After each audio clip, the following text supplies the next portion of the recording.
Hello guys, Kingdom here, and today we're going to be reading Sakura Succubus 10.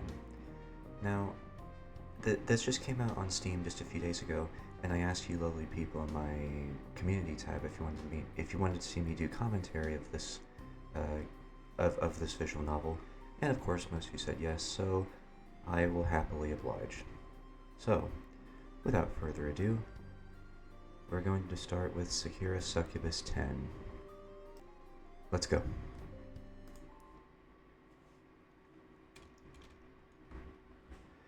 I'm watching a scene unfold before me like something from a movie. 4 women are pressed together in a warm, gentle embrace. 4 women I know very well. The woman in the middle with the flowing orange twin-tails would be the famous idol IQ IU. I don't know how you pronounce her name. IQE? IQ IU? I don't know. Anyway. Clinging to her, meanwhile, are 3 women dressed in cheerleader. Clinging to her, meanwhile, are 3 women dressed in cheerleader outfits. The famous Rapid Pound star, Cosmos Moretti, the Princess of Astoria, oh my god, her name is a mouthful, Stefania Sophia Maria Isabella of Astoria, and what's the other girl's name again? Let me save it here.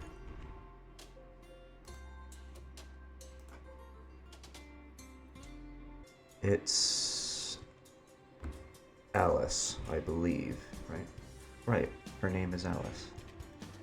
They hug... Oh, went really fast. Did I change setting? They hug Ayu closely as they cry. You were amazing, Ayu. Your concert really was a lot of fun. You ought to be proud of yourself. Wait, I need to do the voices. Well, of course she is. Ayu's always proud of herself. Her ego is pretty insane. Yeah, you got that right.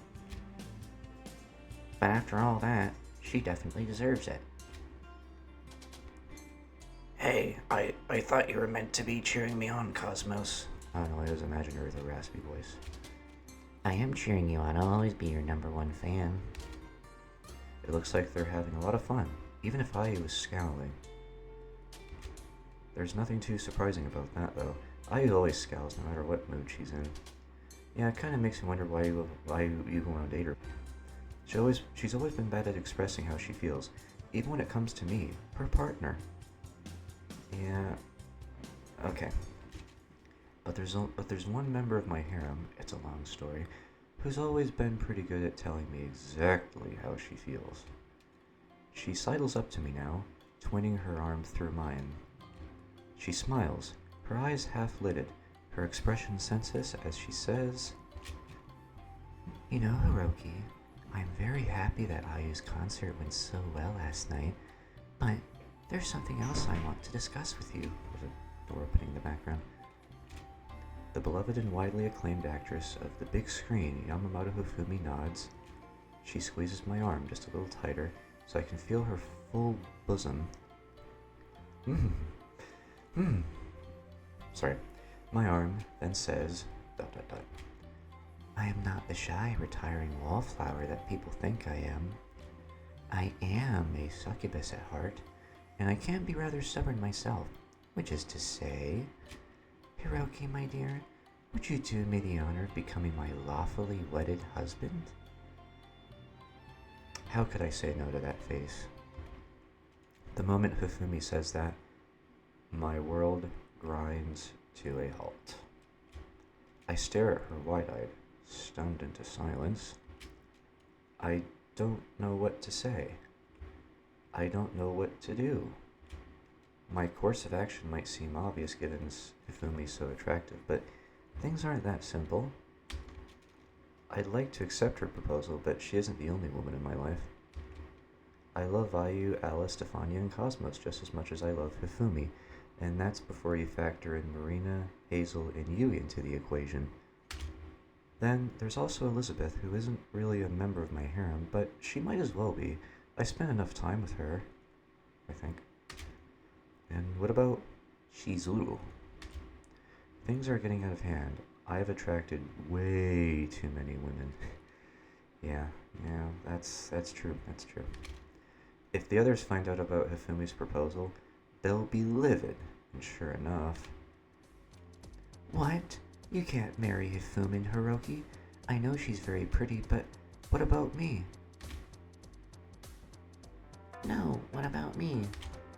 Aren't you supposed to be my boyfriend? I don't wish to make things complicated, but I thought you were supposed to be my boyfriend too. My teacher might be a wonderful woman, and I love her a lot.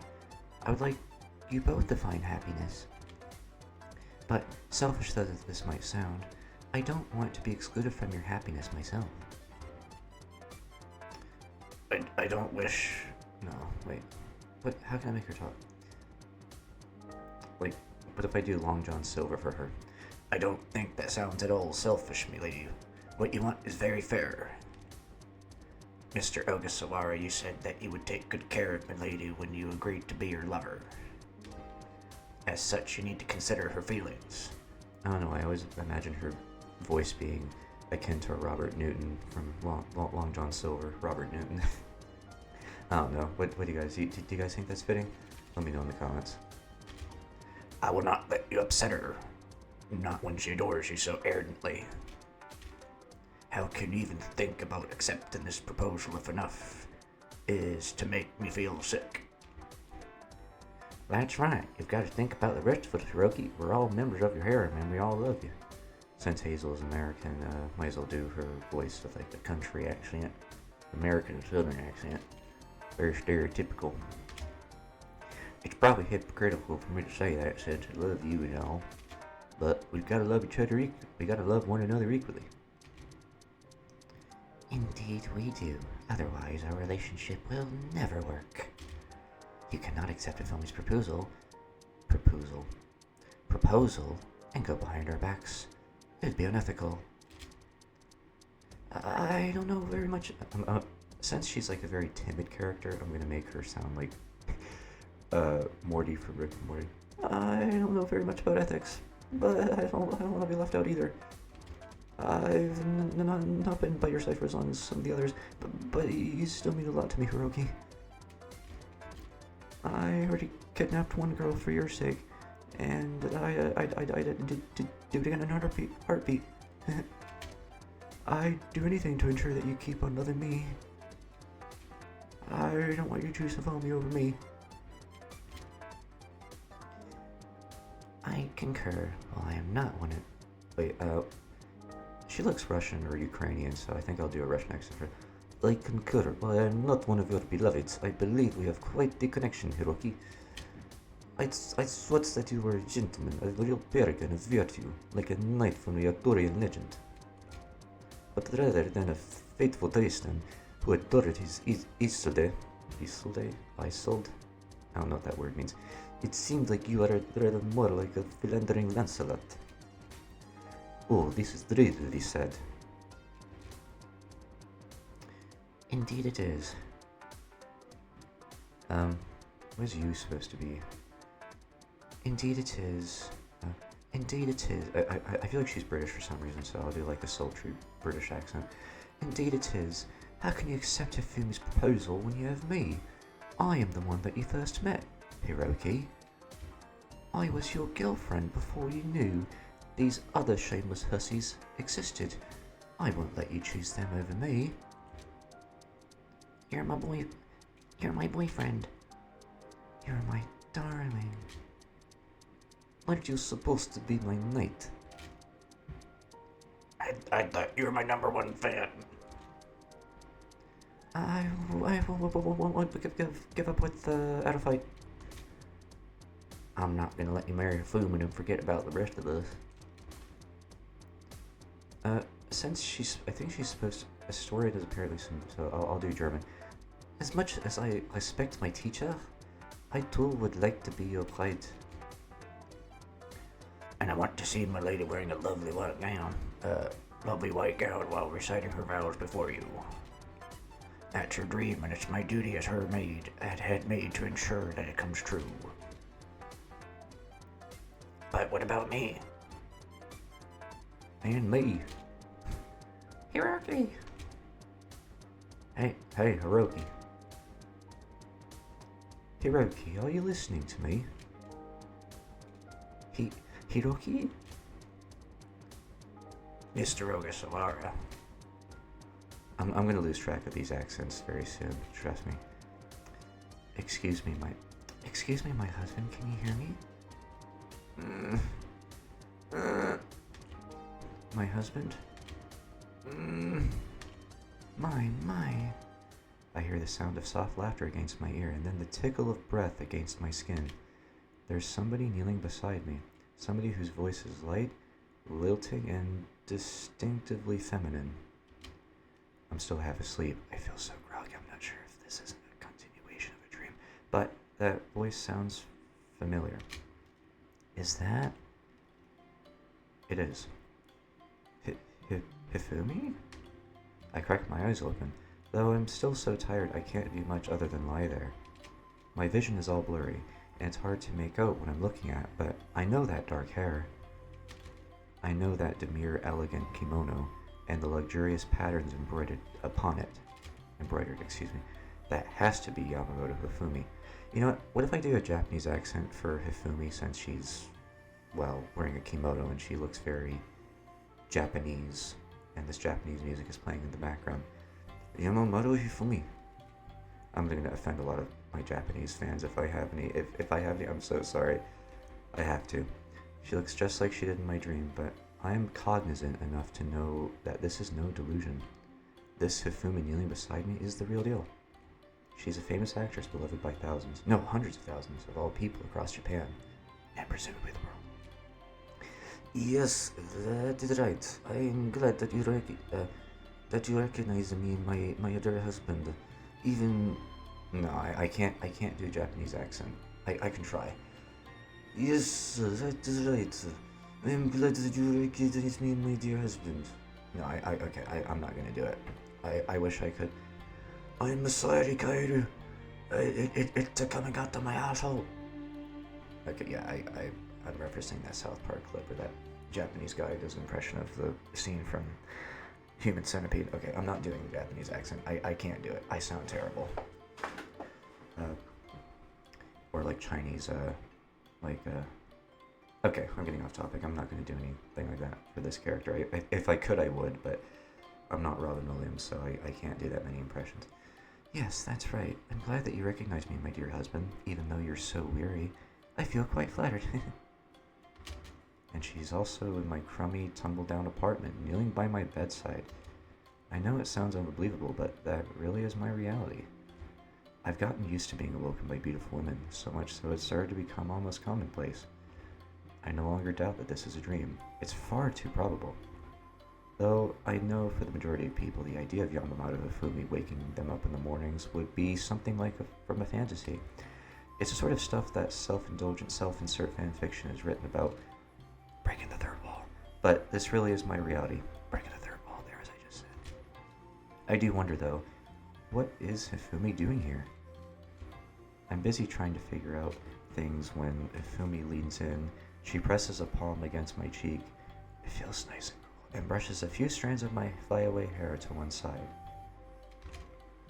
It is always wonderful to sit by your side, my dear Hiroki. I feel very honored that our relationship has progressed to a point where I can observe you in your sleep, though I am a bit worried about you. Worried? Yes, indeed. You were tossing and turning quite a bit, my poor dear. Is everything all right? You weren't having a nightmare, were you? Now that Hifumi mentions it, I don't think my dream was particularly pleasant. I can't remember it now, though. Though I might. The finer details are slipping away from me like scattered sand. Oh well, that's for the best. I'm alright, Hifumi, thanks for the concern, but I don't think anything's wrong. I'll live. Good, I'm glad. It'd be an awful shame if you were to be afflicted by anything, especially when there's so much work which needs to be done. Work? I groan. Ugh. I can't say I like the sound of that. But it's the weekend, I want to relax. I know, my dear one, I cannot fault you for that. I too wish I had more time to relax, but we both have busy schedules. This might be the only day I can take some time off from my various filming commitments. I was anticipating this day eagerly, so that we might make preparations, for our upcoming marriage. We agreed to all of this beforehand a couple weeks prior. Do you not recall?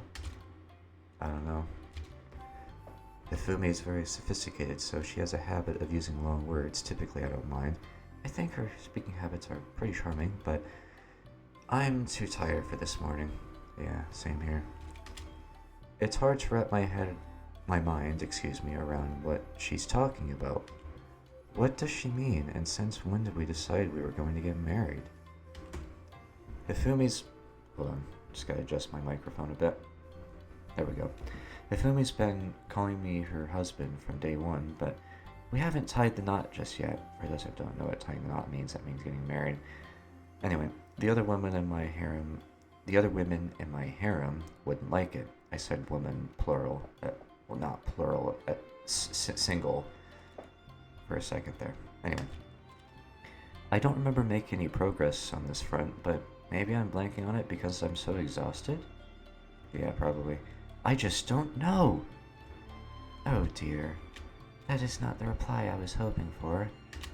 I thought that you would be more excited about the prospect of preparing for our wedding, my dear Hiroki. But perhaps you are simply too tired to dwell upon it right now? I am pretty tired, yeah. I did get that impression based on the way you are speaking. Dear me, we have so much we need to do. I can hardly let you doze the day away. I do not want to be rough with you, but I fear I need to take matters into my own hands. This method of waking up might be a bit intense. Where's this heading? But it should serve to invigorate you. I think that you will find it quite effective, my darling Hiroki, and it should give you an idea of what married life with me would be like. Hifumi leans in. She brushes a few strands of her ink-black hair behind her ear, and then... Mwah. Huh? She presses her lips against my own in a soft, gentle kiss. Oh, I'm so jealous of this guy. I wish I could get kisses from a beautiful woman like that. Ah!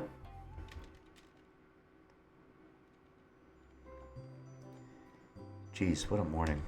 It's only 08:30, but I already feel pretty tired.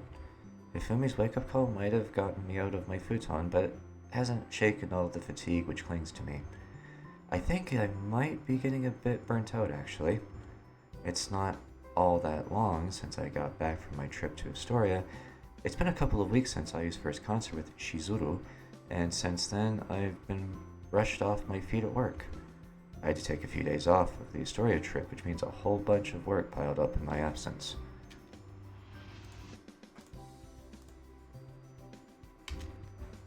I've been doing overtime for a fortnight trying to get through my backlog to get everything finished.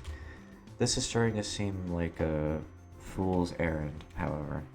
When new tasks keep being added to the pile, it doesn't help that my coworkers keep delegating work to me either. They say that it's urgent, things that only a trusted member of the company like me can fix, but I'm starting to wonder if they're acting maliciously. Are they giving me a bunch of work to punish me? Sorry, I have some difficulties there. Are they giving me a bunch of work to punish me because I'm so popular with the ladies? This might sound unduly paranoid, but I wouldn't put it past my coworkers. They've not made any secret of the fact they dislike me, especially after that news story was run a while ago which said I'd been spotted at the airport with Yamamoto Hifumi, Wakasuki Marina, and Hazel Williams. I'm starting to get a reputation as a serial philanderer. Yeah, it's not hard to see why. And my reputation wasn't the best anyway. I get that my coworkers might be upset because I've seemingly stolen all of the available women in Tokyo, but can't they give me a break? It's not like I asked for this, really. I didn't. It just kind of happened. And now I'm paying the price. Everybody in the office seems determined to work me to death, and it's taking a toll. You know what? Why don't you be grateful? I would love to be in your shoes. Who wouldn't? I've been back for a little while, and I kind of want a vacation already. I'm feeling pretty run down, therefore, as I slump back in my seat at my kitchen table, I just want a break from life.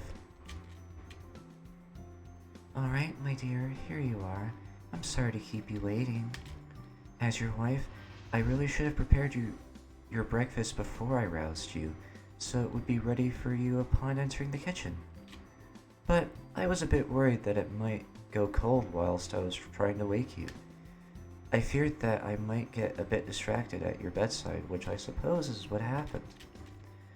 But let us not dwell upon that. The giggling Hifumi sets down a tray on the table, which is laden with various breakfast fare, all of it traditionally Japanese. She's prepared for me a bowl of white rice, miso soup, a cold salad with pickles and cucumbers. Pickles and cucumbers are the same. A cucumber is a pickle's just a small pickled cucumber, and a cucumber is just regular cucumber. Technically speaking, I think. And some grilled fish. It's a hearty, nourishing meal which contains a lot of protein. It looks like it'll be fortifying, and it is, of course, all cooked to perfection. Hifumi's food is truly delicious. I've never tasted anything quite like it before. Not even my own mother can hold a candle to Hifumi's food, and my mother's something of a domestic goddess. Goddess, eh? She a MILF? The kids in middle school used to be jealous of the intricately made bento boxes my mother prepared for me. Thought that stopped when I went to high school. I thought it was uncool bringing lunches made by my mother into school, so I opted to buy ready-made meals from the convenience store. Greedy bastard. Now that I think about it, however, I was probably cutting off my own nose to spite my face. My mother's food was a lot better than anything prepackaged and purchased in the store. It was a lot fresher, and she prepared everything with a good deal of love. Aw. I feel a bit guilty in retrospect that I spurned my mother's affection solely so I could fit in. I was being a bit of a shitty son. Indeed you were. I'm gonna beat your ass, you little son of a bitch. I'm Jason Dad from Stuntman 89. Okay. Well, I guess I can always make up for my childhood indiscretions by being extra nice to Hifumi.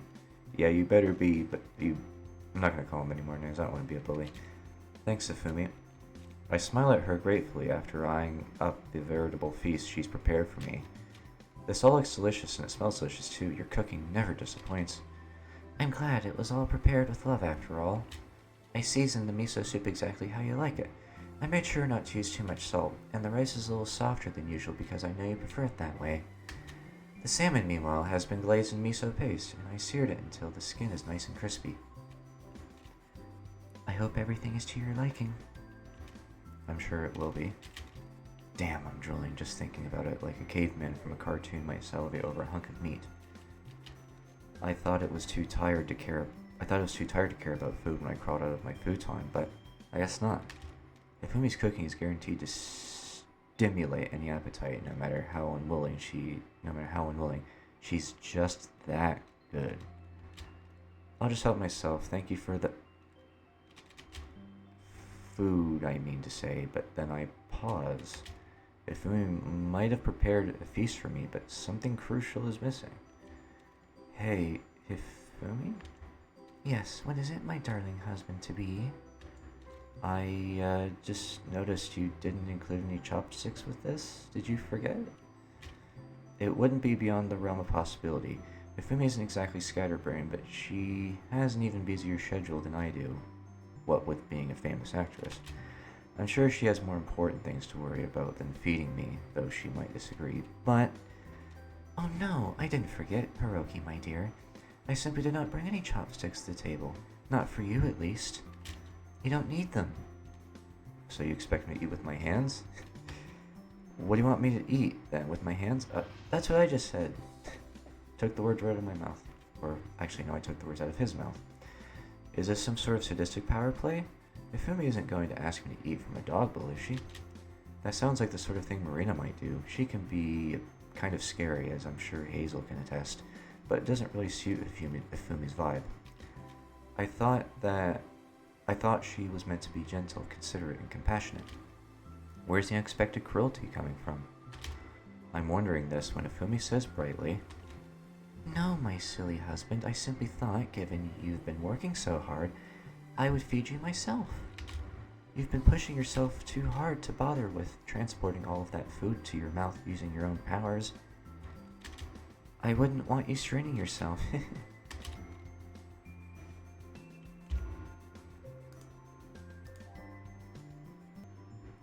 Hmm. What should I choose? Already saved it, yeah? Yeah, I already saved. Okay, good. Now, there's no guide for me to use, so because again, this game just came out like 3 days ago as of recording. So, you know, I'll be nice and say that's very nice of you. Well, it's not like I really need Hifumi to feed me, but that's really sweet of you. Thank you, Hifumi. It's no problem. You know me, my dear husband. I am only too happy to serve you. Oh, we got an achievement. Open wide, let Hifumi feed you something delicious.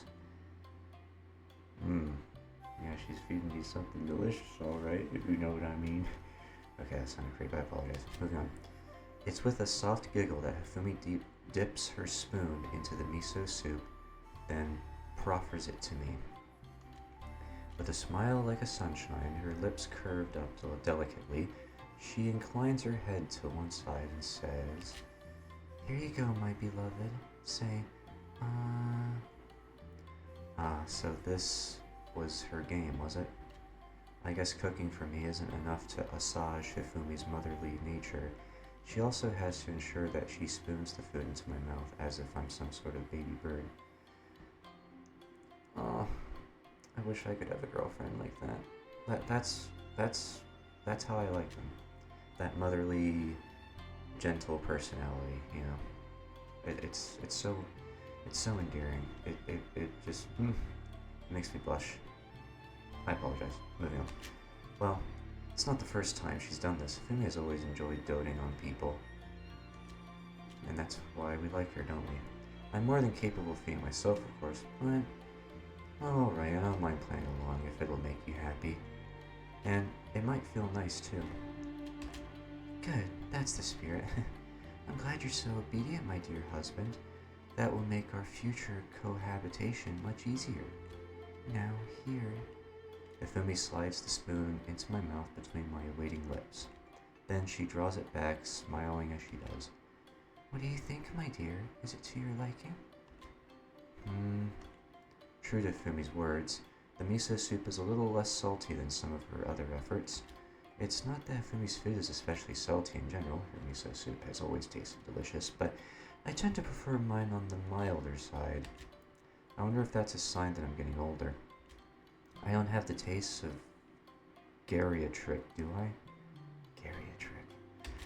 I'm also pretty fond of salted squid, come to think of it, and senbei, and I can't say no to a cool glass of beer either. Ugh. Now that I think about it, my tastes really are old-fashioned. Maybe that's why I get along with Hifumi so well. She's pretty traditional too, almost aggressively so, actually. Well, Hifumi examines me curiously from the other side of the table, her head tilted. Is it good? I let the taste of her miso soup spread across my tongue for a few moments more to better savor it. Then I smile. It's better than good. I think it's delicious. Even if it is making me wonder whether I'm 28 going on 80. Oh good, I'm very glad.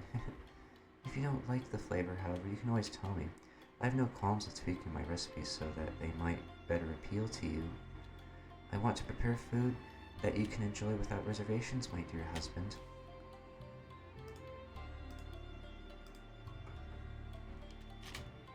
I am enjoying this without reservations. You don't need to worry, Hifumi. It's delicious. I'm very glad to hear it, then. Now, what would you like to try next?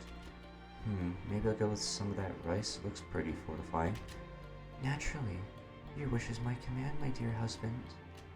Though it's fresh out of the cooker, and it might be a bit hot, let me take care of that for you first.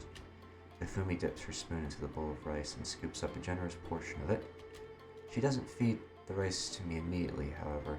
Instead, she brings it to her pale pink lips, which are paused like the petals of a flower, then begins to blow. Hifumi blows on the rice for a few seconds until she's sure it's safe for consumption, then holds it towards me. Here you go, my darling husband. Enjoy. Thanks, Hifumi. I'm sure I will. And so it goes on and on and on for the next 15 minutes. Hifumi helps feed me, blowing on the food when it's too hot, and bestowing me with words of praise and affection all the while. Eventually, when I finally finish my meal, Hifumi sets the spoon down and says, "Now then, you should have a full stomach, so I believe we can set off now." Off? I look at Hifumi dumbly. What is she talking about? Am I forgetting something important? Off where? Off where, you ask? Hifumi smiles while cupping her cheek with one hand. Surely you jest, my dear husband. Or future husband, I should say, though you shan't be my future husband for much longer. Soon you'll be my actual husband. I will? Did I propose to Hifumi or something, or did she propose to me? I think she proposed to you. I have vague memories of that happening, but they're so spotty I thought they might have been a dream. Don't tell me, did Hifumi really... Now come on, darling, let us be off. There are good jewelry shops I wish to examine before the day is up. Jewelry shops? Something isn't quite adding up. Why does Hifumi want to look at jewelry of all things during a weekend? I have an idea, but... Yes, indeed. My ring isn't going to purchase itself, and I wish to look at quite a large number of designs. I fear I might be quite picky about it too, after all. I only intend to wed once, and I only intend to wed you. That means my wedding ring needs to be perfect. I wouldn't accept anything less than the best. I believe that should prove the depths of my feelings for you. Scene transition. It really is a pleasant morning.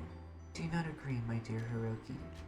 It is almost as though nature itself wishes to bless us on our blossoming new relationship. That's one way of looking at it, I guess. I agree in a half-hearted, non-committal sort of way, wandering through the streets with Hifumi as I do. Hifumi is still attired in her favorite kimono, the long sleeves swishing when she walks. As far as outfits go, it's a good deal more conservative than the ones some of the other women in my harem wear. Yes, I'm referring to Cosmos. Hazel comes in at a pretty close second. Hifumi's kimono covers all of the parts it really needs to, except for chest. It even masks how voluptuous her body is.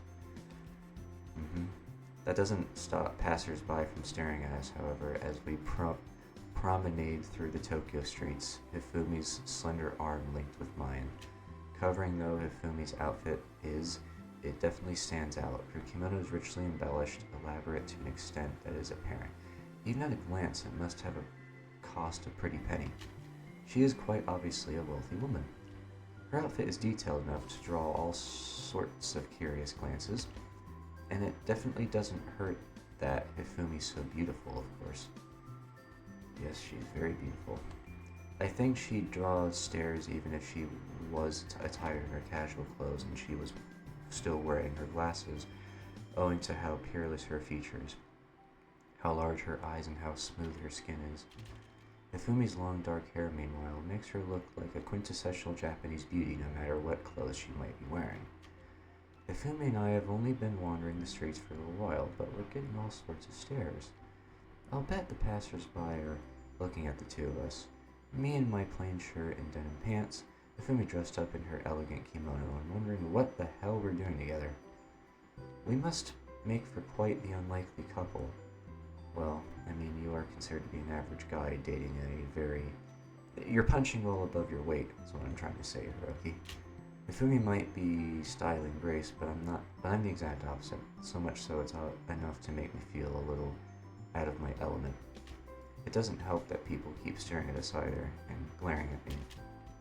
I might not have any telepathic abilities. I'm a completely ordinary human, not like the girls in my ever-expanding succubus harem, but I can do a pretty good job at guessing what they're thinking. Their thoughts probably go a little something like,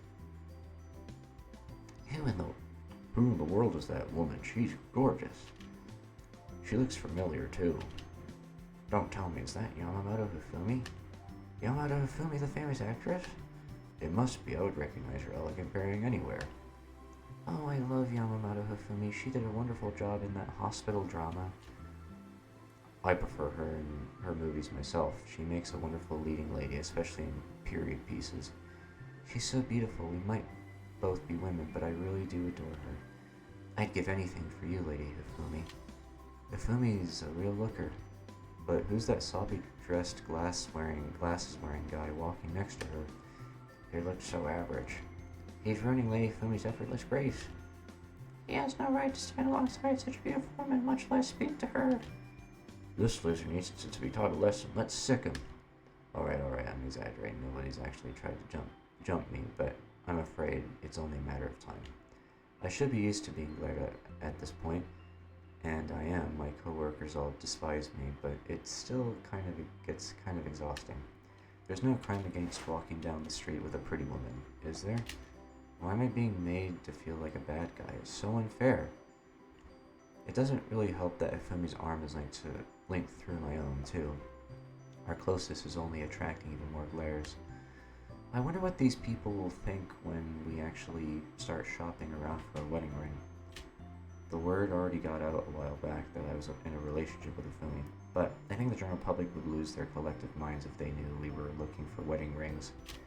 I don't really want to deal with it. I can't be as excited about our potential union as I should be, therefore, though I feel a bit guilty about it. Hifumi looks so happy. I don't want to pour cold water all over her parade. I'm glad she's in a good mood. She's walking along with a veritable spring to her step. But... Hey, Hifumi? Yes, what is it, my dear future husband? I was just thinking, I'm happy that you're happy. Oh, good, I'm glad to hear it.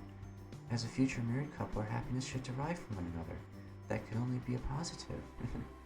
Yeah, I guess so. I don't think we're pretty compatible. As do I. Nobody satisfies me like you do, my dear Hiroki. But I am a bit worried. Worried? Hifumi pauses. She blinks at me. Her head tilted to one side and says, About what? About, well, at the moment I'm a bit worried I might get eviscerated by one of the men or women who are walking by, but that's pretty unlikely. Japanese people are quite mild-mannered even if they recognize me and Hifumi, and they despise me for tainting their queen. I doubt they'll say anything. I need to worry about being knifed, at least, but I do have a few other concerns. I remember that you proposed to me now, and I remember that I didn't exactly reject you. I wouldn't want to because I care for you so deeply. Good, then what is there to complain about? You didn't reject me, and now we're going to buy our wedding rings so we can exchange our vows officially. Is that not wonderful? In theory, I guess, if we lived in a more perfect world, there wouldn't be any issues. But I'm afraid things are moving a bit too fast. Too fast? Hifumi frowns. She doesn't look outright upset, which is a positive. I was afraid she might take offense to that, but she does look a touch perturbed. Now, that is worrying. I thought we were on the same page about this. I think we are, more or less. It's not like I don't want to marry you, but we've only known each other for one another for a year. It feels pretty fast to tie the knot. Other couples wed in a handful of months. But I suppose I see your point. To me, however, it does not feel fast at all. In fact, it is quite the opposite. I've been looking forward to our wedding for quite some time. When first I met you, I knew I wished always to be with you. I always knew that I wanted to marry you. I was prepared for this moment from our very first meeting, and we have been acting like a married couple for over a year already. Do you not agree with my assessment? I guess. Hifumi has a point, and it's not an unfair point to make either, but even if we have not been acting pretty lovey-dovey for a while, we aren't the only two people in this relationship. We need to think a little about the others too. Have you told them about that you've proposed to me? Well, Hifumi demurs, her face flushing pale pink. Not quite. Meaning you haven't? Not yet, no, but please, Hiroki, don't look at me like that, dear. I know it might seem underhanded, but that really wasn't my intention. I have no desire to steal you away from the others. I simply know that Some of my succubus sisters can be rather possessive, especially my dear cousin Yui. Is this incest? If she were to find out about this, I fear she would never condone it. She would be quite upset, which is why I wish to indulge in this fantasy in private for just a bit longer. When the others find out about this, it'll make things so much more complicated. Well, yeah, I get that, you're not wrong. But isn't that all the more reason why we should tell them sooner? I don't want to spring this onto them out of the blue. They deserve to know about this. I mean, they're all very dear to me too. Oh. Sorry. Oh, what's this? Hiroki, who deserves to know about what? Huh? I start alarmed and turn about. Who said that? Well, would you look at that? It's Hazel. Hey, you two, you lovebirds are looking all nice and cozy. I saw you whispering something to yourselves just now, though I don't know what that could be. What have you been talking about, huh? I don't want to be left out of the loop. Well, I glanced to one side, feeling pretty put on the spot. What should I say?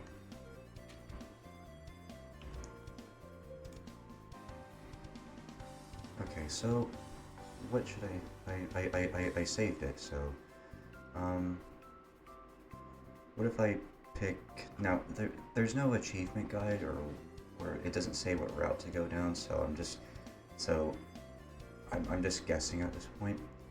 I'm gonna go with what happens if I confess the truth. I can't exactly try to fob Hazel off with an "oh, it's nothing" that make it really obvious that something is in fact up, and it only served to make me look more suspicious too, and we kind of talked about it with Hifumi earlier. I don't want Hazel to think I'm trying to hide something from her, even if I am. I don't want to undermine her intellect either. Hazel might talk roughly, a little like a boy, but she's quite perceptive. I doubt I'll be able to fool her. I could try and think of an excuse, but what's the point? Since she's caught me and Hifumi, I might as well come clean. I was meaning to tell the other members of my harem about what's going on anyway, and in any case, Hazel isn't as possessive and jealous like Ayu or Yui. Confiding her should be fine, right? Well, I'm not too sure, but there's only one way to find out. Hey Hazel, it's good to see you. This is actually pretty good timing. There's something I've been meaning to tell you. There is? Yeah, it's about me and Hifumi. You see, Oh, Hazel, we have wonderful news. I'm certain that you will support us even if our other succubus sisters turn against us. You see, I proposed to Hiroki. Now the two of us are going to get married. Oh, wow. You're getting married, huh? That's really neat. I'm so happy for you. Not. Don't you think that's just teensy bit hasty? Hiroki, my buddy, my pal. Since when were you gonna marry Hifumi? Since a couple weeks ago, actually. She asked me when we were still in Astoria, and what? Hazel takes a step towards me. Her large chest presses against me, and her eyes bore into my own. You didn't say yes, did you, Hiroki? Well, No way, you didn't? I don't know if I had much of a choice. It would have seemed rude to reject her, and I really do like Hifumi. I wouldn't mind being married to Hifumi. Oh, Hiroki, you are kind. I would love to wed you too. But I guess I was a little worried about what the rest of you would think. I still am, actually. I knew it'd be difficult to get Yui to agree to this, but I thought you'd be pretty supportive at least. I look over Hazel, taking in the intense way she's inhaling, the self-righteous way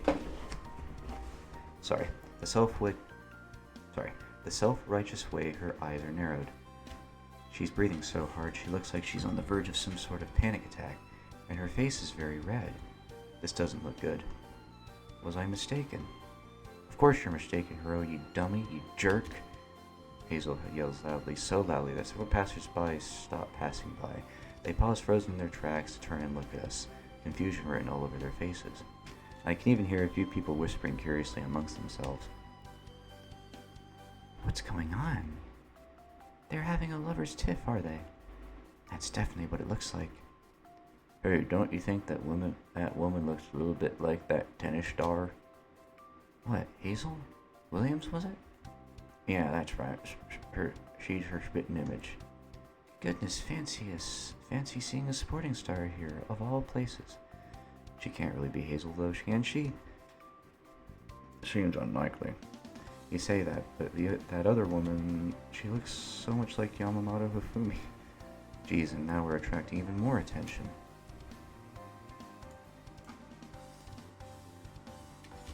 It sure is hard dating so many famous women. My life would be tricky enough to navigate even if my succubus harem wasn't so renowned, because they're all so beautiful, but them being famous only adds to it. It makes it hard to go outside with my harem, and the difficulty is further compounded when they start making a scene like this. Rumors were flying around a while back that I was in a relationship with several high-profile women, Hifumi included, but they've died down since then.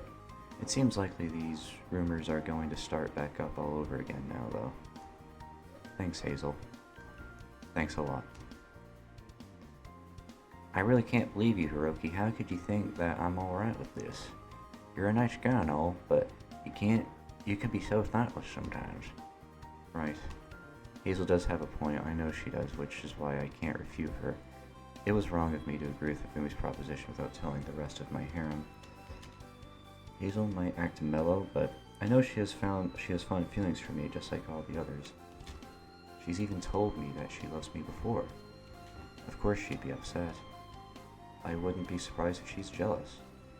I'm fully prepared for her to call me an asshole, but I mean, how can you get married to Hifumi, of all people? She's so pretty. She'd be wasted on you. If this keeps up, you're going to take all the hot babes away from me. Hifumi is totally my type too. If you marry her, then I won't be able to fantasize about doing this to her, or that, or even that. And I won't be able to bury my head into her bosom anymore either. Wah.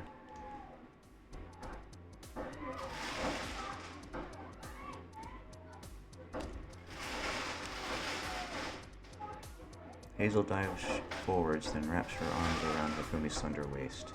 Hifumi staggers under Hazel's weight. I guess she wasn't expecting it, and looks down, bemused. She blinks, then says, Goodness me, I had no idea you liked me that much, Hazel. Join the club. And here I was, silly me thinking Hazel was upset because I'd chosen another woman over her. I guess I'm the one who was mistaken. Since when were you a Hifumi fangirl anyway? I thought Yui was your number one. Isn't she the one true love of your life? The most perfect woman ever to grace your unworthy eyeballs? Well, sure. Hazel pouts childishly, still nuzzling her head against Hifumi's impressive bosom. Lady Yui's wonderful, of course she is. As far as beautiful women go, she's in a tier of her own. I'll be willing to do anything for her, if only she asked. I'd even shave off all my hair, or give up tennis and become a pro shogi player. I'd do whatever she asked. Excuse me. She is my queen, and I'm nothing more than her humble dog. A dog? A dog? Hifumi blinks. That sounds rather demeaning. I think that's the point. Hazel's sort of a person who likes being demeaned. My, we might have more in common than I thought. Right. I sigh. For the sake of maintaining my composure, I'm going to overlook that remark. But really, if Yui is your favorite, then why are you making such a big deal about Hifumi proposing to me? I thought she was supposed to be your one true love. What type of gal do you take me for, Hiroki? I beg your pardon? Hazel's acting like I've offended her, but that really wasn't my intention. I thought her feelings for Yui were well known, unless I'm mistaken. Is Yui not your favorite, Hazel? No, she is. She's wonderful, dignified, elegant, graceful, and just a little bit awkward. She's incredibly cute. She's one of the first people I think about when I wake up, and seeing her lovely face always brightens up my day. There's nobody in the world more amazing than the lady. And why are you getting so worked up about my relationship with Hifumi? Because I like Hifumi too, duh. I might not like Hifumi as much as I love Lady Yui, but they're still pretty close. Hifumi is Lady Yui's cousin. That means they share a lot in common. They both have the same long dark hair and the same fair skin. They even wear similar clothes, and they're both very refined. Hifumi is a bit older, so she's calmer, but there's a fire in her too, just lurking beneath the surface. Hifumi is kind and patient, and most importantly, she has really big chest. Is that really so important? To me it is. I love busty girls. The bigger the better. That's my motto. You're gorgeous, Hifumi. I've always looked up to you. I admire you. And I don't want Hiroki to take you away from me. Goodness, I'm glad that you care for me to such a degree, Hazel.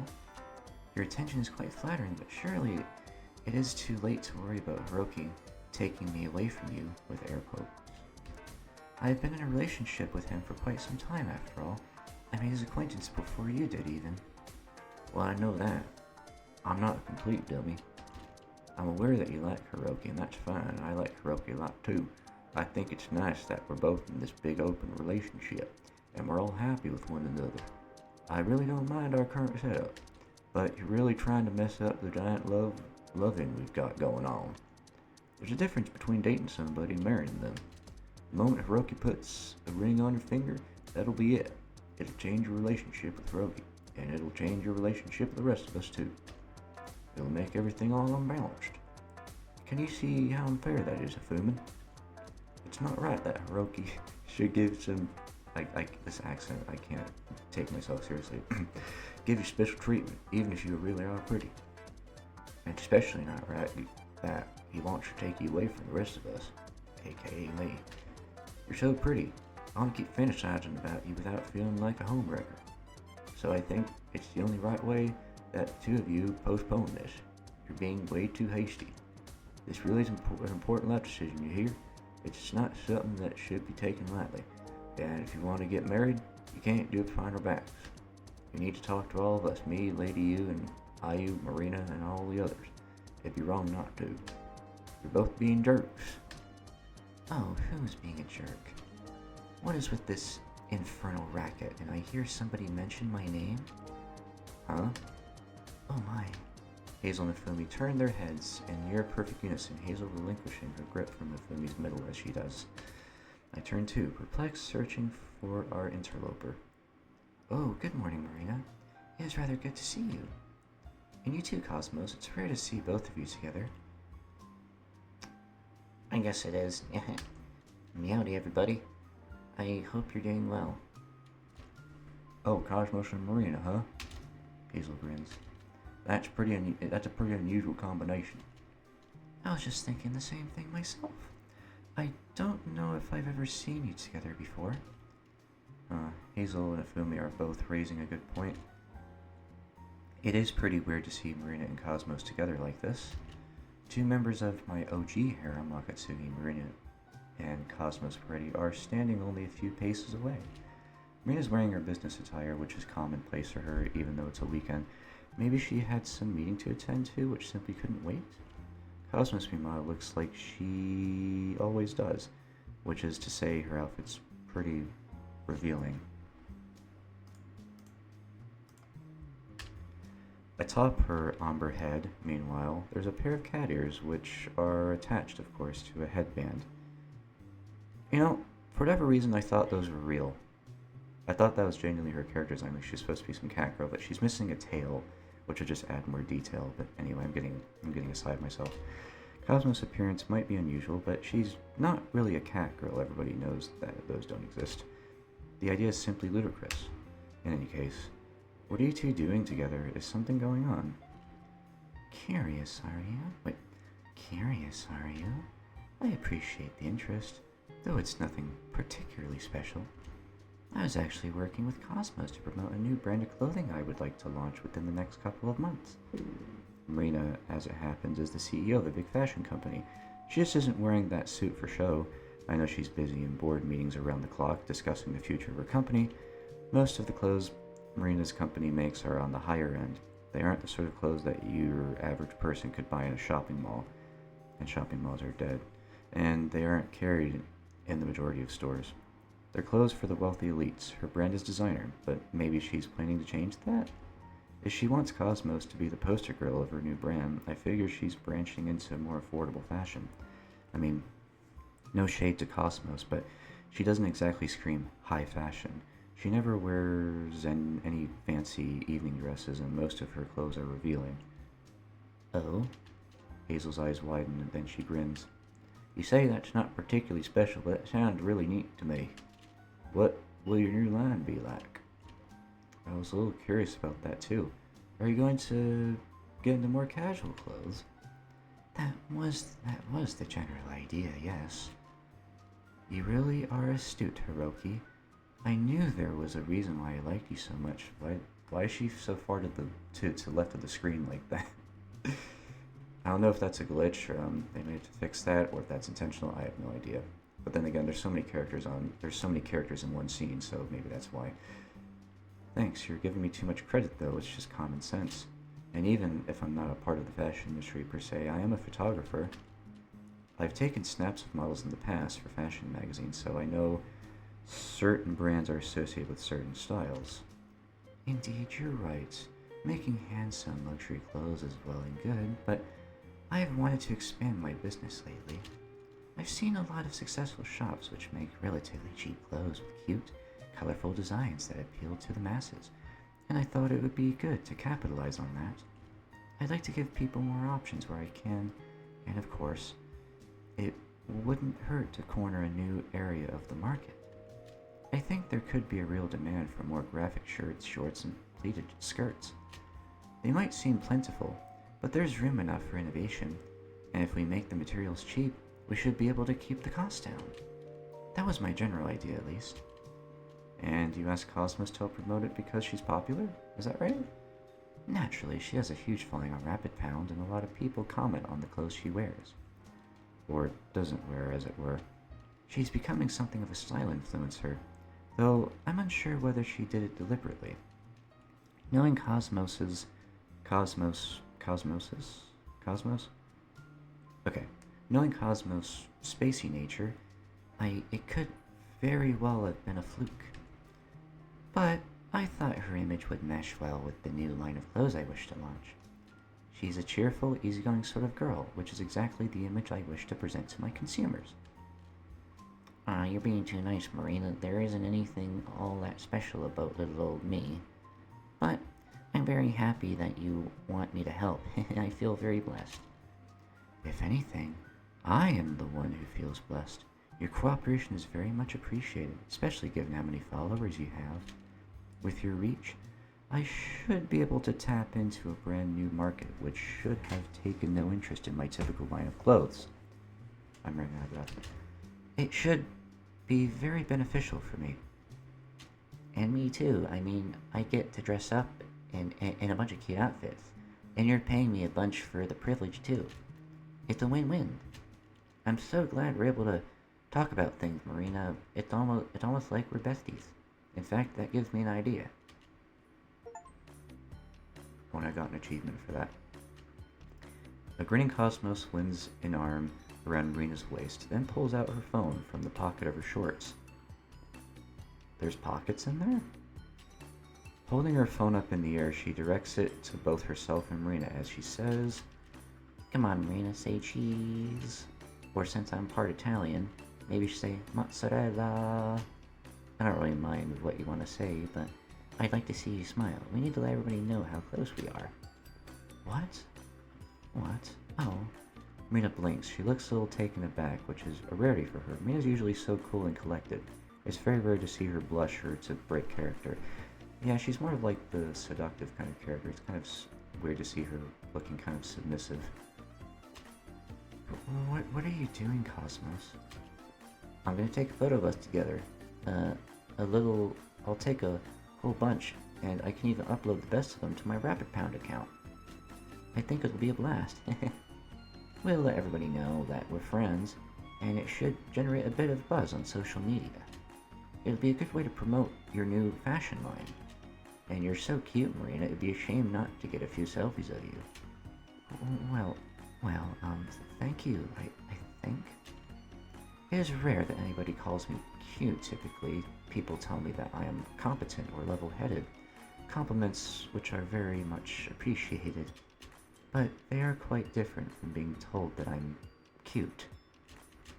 No, that's kind of funny. I never get told that I'm competent and level-headed. Forget it. I always says I'm empty-headed instead. Cosmos giggles, still holding her phone aloft. She grifts it to get a better angle, her eyes narrowed with her laser-like precision. Cosmos might look and indeed act like an airhead, but she's not completely devoid of any talents. She's quite good at taking her own photos, and I say that as a professional in the field. She has a pretty fancy setback at her place, since a rim light and a camera even more powerful than the one on her phone. I know because I've been back to Cosmos' place and I was a little in awe of it. People might think it's easy work taking photos of yourself and revealing outfits and posting them to the net, but Cosmos is surprisingly professional about it. I've seen some of her photos, alright, maybe I've seen a lot of them, and while Cosmos herself always looks good in them, I'm forever struck by how careful her compositions are. Cosmos always arranges herself neatly within the frame, and she poses in such a way to show off the details of her outfits. The lighting in her photos is good too, and they're never blurry.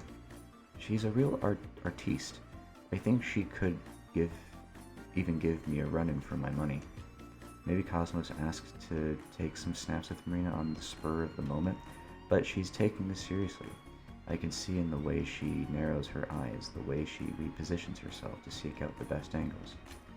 I think this is one of the reasons why I like Cosmos so much. She really does work hard.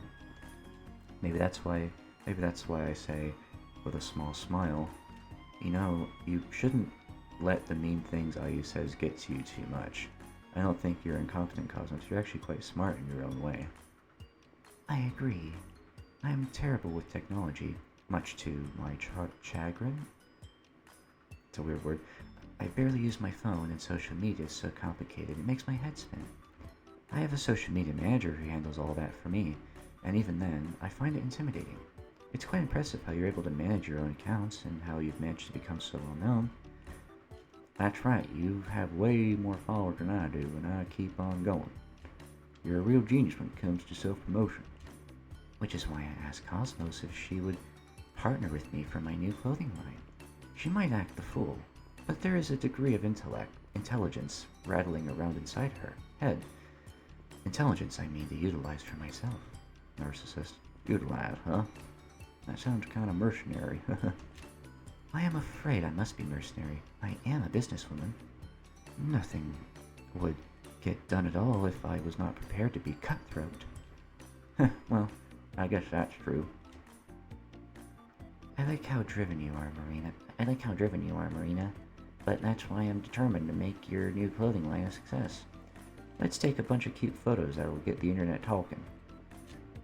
I'll post them all over my Rapid Pound and people will start speculating. What's Cosmos doing with Wakatsui Marina? Since when were they friends? Are they planning some sort of collab? No way, that's exciting. Hey, do you think Cosmos has gained weight? She looks a little chubby. That's what people will be saying. I can already imagine it. Well, this was unplanned and it's quite unexpected. I'm not wearing any nice outfits for a selfie and I don't really take them myself. I don't have much experience with this sort of thing, but if you think it would help, it would definitely help. I'll give you a huge boost. People will be talking about these selfies for weeks. I mean, how often do we hang out together? That is a good point. Typically, I like to run these things past my marketing team before any statements online, but I suppose there's no harm in being spontaneous every once in a while. That is the sort of demographic I'm trying to appeal to with my new clothing line. So, alright, what the heck. Let's do this. Let's.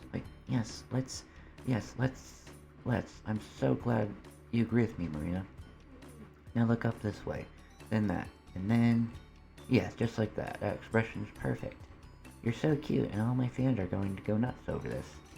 They'll eat you up. You're adorable. Once again, I'm unsure whether that compliment really suits me.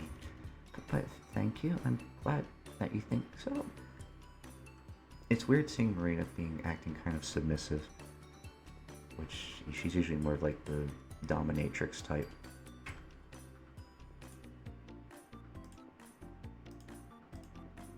Gotta pause it here.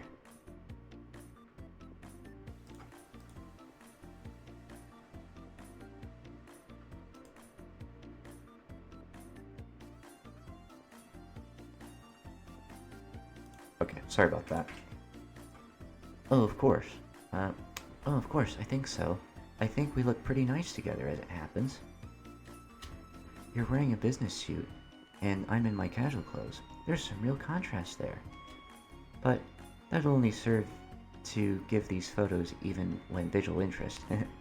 Cosmo snaps a few more photos as she speaks. She's grinning widely the whole time, so widely I can see her back teeth. Marina, meanwhile, looks decidedly more uncertain. It's a new side of the hyper-efficient businesswoman that's a mouthful of a name. Wakatsuki Marina. But it's not unappealing. I'm setting quite a kick from it, in fact. Cosmos is right, Marina really does look cute. And that should be that. I'll go through these a bit later, and I'll upload a couple of the nicest ones. Alright, I'm glad, although I would appreciate it if you could send me the photos you mean to post beforehand so I can review them. While I think this is a solid business strategy, I would not wish any images of myself to circulate online where I look less than my best. Of course, I'll let you review all the photos, Marina. I don't want to embarrass you here. I'm just trying to help you. Thank you. I'm glad that you're so passionate about this. Well, of course I'm passionate about this. I wouldn't have agreed to help out if I wasn't. We're friends, you and me, so it makes sense I'd want to go out of my way to help you. And I think it also makes sense I'd help you get the word out about your hard work. That's what friends do. Friends, are we? Marina frowns, all while toying with a strand of her fair hair. I was uncertain, admittedly, about going quite that far. As regarding you as nothing more than a business partner. But you've been so enthusiastic about this, perhaps I can regard you as a friend after all. Yay. Cosmos flashes Marina another peace sign. I'm really happy you think that way, Marina. Even if you didn't regard me as a friend, I'd still think of you as my friend regardless. Is that so? Yeah, you don't have to like me, but that won't stop me from liking you. My feelings are on my own. And no matter what happens, I think you're really nice, and really smart, and really cool. Why wouldn't I want to be your friend? I can think of a few reasons. Marina's kind of scary, you know? I only appear scary to you, Hazel, because you frequently do and say stupid things which deserve punishment. I can be nice to people who have proven themselves worthy of my kindness, like Cosmos here. While I don't have many friends, I would not mind befriending you. Though we will need to be careful. Entwining business and friendship can make things rather tricky. I don't see why. We just need to be nice to one another and everything should work out. That is something of a simplistic take, though it is quite refreshing by the same token. I'm glad you do not think too much, at least. People who are too pensive can be quite troublesome to deal with. Marina smiles before turning her attention to myself and Hifumi. She raises an eyebrow and says, I fear we may not have addressed the elephant in the room. Huh? I'm not an elephant. I'm not an elephant. I'm supposed to be a cat girl. Though maybe there's an untapped market for the elephant girls. No, I wasn't calling you an elephant. I was merely wondering what Hiroki and Hifumi are hiding. Hiroki in particular has been looking rather shifty. I'm curious why Hazel was shouting so much before we arrived. What in the world is going on between the pair of you? Oh yeah, I'm curious about that too. Real curious, in fact. Come on, you two, what's been going on? Spill the beans. I want to know. Did something happen? Don't leave us out. We're all succubi together, and we're supposed to be BFFs. It's not nice to keep secrets from your friends. I'm not half as awake as Marina and I... Sorry. I'm not half as awkward as Marina, and I have no issues with calling you my friend. I'm glad you think of me as such, Cosmos. So, I suppose I should be honest with you. The thing is, this might sound insane, but it's deadly true. I overheard Hifumi and Hiroki earlier, and they were having the craziest conversation. You see, Hazel draws in a deep breath, puffing out her large chest until it looks even larger, then cries, Hiroki's gonna marry Hifumi. That's why they've gone out together. They're going to pick up wedding rings. They've been planning all this behind our backs, and now they're seriously gonna tie the knot. Huh? Oh my. What's going on? What is all this shouting? Who's going to get married? Hey, wait, is that Yamamoto Hifumi? And Wakatsui Marina? And Hazel Williams? And Hazel Williams too? And hey, that looks like Cosmos Moretti. Not that I watch her streams or buy her photo books, of course. Sure. It's not like I'm a fan of hers or anything. I just happened to hear about her because of that stunt she once pulled with eggs. Damn. I'm supposed to be Cosmo's boyfriend, and not even I've heard about this story with the eggs.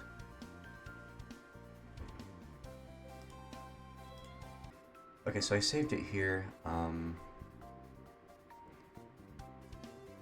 am kind of interested, though. What did she do exactly? I'm kind of curious now. Maybe I should pull up my phone and look it up? I'm too busy pondering the pros and cons of this when... Are you sure about this, Hazel? This isn't one of your silly jokes, is it? Yes, I'm sure. I'm 100% sure. No, 1000% sure Hifumi told me herself. Isn't that right, Hifumi? Well, yes. Hifumi, that cute nickname of hers is catching, looks between that assembled assorted members of my succubus harem with something akin to concern on her pretty face. Mouthful of words. She holds one hand to her cheek, her lips burst as she says, I did propose to Hiroki and he did agree. That much is true, though, goodness me, I had hoped I could tell you about this at a more opportune moment. This street is not really the best place for such a conversation. It's so public. You're telling me, I feel like I'm getting an awful lot of angry stares. It's hard being so well liked by so many beautiful, famous women. There are perks, sure. Who doesn't want to be fawned over by a bunch of pretty women? But these death stares are intense. I wasn't built to endure so much hatred. I'm just a regular guy. Part of the reason I became a photographer is because I wanted to keep in the background. I never wanted this much attention. I'm feeling way out of my comfort zone, but Cosmos, to my surprise, takes this all in her stride. She doesn't seem particularly upset. Instead, she's smiling?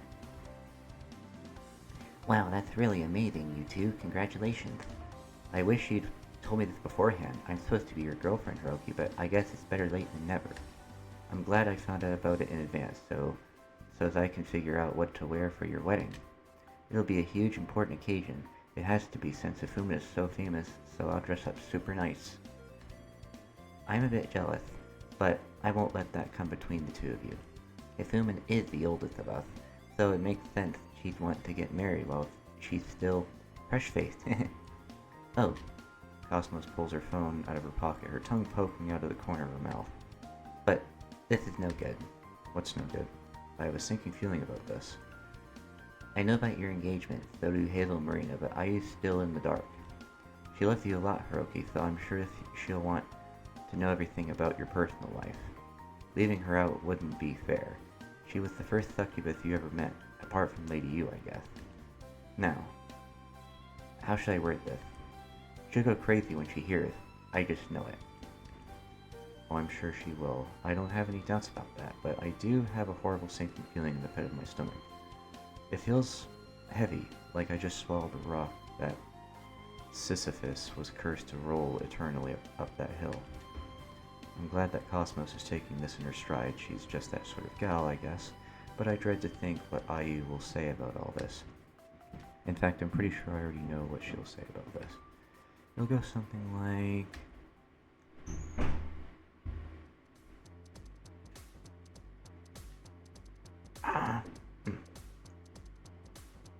Sorry.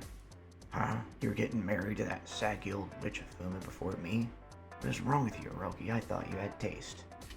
What about me? I'm Japan's top idol. Hundreds of thousands of men would kill for a chance to shake my hand, much less put a ring on my finger. You had the chance, so how can you blow it so spectacularly? What's wrong with you? Do you not like me? Have you been toying with my feelings this whole time? Well, I have news for you, mister. I never liked you at all that much anyway, so there. I think you're the worst. I can't stand you. Why don't you fall off a cliff and die? Yeah, I bet it will go something like that. Geez, I can hear her voice echoing my skull already. I'm getting a headache and she isn't even here. I need to stop Cosmos from texting her stat, otherwise things will get really messy. Hey, Cosmos, hold the phone, quite literally. There are some things Ayu doesn't need to know. Huh? What are you talking about, Hiroki? Yeah, Hiroki, what's up? We'll need to tell Ayu about this at some point. I agree with Cosmos and Hazel. It would be unfair if she was left out. Though I understand Hiroki's concerns, Ayu can be quite petulant. And that's putting it lightly. Petulant or not, we can't hide the truth from her. She's a member of your harem too, and she loves you a lot. You need to be honest with her, or you'll break her heart. Ayu might act tough, but she's actually really sensitive, you know? I don't want her to get hurt. But telling her about this will hurt her. It'll be inevitable. Yeah, but it'll hurt less if she finds out sooner, rather than later. That way it'll feel less like you were trying to keep a secret from her, even if you were.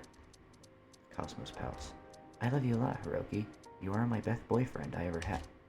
Aren't I the only boyfriend she's ever had? But you have been kind of thoughtless when it comes to poor Ayu, especially when she likes you so much. She's kind of a bitch, to be honest. I don't like her. She's a narcissist. It's precisely because Ayu likes me so much. I did press X it out right there. Even though she often pretends otherwise that I've told her about this sooner. Okay, a little side note. Even if she did like you, I wouldn't want to date her. She just seems like a narcissistic asshole. She really does. That's just my opinion. I don't like her. And she just seems kind of irritating as well. I like her character. I like the character design though. I like all these character designs. Anyway, okay, back to the story. I knew it upset her and I didn't want to feel responsible for brushing her feelings. I guess that was pretty cowardly of me, but it's not like I've been completely thoughtless. If anything, I think I've been thinking about Ayu a bit too much. That's alright though. It's not too late. I can still settle the score. But isn't Ayu on tour with Shizuru at the moment? She might be busy. It's fine. I checked her schedule in advance, so I know where she'll be. It'll be late at night for her, so she won't be performing. She'll probably be relaxing in her hotel room. It's a perfect time to drop the news on her. Now call me negative. You're negative Ogasawara Hiroki. I keep forgetting that's his full name. But I think this would be one of the worst times to break the news about my impending marriage to Ayu. Okay. If it's late at night, she might not even be awake. And if she is, she'll be tired. She'll have just finished performing and she'll want to kick back and relax. I can't bother with her marriage talk right now. Excuse me. I especially don't want Cosmos doing it. Cosmos means well, but she isn't always the most tactful of people. She's more tactful than Hazel, at least. Hazel tends to barrel headfirst into things without thinking, but she's still a little clumsy when it comes to expressing herself. There's no way she'll deliver this message with the tact it needs. I bet she'll pepper her speech with cutesy emojis and then that'll really tick Ayu off. If it doesn't upset her inordinately at first, of course. I don't want to screw things up, so... Now, let's see, what should I say? How about... Sorry, Ayu, but Hiroki did a bad thing. Hifumi proposed to him and Hiroki said yes. He chose her over us. Can you believe it? He's so shameless, but don't worry. We'll always be BFFs, so... Cosmos, wait, you absolutely cannot tell Ayu that. Huh? What are you... Ow. Wait, what happened? There's a scuffle as I try to prise the phone from Cosmos' hands to little success. She squeaks, tumbling backwards, and I stumble with her. I fall forwards, my arms pinwheeling with nothing to support me. Eek! and then I'm falling. Cosmos and I are both falling.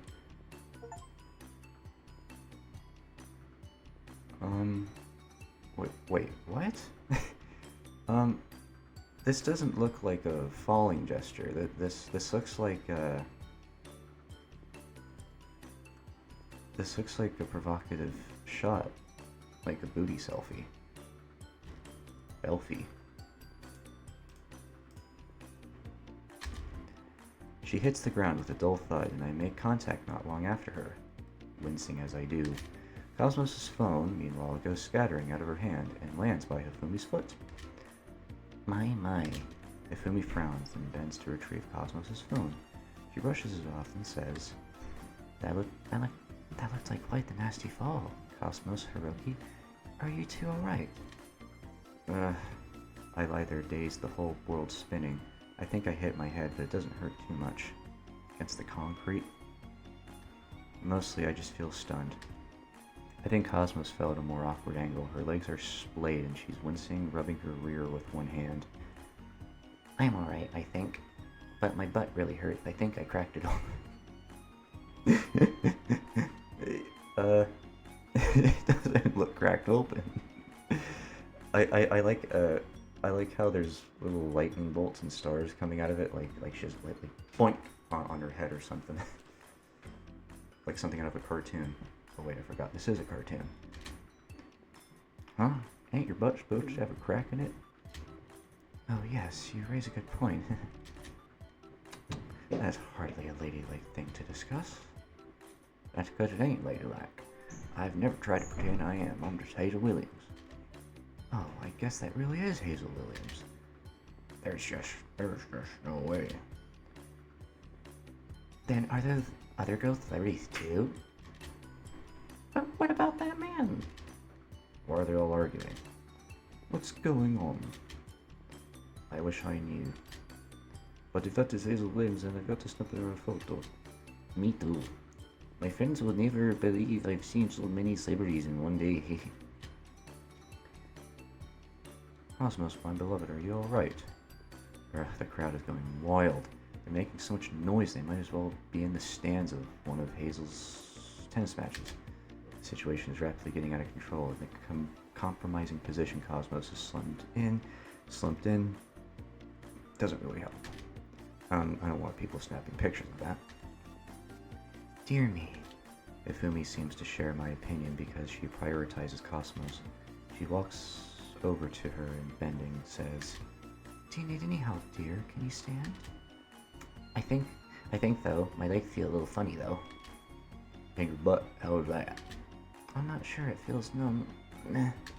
But I think it's still attached. Yeah, it's still attached. Phew, that's a relief. Your butt is one of your nicest assets. Assets. Now I wonder if the stress she placed on ass was deliberate. It was. Your friend will be real upset if it got hurt. Isn't that right, mister? Well, I like Cosmos for reasons which are divorced from her physical appearance. Her behind isn't the only reason why I've supported her for so long. In fact, it isn't even one of the top 10 reasons. But it would be a shame, yes. I knew it. What are you doing, Hiroki, sly dog, trying to ruin Cosmos' cute rear? Did you do that on purpose so the guys would no longer be into her? Are you trying to keep Cosmos all to yourself? Of course not, it was just an accident. In fact, I'm a little hurt that you considered me capable of something so underhanded. Anything's possible, Hiroki, especially after you agreed to wed Hifumi on the sly. How am I supposed to trust you after that? You're way more scheming than I gave you credit for, you sly dog, you.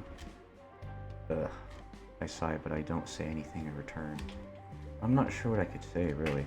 It's annoying, but Hazel does have a point. I haven't been acting in the most reliable manner lately.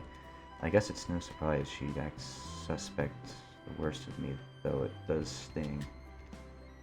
Here we go, dear. Do you feel better now? I'm a lot better, yeah. Thank you, Hifumi. And thanks for picking up my phone, too. I owe you one. It's quite alright, dear. I know how much your phone means to you, so of course I would retrieve it. I would never let something you care for so greatly get damaged. Speaking of which, can you still turn it on? It seems so. Meanwhile, Cosmos fiddles with her phone. Marina tuts. Dear, dear, this is all causing quite the ruckus. She sighs, then says, Well, never matter. Let me help you up, my dear Hiroki. Marina extends her arm towards me, a look of sympathy. Or, wait, is that pity on her pretty face? I hope you didn't hit your head too hard. Sorry. I hope you didn't hit your head too hard, darling. Oh no, I'm alright. I think Cosmos took the worst of it, actually. I glance over my shoulder at Cosmos, abashed, and murmur, I'm sorry? It's alright. I know it's just an accident, so I won't hold it against you. I'm not that petty. I know you're not. Cosmos isn't the sort of to hold grudges. Not like Ayu. No, there's a succubus who's known for getting huffy. But it's nice to get some reassurance about that. I'm glad you're so chill. Of course I am. I'm easygoing. Lo-fi tune study, too, could be my middle name. We'd have an awful lot of middle names if they were written on the birth certificate. I imagine it would get rather confusing, yes. And what are lo-fi tunes? Never mind, Hifumi. It's a bit before your time. Oh, I see. I suppose technology continues to march out without me. I must say, though, I do feel quite old sometimes. It feels as though your younger generation speak different languages to me half the time. You don't know the half of it. Hazel mumbles whilst I accept Marina's hand and get to my feet. There we go. I'm glad I was able to help. There we go. I'm glad I was able to aid you, darling. It doesn't sit right with me leaving you sprawled on the ground like that. Okay, why does she have an angry face when, judging by how she's talking, it seems more gentle and on a positive note, but judging by the angry look on her face, she seems like she's upset about something. I don't know why. But I must ask you to reconsider. Reconsider what? Your marriage to Hifumi, of course. She might be a responsible, mature woman for the most part, at least. She isn't the best at holding her liquor, but do you really wish to wed her first? Oh, do you have any objections to me as a potential partner for Hiroki, Marina? I have a few objections, yes. I mean... God damn! That is one lucky son of a bitch. Sorry, I had to say that. Moving on. Marina leans in. Then in one swift, sweeping motion, she places her right hand beneath my chin, tipping up my head so our eyes meet. She smiles at me, her green irises boring into mine, and says, I myself am very fond of Hifumi. I consider her a good friend. She is certainly one of the most sensible of us succubi, and her company is much appreciated. She is a wonderful woman, and she would not be a poor man... Sorry. She is a wonderful woman, and she would not be a poor marriage candidate. But she would never challenge you, Hiroki, not like I would. If you were to wed her, you would fast fall into a routine. Hifumi would do all she can to pamper you, which might sound nice conceptually, but it might become tedious. People can only be spoiled so much before they begin to get complacent. You would start to take Hifumi's kindness for granted, and then take your relationship would begin to sour. Humans are creatures which desire conflict first and foremost. It keeps their days entertaining, and it also keeps them young. A life without conflict is the same as accepting death. It is akin to stagnation. But if you were to wed me instead, I promise I would not go easy on you. I would train you every day, my darling, so you can best pleasure me. I can be quite a harsh mistress and a stern disciplinarian. She's not kidding, Marina can be pretty scary. But I'm only harsh towards those I love. Then she must love you a whole lot, Hazel. I'm not sure about that. I will not allow you to get complacent, as Hifumi surely would. I would keep you on your toes. Do you not wish to be educated by a beautiful older woman? I think that sounds like a rather fortuitous future indeed. Do you not agree?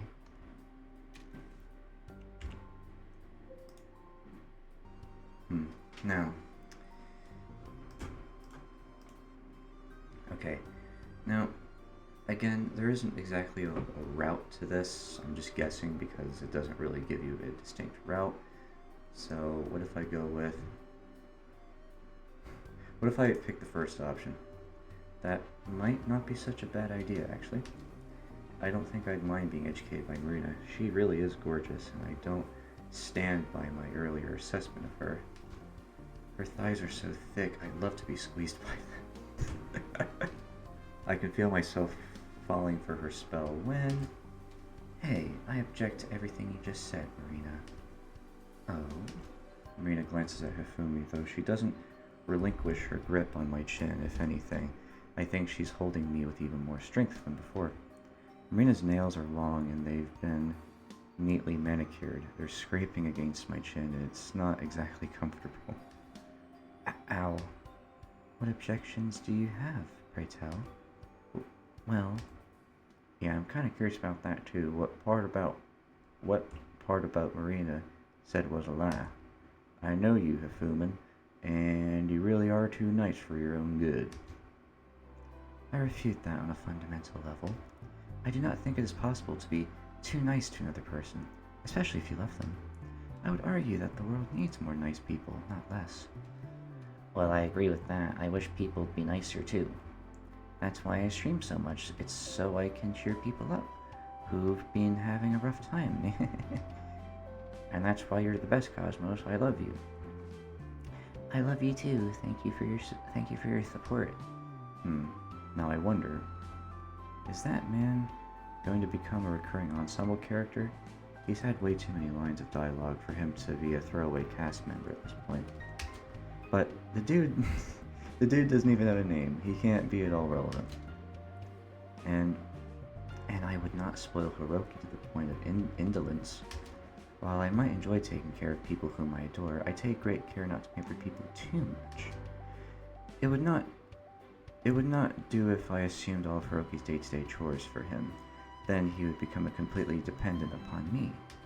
Making one's beloved helpless, like a small babe, is not love. It is cruelty masquerading as love. I would feel awful if Hiroki had to rely on me for everything. Although I mightn't mind if Hiroki needed me to blow on his food for him, or if he needed me to take care of all the laundry, especially his underwear. Oh, that was awkward. Or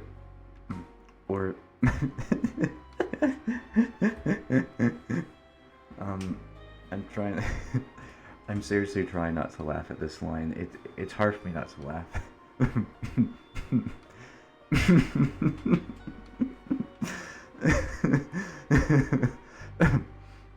Sorry. Or if he wished for me to bathe him, I think that would be a lot of fun.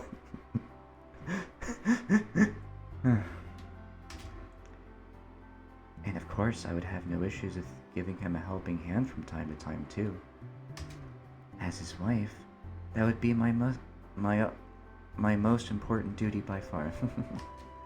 I'm not sure if I like the sound of that laugh. It's sending chills down my spine. Hifumi looks a little too excited about the thought of assuming all of my tasks for me. She said she didn't want to spoil me to the point of codependence, but I wonder. You ain't exactly doing a good job at defending yourself there, Fuman. I have to concur. You might have good intentions, but they do pave the road to hell. Or so the saying goes.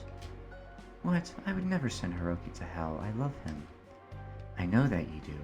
I would never question your feelings for Hiroki, but it's precisely because you love him so much that it will cause him problems. Your feelings are too strong. You don't know any self-restraint, so you would never be able to do a decent wife. You would never be able to be a decent wife. I think I would be a far better wife. Huh? What about me? I'm a real casual and easygoing, but I also know when to get serious. If you marry me, Hiroki, I'll make you jogging with me every morning. I'll soon whip you into shape. Doesn't that sound like fun? Sounds like the exact opposite of fun, actually. The mere thought of it is enough to make me feel nauseous. I think I'd sooner be punished by Marina than go jogging with Hazel. In fact, I'm starting to wonder if the seemingly easygoing Hazel isn't actually a huge sadist herself. What about me? If you marry me, Hiroki, then I'll let you pick my outfits. Oh no. It's like that one Twitch streamer, I forgot her name. She had a boyfriend or husband who would control her or something like that. I forgot her name. I really hope it's not a reference to that.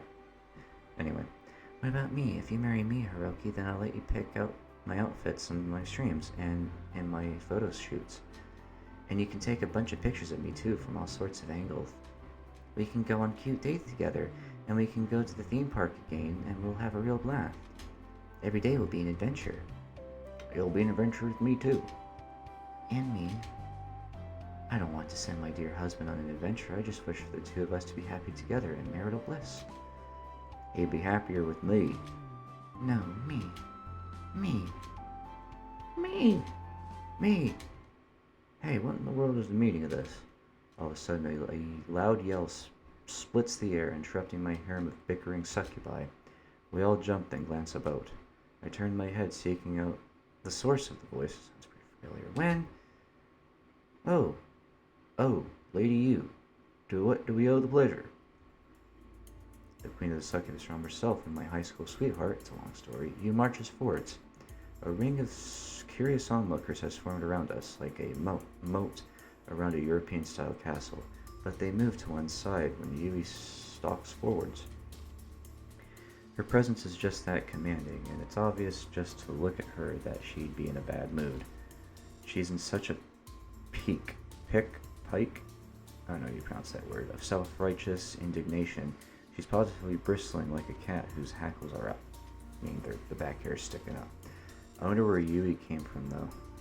The obvious answer to that is the succubus realm, but how'd she know what was happening? Well, she is a succubus. Was she watching us? I think so. I know she does that sometimes when things are slow in the succubus realm. What a thing to overhear, though. I wonder how much of our spat she witnessed. Oh, Yui.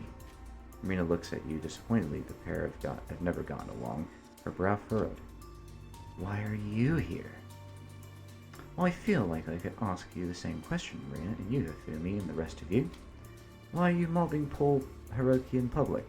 And what were you screeching about? You sounded like a bunch of banshees. We were really that loud? You were being quite loud, yes, though I fear Marina was being even more ridiculous than you. It was impossible for me to concentrate on my tasks, knowing you were getting into so much mischief. Really, though, Yui's upper lip curls in distaste. I cannot wrap my head around this. It is embarrassing hearing you all conduct yourselves so poorly, especially when there are so many witnesses. You are meant to be ladies. Why are you acting with so little grace and dignity? I might expect much behavior from you, Hazel, and maybe from you too, Cosmos, but I'm very surprised to see you egging them on, Marina, and you too, Hifumi. I thought you were supposed to be sensible. What in the world is going on? Ah, crap, Yui doesn't just look pissed, she looks almost apoplectic. I can see a vein standing out on her forehead, and her right eye is twitching. We really must have made her angry. Yui's stickler for order as it is, being the queen of the succubus realm, but she must feel especially affronted now her subjects have caused such a commotion in public. I wonder if Yui sees this as a personal failing of her own because she's their ruler. Maybe she's afraid that this ridiculousness will reflect badly upon her. Yui might be short, but her presence is commanding, so much so everybody falls silent. Even the circle of onlookers who were passing comments and snapping photos and videos with their phones have stopped talking. Silence is appreciated. All that noise was beginning to make my head hurt. I'm afraid of what it might herald. Could this be the fabled calm before the storm? I'm anxious that all hell is going to break loose once Yui learns the real reason behind the disturbance. To that end, I should probably try to explain things to her simply and succinctly before Hazel has a chance to run her mouth and make everything even worse. I want to try and explain myself, but...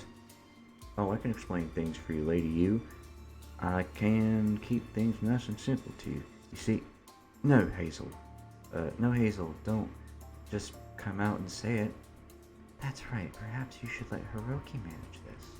We all know Yui can be a bit sensitive. Sensitive? Yui scowls. Are you trying to say that I'm hysterical? Well, you can be sometimes. Marina? Yui's face twists unpleasantly while Marina frowns. Well, I'm very sorry, but I stand by what you said. You do feel things too keenly, and you are too sensitive. Why, you used to be even worse in the past. We all had to be careful with how we addressed you, for fear you would lose your cool. Dealing with you is like a walking on eggshells, and Hazel isn't delicate enough to manage your moods. You should let Hiroki explain things. Be that as you may, I do not want to give Hiroki time to explain things. It is obvious that something important has occurred, and I do not want Hiroki to downplay it for my sake. I would far rather hear the truth, crude and unvarnished though it may be. Please tell me, Hazel, what is happening? I promise I'm mature enough to accept it. Well, are you sure you want to know, Lady Yu? Perhaps we ought to go somewhere more isolated first. The truth might prove to be quite the shock. Then that is all the more reason why you should tell me now. But don't worry, contrary to Marina's lowly expectations, I do not have the full grasp upon my own temper that she seems to believe. I can be quite calm and level-headed, in fact, when the situation calls for it. I know my own emotions, and I know how to respond to provocations accordingly. Now, what is happening? Tell me or I shall have to punish all of you, Hiroki included. But he's not even a succubus or incubus. He's a human. Well, being punished by a beauty like Lady Yu doesn't sound too bad. If anything, it'd be a privilege rather than a punishment. But never mind. You wanted the truth, Lady Yu, so I'll tell you the truth, no matter how shocking it might be. It surprised me first when I heard it too, but I'll bet I'll stun you even more. You see, the thing is, Hiroki and Hifumi are planning to get married. Hifumi proposed to and Hiroki agreed. Now they're shopping for wedding rings. How crazy is that? Shit, the cat is well and truly out of the bag now. There will be no trying to cram it back in, it's too late. Hazel's gone and spilled the beans. She's told you absolutely everything. Now the only question that remains is how you will react. Will she lose her temper? She won't transform into her succubus form in rage, will she? In view of all these people and to strike me down with some sort of malevolent curse? I hope not. What curses are succubi capable of anyway? She won't rid me of my ability to have kids in the future, will she? That'd be a real tragedy. This guy has a lot of kids with these ladies, I guarantee it. I have a prospect. I'm starting to freak out here, like majorly, when... Oh, I see. So Hiroki's going to marry Hifumi, eh? I suppose that makes sense. Yui nods, her arms crossed. Despite all of my fears, her expression remains placid, her blue-eyed gaze cool and untroubled. Her voice is so cool, in fact I can feel a chill going down my spine. I am surprised it didn't happen sooner. In fact, knowing how obsessed my cousin is with getting married, still, Hiroki and Hifumi, I would like to give you two my blessing and wish you happiness going forth. But that's just not possible. Yui suddenly explodes, her eyes narrowed with unmistakable fury. I'd like to congratulate the two of you, but you've made that impossible for me. I can't believe that you would keep something so important in secret, so I would have to find out from Hazel of all people. I'm not sure what Yui means by Hazel of all people, but I don't think it's meant to be a compliment. Hazel doesn't seem to realize this, however, or if she does, it doesn't bother her because she says, "Yeah, it's not fair that I was the one who had to tell her. You should have been more upfront about this, Hifumi, and you too, Hiroki. You're both playing dirty. If we were on the tennis courts, that'd be a foul for sure." I know very little about tennis, I fear. I'm not good at sports in general, save for Karuta. I'm quite uncoordinated in all regards, so Well, yeah, playing tennis can be kind of hard. People think it's easy. You're just whacking a ball around, right? But it actually requires a lot of concentration. It's definitely not for everyone. You two are missing the point. This has nothing to do with tennis. I couldn't care less about hand-eye coordination or what have you. I just want my partner to be honest with me about his upcoming marriage. I can't believe that you would do this to me, Hiroki. I've never felt more betrayed. Damn, we're attracting quite a crowd. A bunch of men and women are looking at us curiously. They probably think you're... These look like cosplayers at Comic-Con, don't they not? A few have even taken photos of their phones out to film this very public falling out, and I can't say I blame them. I'd totally stop and stare if this was happening to somebody else, and I'd probably find it funny too. I can't say I find this particularly amusing, however, because it isn't happening to somebody else. It's happening to yours truly. What a pain. What's going on? Are they talking about marriage? Is that man two-timing these beautiful women? Is that man two-timing Yamamoto Hifumi? And Wakatsuki Marina? And Cosmos Verde, I totally don't And Cosmos Verde, who I totally don't follow in Rapid Pound, and whose streams I don't watch every weekend when I have the free time? Oh. Cosmos perks up at this time and beams at the rather unremarkable man in the crowd who doesn't even have a name. Breaking the third wall. I guess man 1 is good enough for the likes of him. Do you watch my streams, mister? Do you watch my streams, mister? Well, man 1 flushes, his face turning his shade of pink, which is actually kinda cute. Gay! It's okay. Or bisexual, I don't know. Huh? Who knew? It's not that I make a habit out of it exactly. I do have quite a busy job, and it's not like I can spare the time to always watch you.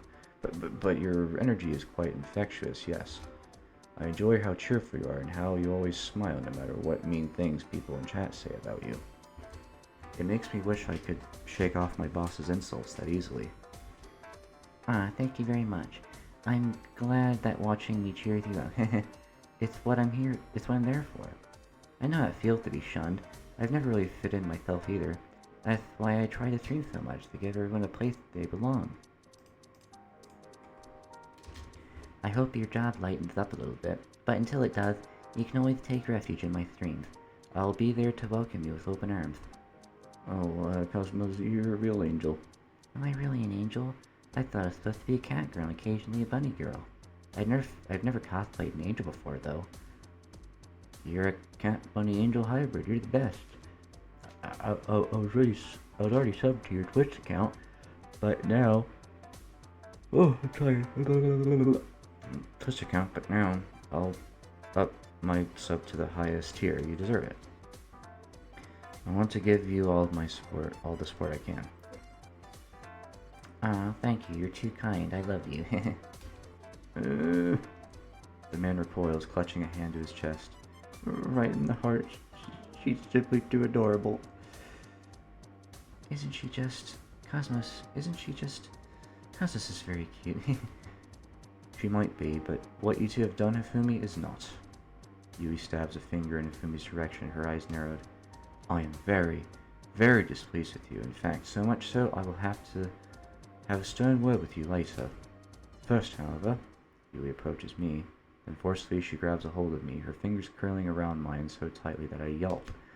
Damn, that's smart. Yui's small and slender, but her gripping power is insanely high. How'd she get so strong? It must be because she's a succubus. They can easily outpower a human, no matter how burly the human in question might be. And I'm not burly at all. I'm just tall. I have no real muscle mass whatsoever. There's no way, therefore, I can endure the pressure that Yui's exerting on me. Hey, you... That hurts. Good. It's supposed to. But why? Do you even need to ask? You trampled upon my pure maidenly heart. In fact, I believe you will find that you have caused me so much more pain than I have to you. Emotionally, maybe, but I'd never harm you physically. I'm not an asshole. I really do only want the best for you. I want us to be happy together. Yui squeezes even harder and I yelp. But if you keep doing that, you'll wind up breaking all of the bones in my fingers. Is that what you really want? What I want right now is for you to shut up and come with me. There are some things that can't be discussed here, not when we've attracted such a large audience. This is a private matter, and it should be conducted in an appropriate location for all of these bystanders. Now, let's go. Go where? You should already know. You should already know where. Don't make me spell it out for you. You might act like a fool, Hiroki, but I know you aren't completely stupid.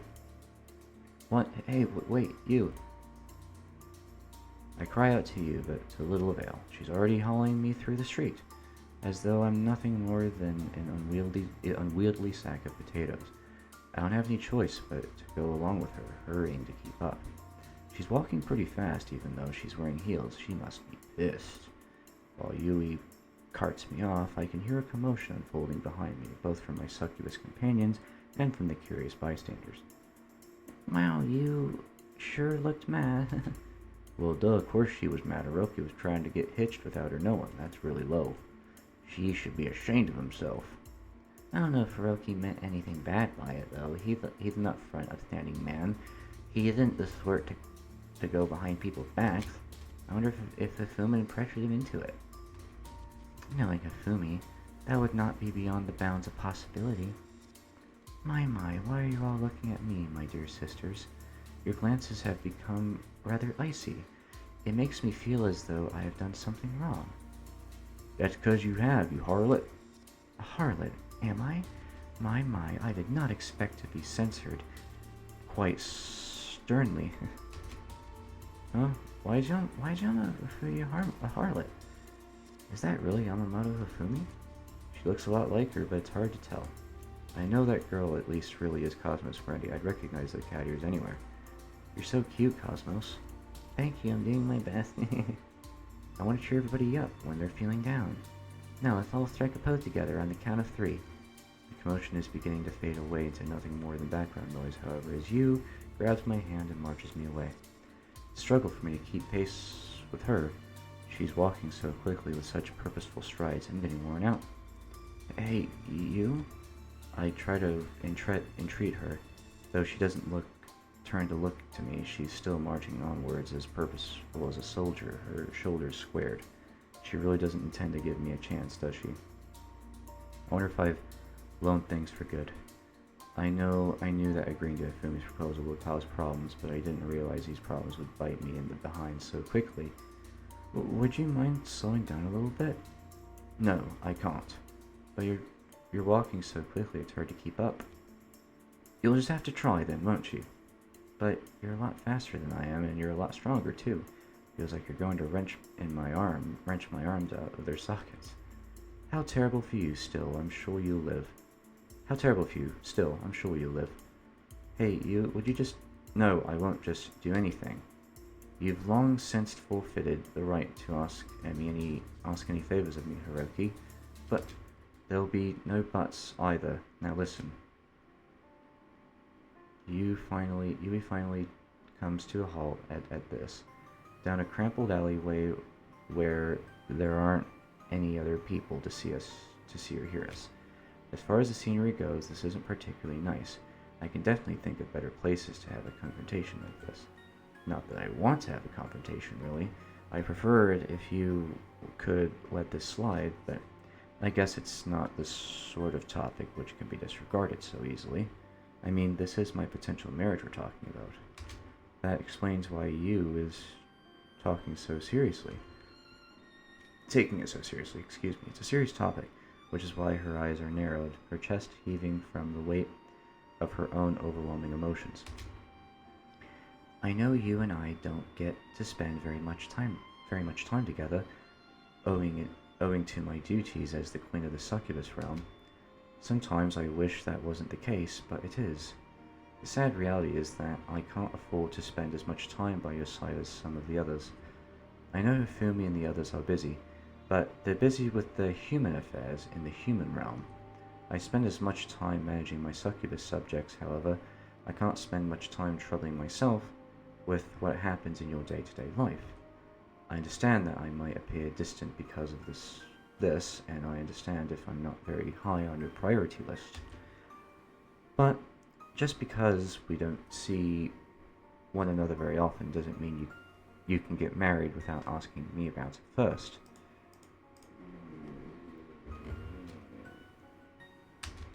That simply isn't fair. Yui stares at me, her powder blue hair, eyes cold and hard to steal. Her chest is still heaving from emotion, and her face looks a little flushed. She really is serious about this. I feel like I've screwed things up. How can I make amends? Yui, I'm very sorry? You don't sound very sure about that, Hiroki. Are you really sorry? Well, I definitely regret upsetting you. I sigh. I don't know what to do. I like you and Hifumi, and of course I like all the others too. I don't want to reject any of you, and I don't want you to feel bad. I just want us to be happy together. That's exactly what I want, Hiroki. I don't desire anything too extreme, yet I cannot have that because Hifumi had to try and take advantage of the situation when my back was turned. She's been trying to steal you away from me, but I will not allow it. You're my very first love, the very first person I ever kissed, and the very first person I pledged my heart to.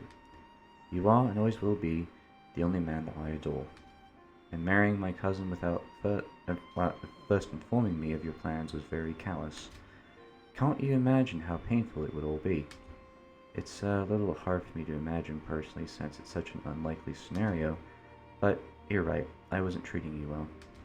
I should have deferred my decision and I should have let you know. I really am sorry, Yui.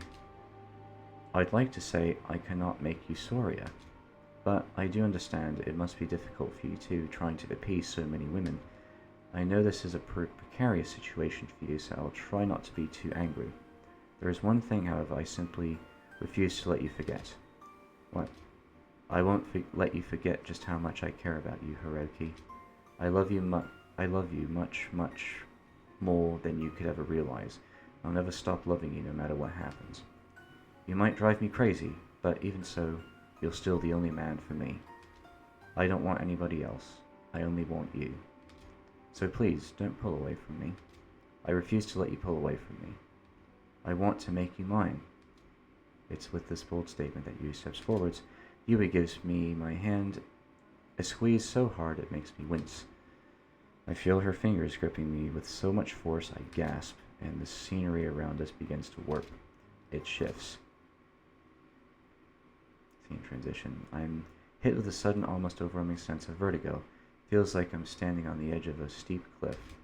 My stomach roils, and gasping, I step back. On trembling legs, which are shaking so much they might as well be made of gelatin, I look around, turning my head first this way, then that. What's going on? Oh, in the succubus realm, I think. I'm not in the alleyway anymore where you dragged me after our public bust-up. Instead, I'm in a luxurious chamber, one with dark purple decor and a large freshly made bed. A floral scent hangs in the air, lavender maybe, and a ghostly beams of moonlight filter in through the windows. I've not been here too many times, but I recognize this place regardless. I don't think I'd ever forget it, not after all the circumstances of my first visit. Hey, did you bring me to the succubus realm? Indeed I did. My apologies for bringing you here without asking you for permission, Hiroki, but I thought it important we speak privately. I guess so, but it would have been nice if I had some sort of warning. What? Yu scowls, her blue eyes flashing. A typo, they typed two eyes in the word flashing. Does being with me bother you that much, Hiroki? Do you really find it that disagreeable? Ah, geez, now she's twisting everything I'm saying and taking it all out of context. I love you, but I wish she wouldn't do this. She's making things more complicated than they need to be. No, of course not. And that isn't what I meant. I don't mind spending time with you, Well, I'm very glad that you don't mind it when I'm with you. That's such an encouraging thing for you to say, given you are my partner. Geez, trust you to pick apart what I said. I didn't mean it like that. I really didn't, but I guess that's how it came across. Or maybe that's just how she wants to interpret it. Yui can be pretty difficult to deal with sometimes, but fortunately for me, I'm used to dealing with difficult women. I can handle this. I'm not upset that you brought me here, Yu. I care about you a lot, after all. I take a step towards her, then bring a hand beneath her chin. This always turns her to butter, even when she's in a foul mood as she appears to be in this case. I can see the blush beginning to spread across her cheeks the moment I make contact with her. So far, this is going exactly as I calculated. It's all according to Keikaku? I was just a bit surprised, that's all, to find myself in the succubus realm. I wish you'd given me a bit of warning. Being hauled about between different worlds is a bit disorienting.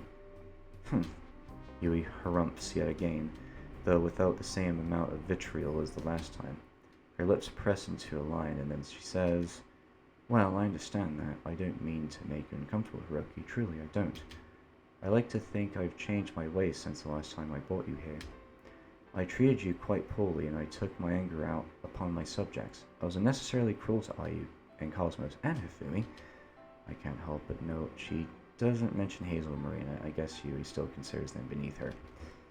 "And I feel remorse for it. I've been trying to mend my ways and my temper, my jealousy, so that our relationship might continue to flourish. But I cannot condone being kept in the dark, Hiroki, not over a subject as important as your own marriage." So she's sort of about this, is she? Well, that makes sense. I think her reaction's pretty reasonable as it goes. Sure, she might have dragged me into the succubus realm without talking things through first, but Yu's definitely done worse. She's being pretty calm. She isn't even raising her voice, but she does sound upset when she says, "I agreed to let you see the other succubi, but that was the only condition, that you were open and upfront with all of us about what was going on. You cannot love one of us more than the rest. That isn't what we agreed on. I don't want our relationship to be unequal. It's already complicated, and so many people are involved. That will make it even harder to navigate. You're making things unnecessarily difficult. But it doesn't need to be. There's a simple way to settle this. You just need to love all of us equally." Yuri approaches me once more, the heel of her shoe striking the marble floor. Pressing a gloved hand upon my chest, she pushes me backwards. She doesn't use too much force, but she doesn't need to. As a succubus, Yui is naturally a good deal stronger than I am. I fall backwards with no opportunity to even try and right myself. My behind hits the mattress with a thwump, and dumbly, I look up at you. She observes me, one hand under her chin, as she says, "Though, in all honesty, I would prefer it if you loved me above all the others. Do you want me to give you some special attention, then? If you wouldn't mind. I think it's only fair, after all the emotional turmoil you've subjected to me. Me too. I was really scared, you know." Yui sniffs, her eyes looking suspiciously glossy. Is she trying to hold back tears? I thought, when I heard you had accepted Hifumi's proposal, that you had chosen her above the rest of us. I really did fear that you meant to abandon the rest of us, myself included, but was I jumping to conclusions? Yes, you were. I'll admit things progressed a bit fast between me and Hifumi, but I thought that to myself. She's the one who proposed to me first. I went along with it because I do like her, and I didn't want to turn her down, but I wanted to talk things through with you too. I felt guilty. So, I guess a part of me is glad that you found out. I've never wanted to keep secrets from you. I'm sorry if I upset you. You did upset me, I cannot deny that. Softly, Yu smiles now, resting her gloved hands upon my shoulders. But I suppose I already knew that the truth would be something like that. As much as I love Hifumi, she's always been rather pushy. I understand if she's the one who investigated all this. I will have to have a stern talk with her later, but for now, Yu looks over me, her face still a touch flushed, her lips pursed in a manner which can only be described as sultry. I would like to spend some time with you, Hiroki. Just you and me. It would soothe my anxious heart a good deal. It has been such a long time since we were able to be intimate together. Wink, wink. Will you let me show how much I love you? Well, of course. I offer Yui a smile response, touched by the depth of her feelings. When you first dragged me into the succubus realm, it was against my will. She didn't even give me any choice.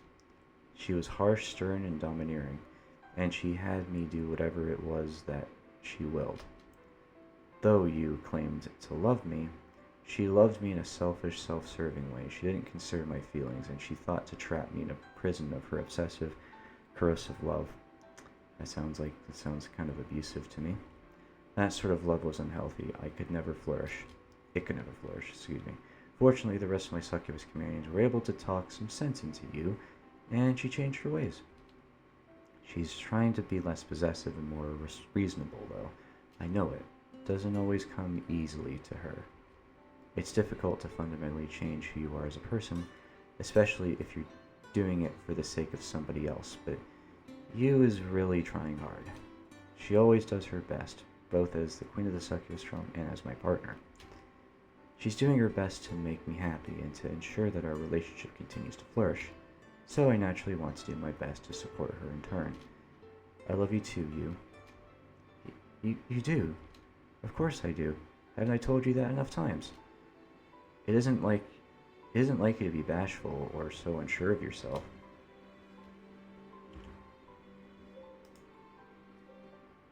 Okay, so there's also, again, I don't know what to choose, so I'm just gonna guess.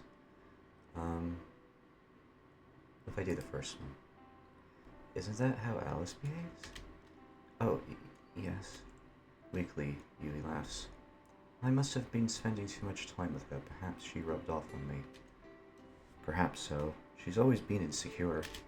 But she doesn't need to worry, and neither do you.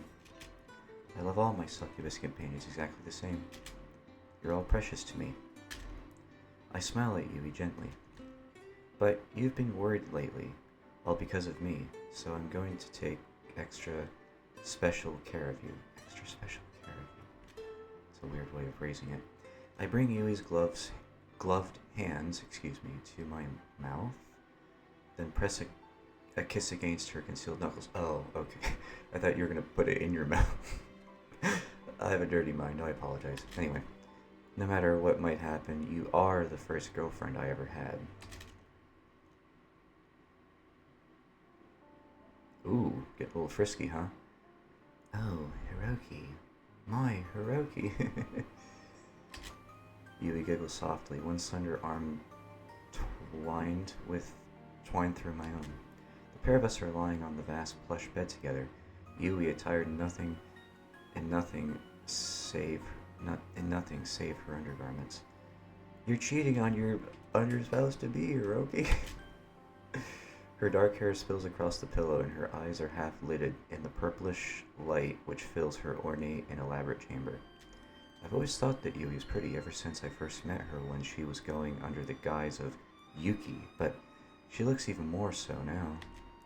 She's positively radiant. I swear her face looks like it's glowing.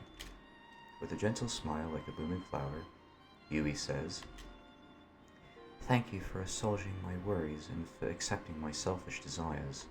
I hope I wasn't too pushy, though." Now this is a change from before. The Yui I first met, who dragged me bodily into the succubus realm, never would have worried about my feelings. Though she loved me, she valued her love for me more than she did my own comfort. I didn't hold that against her. It was flattering, in a way, to be adored so ardently.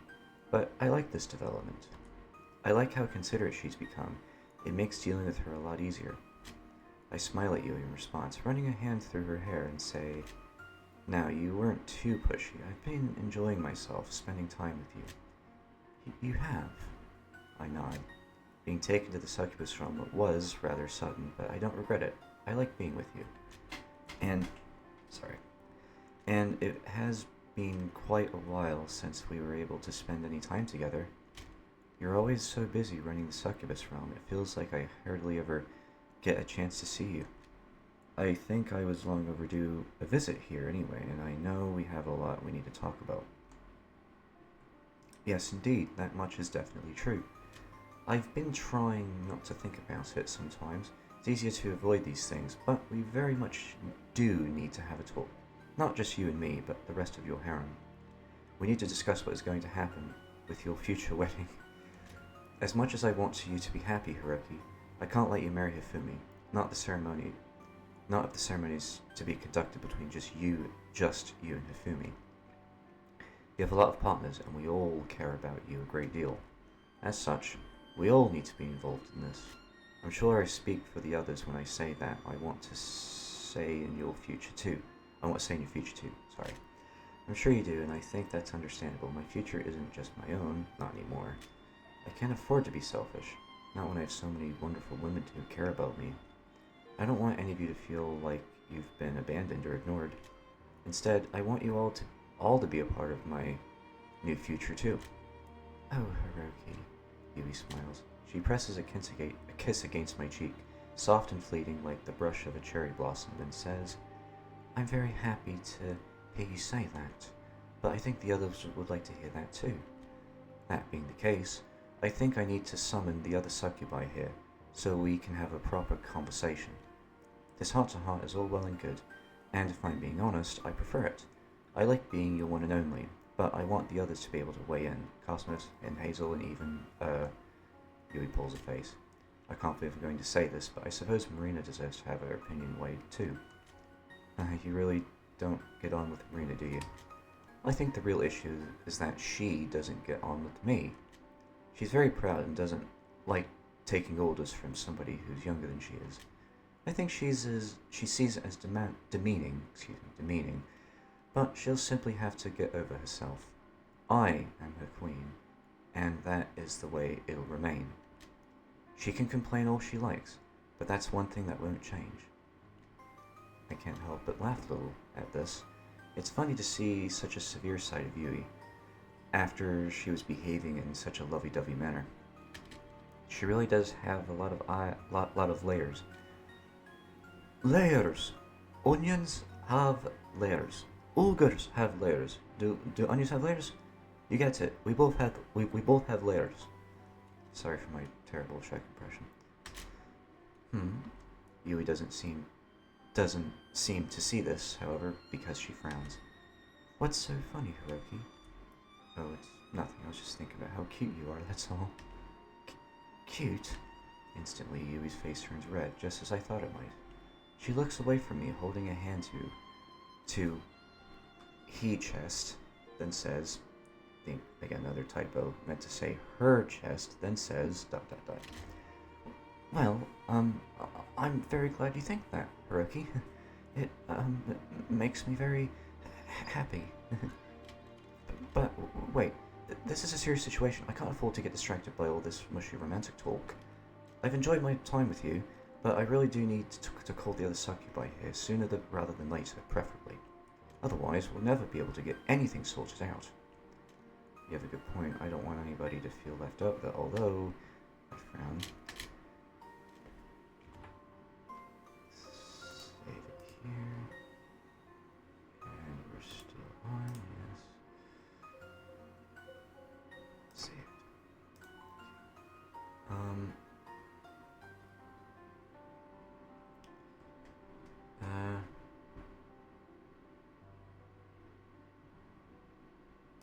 I don't know what else to say. What about Ayu? She's still touring with Shizuru.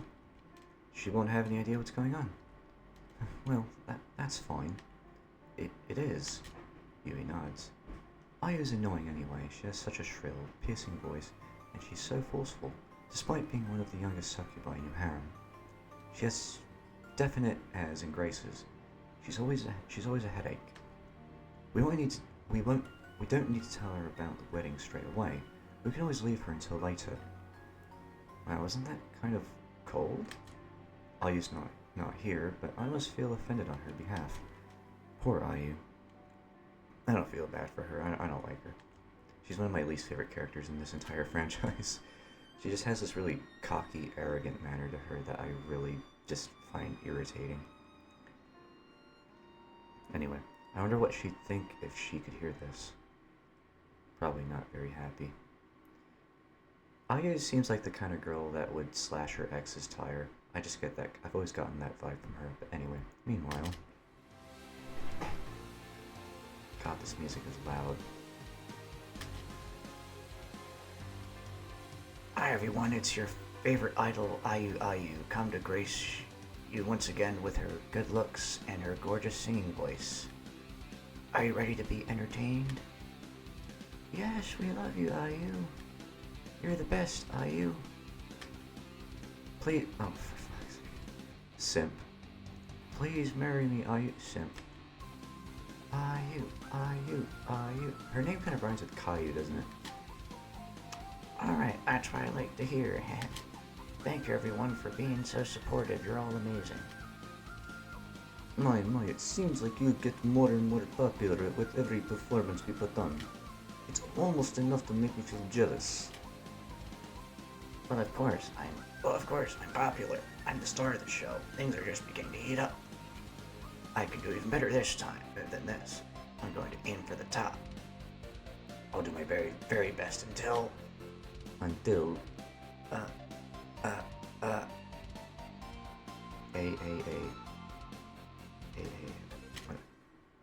Achoo! Oh my, that was quite a big sneeze. Are you alright, Ayu? Okay, so again, just recapping earlier, I, for whatever reason, I think of her as Russian for some reason. So, yeah. And I just picture Ayu with a really raspy voice. Anyway. Oh yeah, I'm fine. Still, that's funny. Don't people say if you start sneezing out of the blue, it means somebody's talking about you? I wonder if something's going on. Oh, it's a reference. Back to the succubus realm, ... Well, maybe you have a point. Ayu's too busy to be bothered with all this wedding talk. Whatever your reasoning, we really will have to save it for later.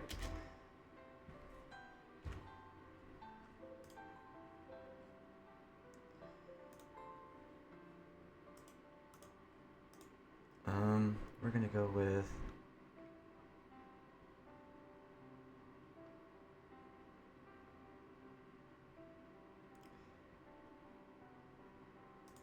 Let's just go with this one. Again, there's no guide or route exactly because this is new. So I don't know what to choose. So I'll just go with every first option. I really do think we need to talk about Alice though. And what about Stefania and Elizabeth? Well, they were in the other option too. Stefania's still part of my harem even if she isn't a succubus. But we can't exactly bring her to the succubus realm, can we? Probably not. It would breach standard protocol. Technically speaking, you shouldn't be here either. This is no place for humans. Why'd you bring me? I'll have to give it some thought. But for now...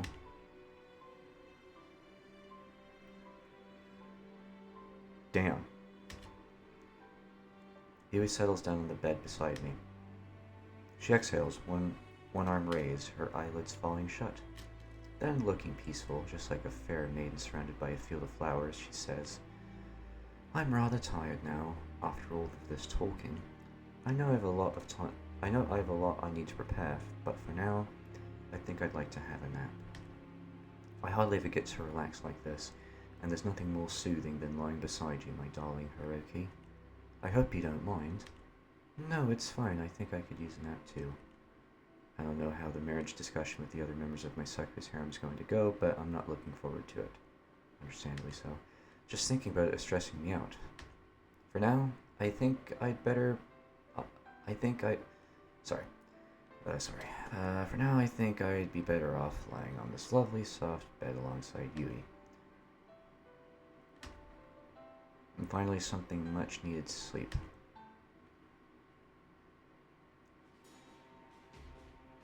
It isn't long after sharing a bed with Yui that she rises so she can attend what she describes as important business. I'm not sure what this business entails initially, but things soon become clear when Yui, newly dressed in her succubus attire, leads me to the throne room. Once there, she summons the fellow members of my succubus retinue, though not to my relief. Ayu, I guess she's still too busy touring with Shizuru. Rina, Hazel, Hifumi, and Cosmos all step out of dark, swirling portals which materialize within the throne room, all of them clad in their succubus attire. They look at one another, but they don't seem surprised by their change in circumstances. I think they were probably expecting this. Rina sighs and says in an arch voice, So, we're here again. I should have known. I feel like it's been a while since I came back here. Spending time in Tokyo is fun and all, but the succubus realm feels like my real home. It's good to be back. Even if this place is kinda dim and dingy, I miss my anime figures. Ah yes, Cosmos anime figures. She has a whole bunch of them.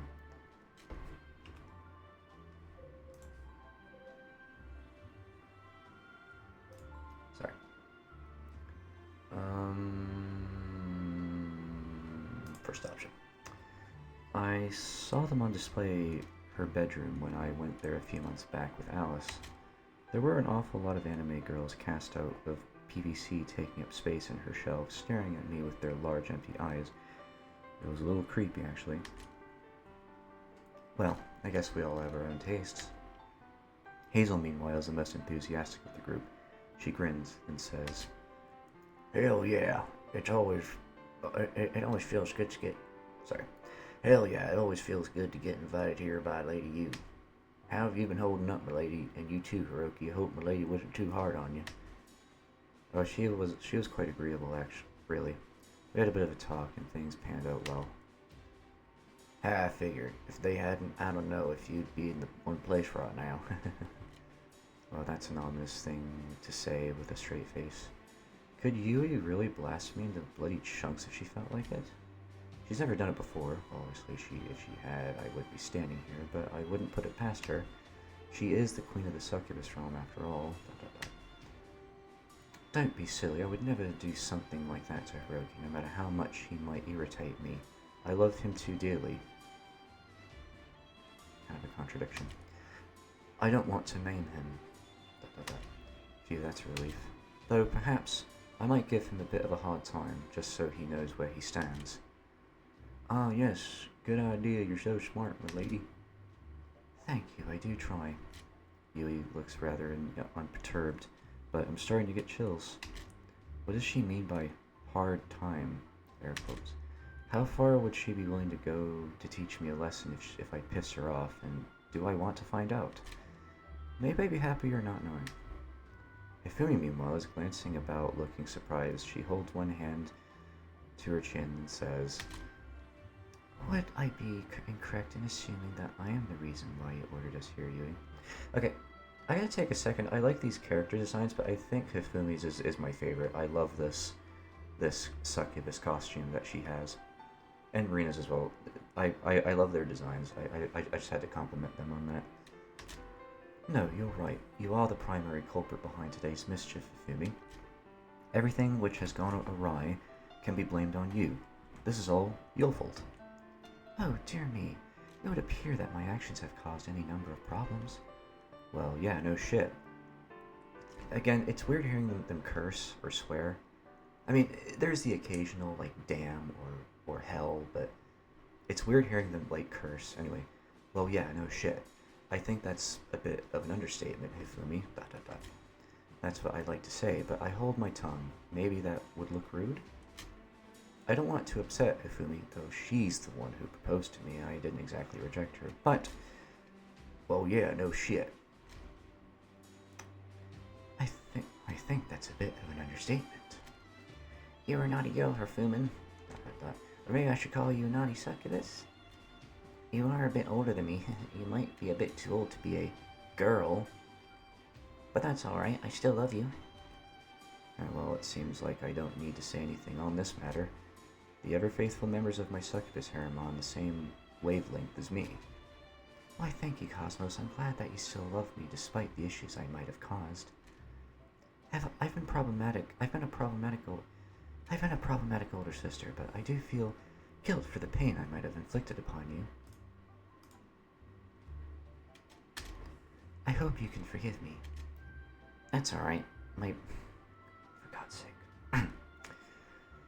That's alright. My boobs might not be the biggest, but what I lack in my chest, I make up for in my heart. Okay. It's bigger than the ocean, and I can forgive you with ease. Don't you feel the same, Marina, Hazel? Well, part of me resents that Hifumi's actions have led us all to being summoned here. But perhaps this is a blessing in disguise, excuse me. I believe this is a conversation which is long overdue. We should have discussed our futures with Hiroki a long time ago. I am glad you think so, Marina. This is precisely why I summoned you here, so we could have a proper talk about where we all stand. Now then, using the power vested in me as the Queen of the Succubus Realm, and your unquestioned ruler, I call this meeting into session. Oof, that sounds pretty serious. I've seen Yui act serious before, of course, out of all the members of my ever-expanding succubus harem, She's the one of the sternest, but I've seen her act so regal in quite some time. Sorry. It's a bit of a shock, especially when she was acting so sweet not so very long ago. I cannot help but feel, and I'm sure I'm not the only one who thinks this, that our relationship with Hiroki has been in a state of limbo for quite some time. Though we all love him in our own ways, and we all have been content enough to let one another express our feelings as we best see fit. None of us have made any progress in deepening our bonds with him. We were all too worried, I suppose, about stepping on one another's toes or demanding too much attention from him. Our relationship has endured in relative peace and harmony because we have all been considerate of one another's feelings. But now I begin to wonder whether we mightn't have been acting with too much consideration. Too much? Cosmos frowns.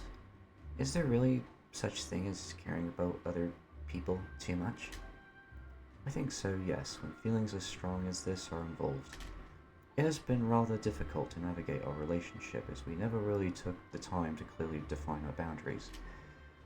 We do not know how much we are allowed to monopolize Hiroki's time, nor when too much is too much. We have all been uncertain and uneasy, myself included. It seems a miracle our relationship has endured for as long as it has when there is so much uncertainty. But there is one thing I am sure of. Though we never did discuss what we can do with Hiroki and what we cannot, you have most certainly pushed things too far, Hifumi. You might be my cousin and I care about you, but I cannot disregard what you have done, and neither can I let you off the hook. I cannot look the other way. Even with all the confusion surrounding our relationship, you should have known that proposing to Hiroki was a step too far. And if you wished to wed him, you should have talked things through with the rest of us first. It's almost unconscionable that you did not. I fear that you have behaved very selfishly. You thought of nobody but yourself and your own desires, and now we are all suffering. Do you have anything to say in response to these charges? Dear me. It rather sounds if you are accusing me, my dear younger cousin. That would be because I am. All the problems we've caused facing have occurred directly because of you and your interference. You have been a huge nuisance. Goodness, you are making me sound rather like a villain. I'm beginning to wonder whether I oughtn't to change the way I laugh. Perhaps would be more appropriate, given your newfound impression of me, or even. Oh, sounds kind of badass. Do you think so? Maybe I should adopt it from now on, then. Nah, it doesn't really fit her. Yeah, I'm not sure if I really think that suits you. Does it not? It's a bit too bombastic. Hiroki's right. That sort of creepy laugh isn't like you, Hifumi. If you've got to be a villain, I think you could at least be a cute villain. It's more sneaky and mischievous. Or maybe, or even... I see there really are a lot of options to consider. I had not realized that was an option. I wonder which laugh I should go with to better suit my new role.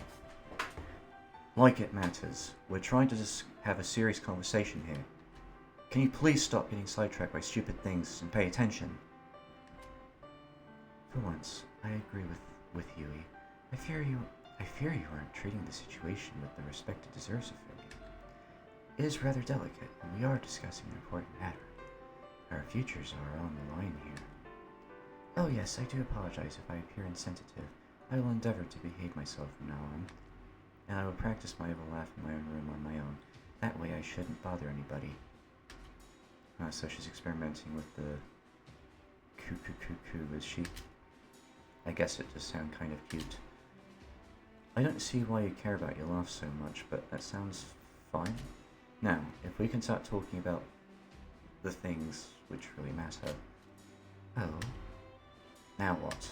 Yui looks annoyed. I can see a vein beginning to twitch in her forehead again like a worm.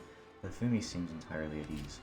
She's as cool as particularly cool cucumber. I was wondering, Yui, whether you meant to punish me for my gross misconduct. Huh? Yui frowns. Then she blinks. Do you want me to punish you, Hifumi? Not particularly, but I thought it might make you feel better. I know that you like venting your frustrations out on others. As I do. I know it only too well. So I thought it would only be prudent to offer myself up as tribute. If I am the wicked mastermind who causes current commotion, then you should treat me as such. Do you not wish to show me my place? I would not mind if you wanted to step on me or pull my hair or even throw tea in my face. What the fuck? I would accept all of my punishments without flinching. This is how serious I am about making amends to you, dear Yui. Well, Yui falters. She was trying to act cool and unmoved, which every inch and regal royal queen, but Hifumi's eagerness must have thrown her. I guess Yui wasn't expecting Hifumi to be so gung-ho about the idea of her own punishment. Not that I can blame her. I wasn't expecting this either. I, appreciate that you want to make amends, Hifumi. That's very thoughtful of you. I'm not the same woman I once was, however. I no longer try to vent my frustrations on others as you so rootedly put it. I'm trying to control my temper. I wish to act in a responsible manner, one which is befitting of a monarch. As frustrated as I am with you, and with your underhanded methods, I will not inflict any physical harm upon you.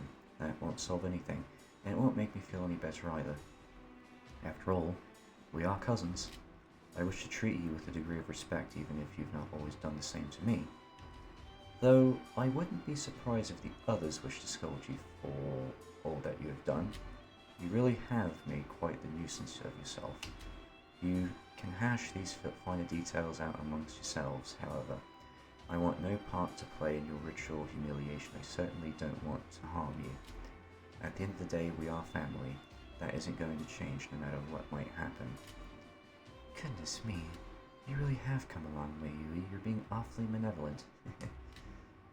I think I'm being too benevolent. I am your queen. As such, I really ought to throw you into the dungeons for daring to go against me, Hifumi. Does this place have a dungeon? That's news to me. But I can't bring myself to do it.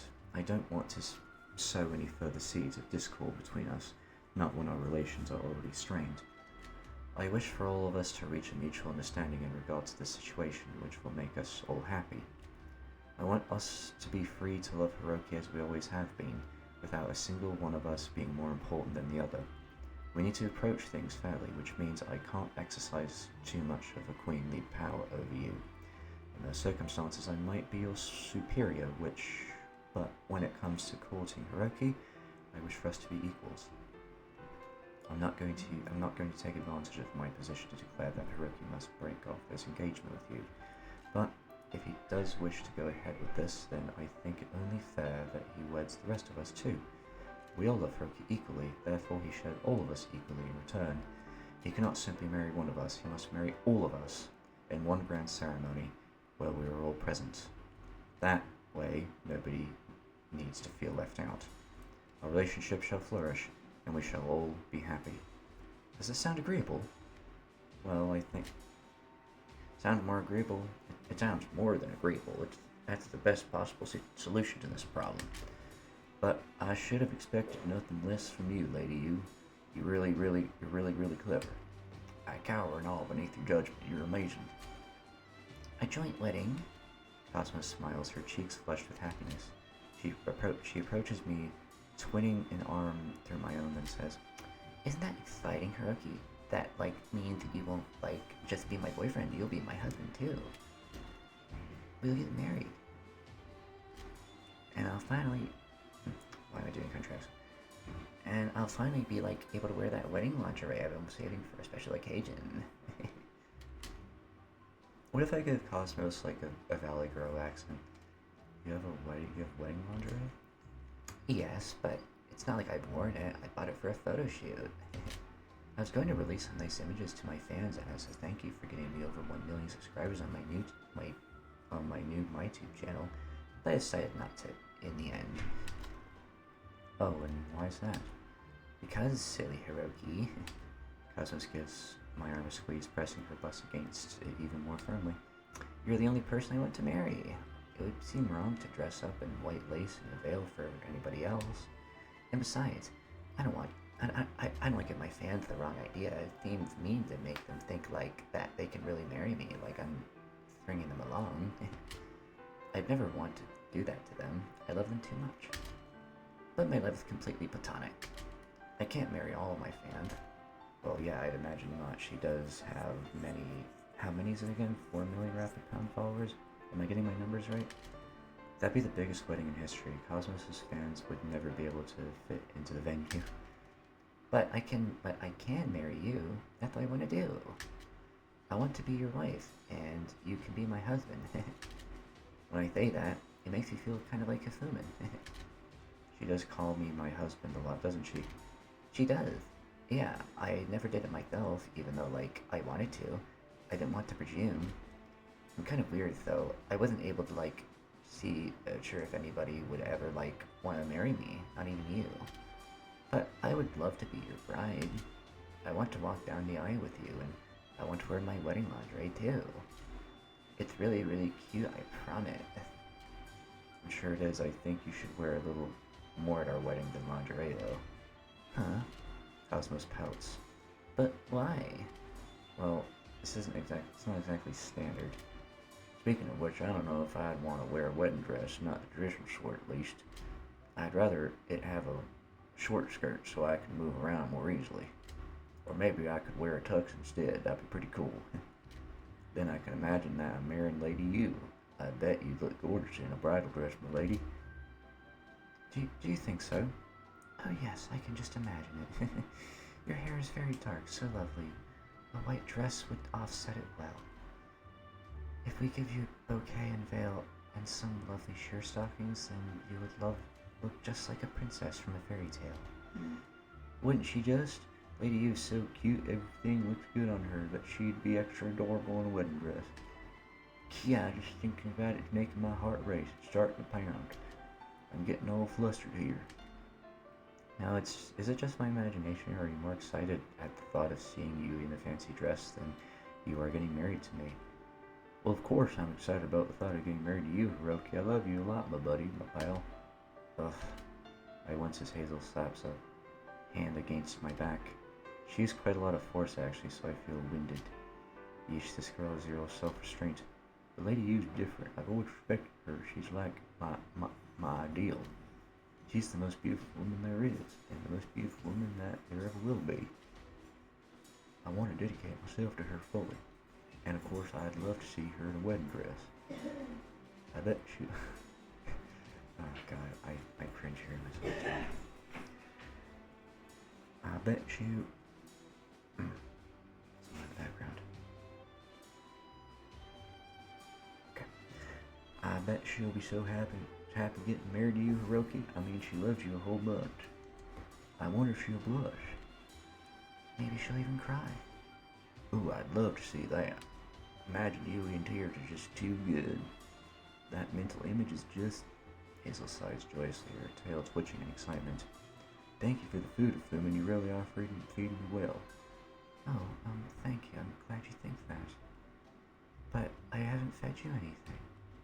Not physically, but you give me a real nice mental image to chow down on. You're the best, Hifumi. I do try.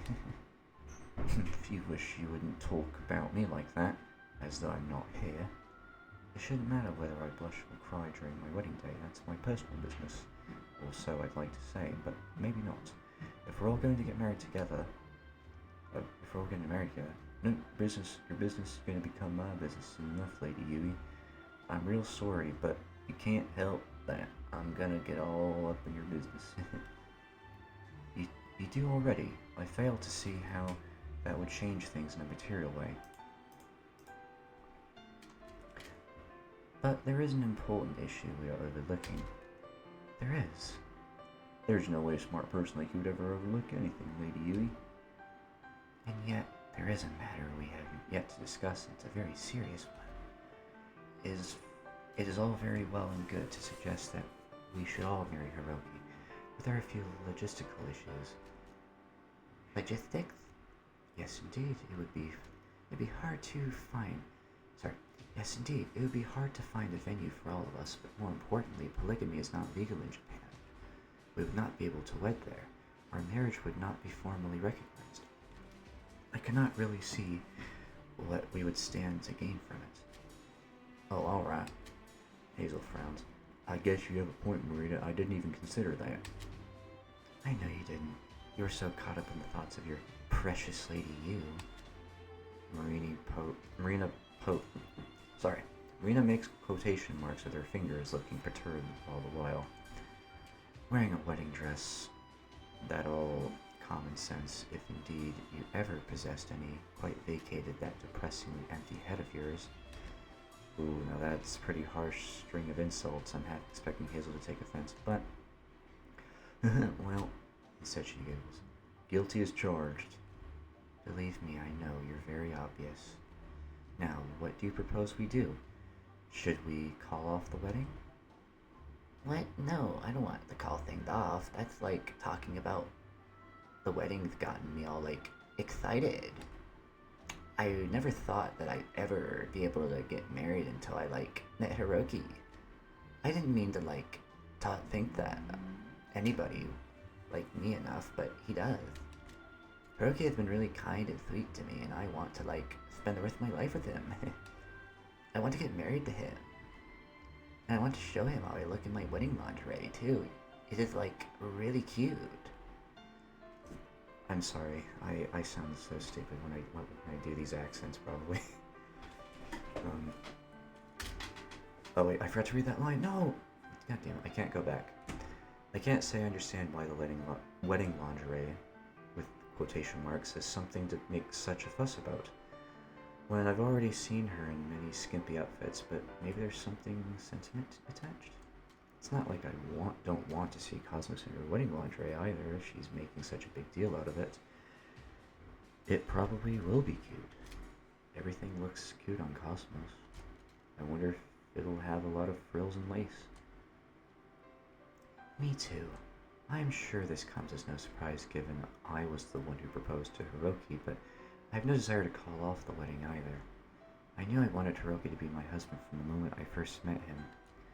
I had long been searching for a kind, gentle, understanding man whom I could spend the rest of my life with. Kind, gentle, and understanding, eh? I don't really see that in him, but anyway. And I found that in Hiroki. Again, I don't see how, but okay. I care about him too dearly to simply turn my back upon him. I will not go back on my desires to be his wife. Huh, well, when you put it like that, I suppose my feelings aren't too dissimilar to yours. I too would like to wed Hiroki, if he would not be opposed to such a union, of course. And I want to see Lady Yu in her wedding dress. It's like my biggest dream. Good grief, the situation really is tricky. Calling off the wedding might be the easiest option we have available to us. Good grief, Charlie Brown. No, I don't want to. Nor do I, admittedly. I want to see you dressed up, Lady Yui. Man, I really am popular, huh? Don't know how, but yes. Mine's Hazel's dubious desires to go forwards with the wedding. The others all seem really enthused about this. I'm glad that they all love me so much, but can one person really accept such an onslaught of unwavering affection? It's a lot intense. Yui ponders, still resting her cheek against her hand, when... Alright, how about this? Why don't we wed Hiroki here, in the Succubus realm? That might be a better idea. In the Succubus realm, you say? Yes, that's right. Our marriage mightn't be recognized in Tokyo, but I fear that's something that will not happen for many, many years, maybe even centuries. Humans can be awfully close-minded when it comes to relationships any more complicated than one man loving one woman. It seems rather reductive given there are so many different ways to love people. Well, exactly. I love Hiroki, but I also love you a whole bunch, Lady Yui. I love guys and girls equally, as long as you're cute. That's my motto. Your motto makes you sound awfully shallow. It sounds exhausting too. I don't think I'd have the ability to love quite so many people, not when I've devoted myself entirely to Hiroki. I love him so. I cannot lavish the same degree of affection upon anybody else. He has quite captured my heart. I love my hand a lot, but I'm not, like, in love with them. It's not the same thing. Hiroki's the only guy I, like, really adore. It is the same for me. It is the same for me. I don't possess the same easygoing nature as Hazel does. Not when it comes to the relationship, at least. I love Hiroki, and that is enough for me. I have no desire to share my love with anybody else, or to split it between numerous individuals. But that is fine. We all love in different ways. That is something our ancestors understood, as the rules around marriage in the Succubus realm are rather lax. Anybody can wed, and they can wed however many people they want, so as long as their love is true. Our marriage mightn't be accepted anywhere else, but it would be accepted here at least. It would reaffirm our bonds, and I am sure it would only serve to make us closer. We wouldn't receive any of the financial benefits from our union that ordinary humans receive, but I trust that shouldn't be an issue. Money is the furthest thing from my mind. I only want to marry Hiroki because of my love for him. What a wonderful woman, eh? Me too. I concur. I am successful enough that I needn't worry about trying to source any alternate income streams. I'm content with wedding Hiroki because I care for him. It really is that simple. I want to wed Hiroki so I can see you dressed up, Lady Yu. I'm sure you look wonderful. Yes, you might have mentioned that already. Yui clears her throat and says, Very well. I trust you have no objections to my plan. Not me. I'm looking forward to the wedding. I imagine we will face many more challenges in the future given the unusual nature of our relationship. I have no qualms with your suggestion either. It should solve things for the present, and I too would like to wed Hiroki. It has been too long since we met, and I'm not getting any younger. It's a bit embarrassing, but even I have dreamt about wearing a wedding dress and repeating my vows with the man that I love. Aw, how unexpectedly maiden. I didn't know you had such a cute side to you, Marina. Maybe I need to become your fan too. Don't you dare. The only person I want to call me cute is Hiroki, and even then, I'd rather he do that sparingly. When you reach my age, it starts to feel a bit demeaning being called adorable. What a tough crowd. Alright, I get it though. I won't call you adorable, Marina. But I'll still look forward to seeing you in a wedding dress. Of course you will. You're so shameless when pretty women are involved. Sometimes I think you should get spayed. Well, that's kind of scary. And isn't that something most people mostly do on animals' cats when they remove your ovaries? You act like an animal in heat. You're utterly shameless. You really do try my patience sometimes. Or most of the time knowing how Marina acts around Hazel. Now, you two, let us not bicker. We've already hit upon a wonderful solution to our most pressing problem, thanks to Yui, so we ought to be more cheerful instead. Things are finally beginning to look up. Isn't that exciting? I suppose, though, there still is one issue at hand we have not yet addressed. Oh, what is that? This might not sound important given the severity of all else we have discussed, but it really cannot be overlooked. This issue is, who will have the honor of standing directly next to Hiroki whilst we say our vows? Oh yeah, that's a good point. If we're gonna have one big wedding, we will need to figure out who gets to be the closest to Hiroki during the ceremony. I hadn't even, thought about that. Maybe that's because I'm, stupid.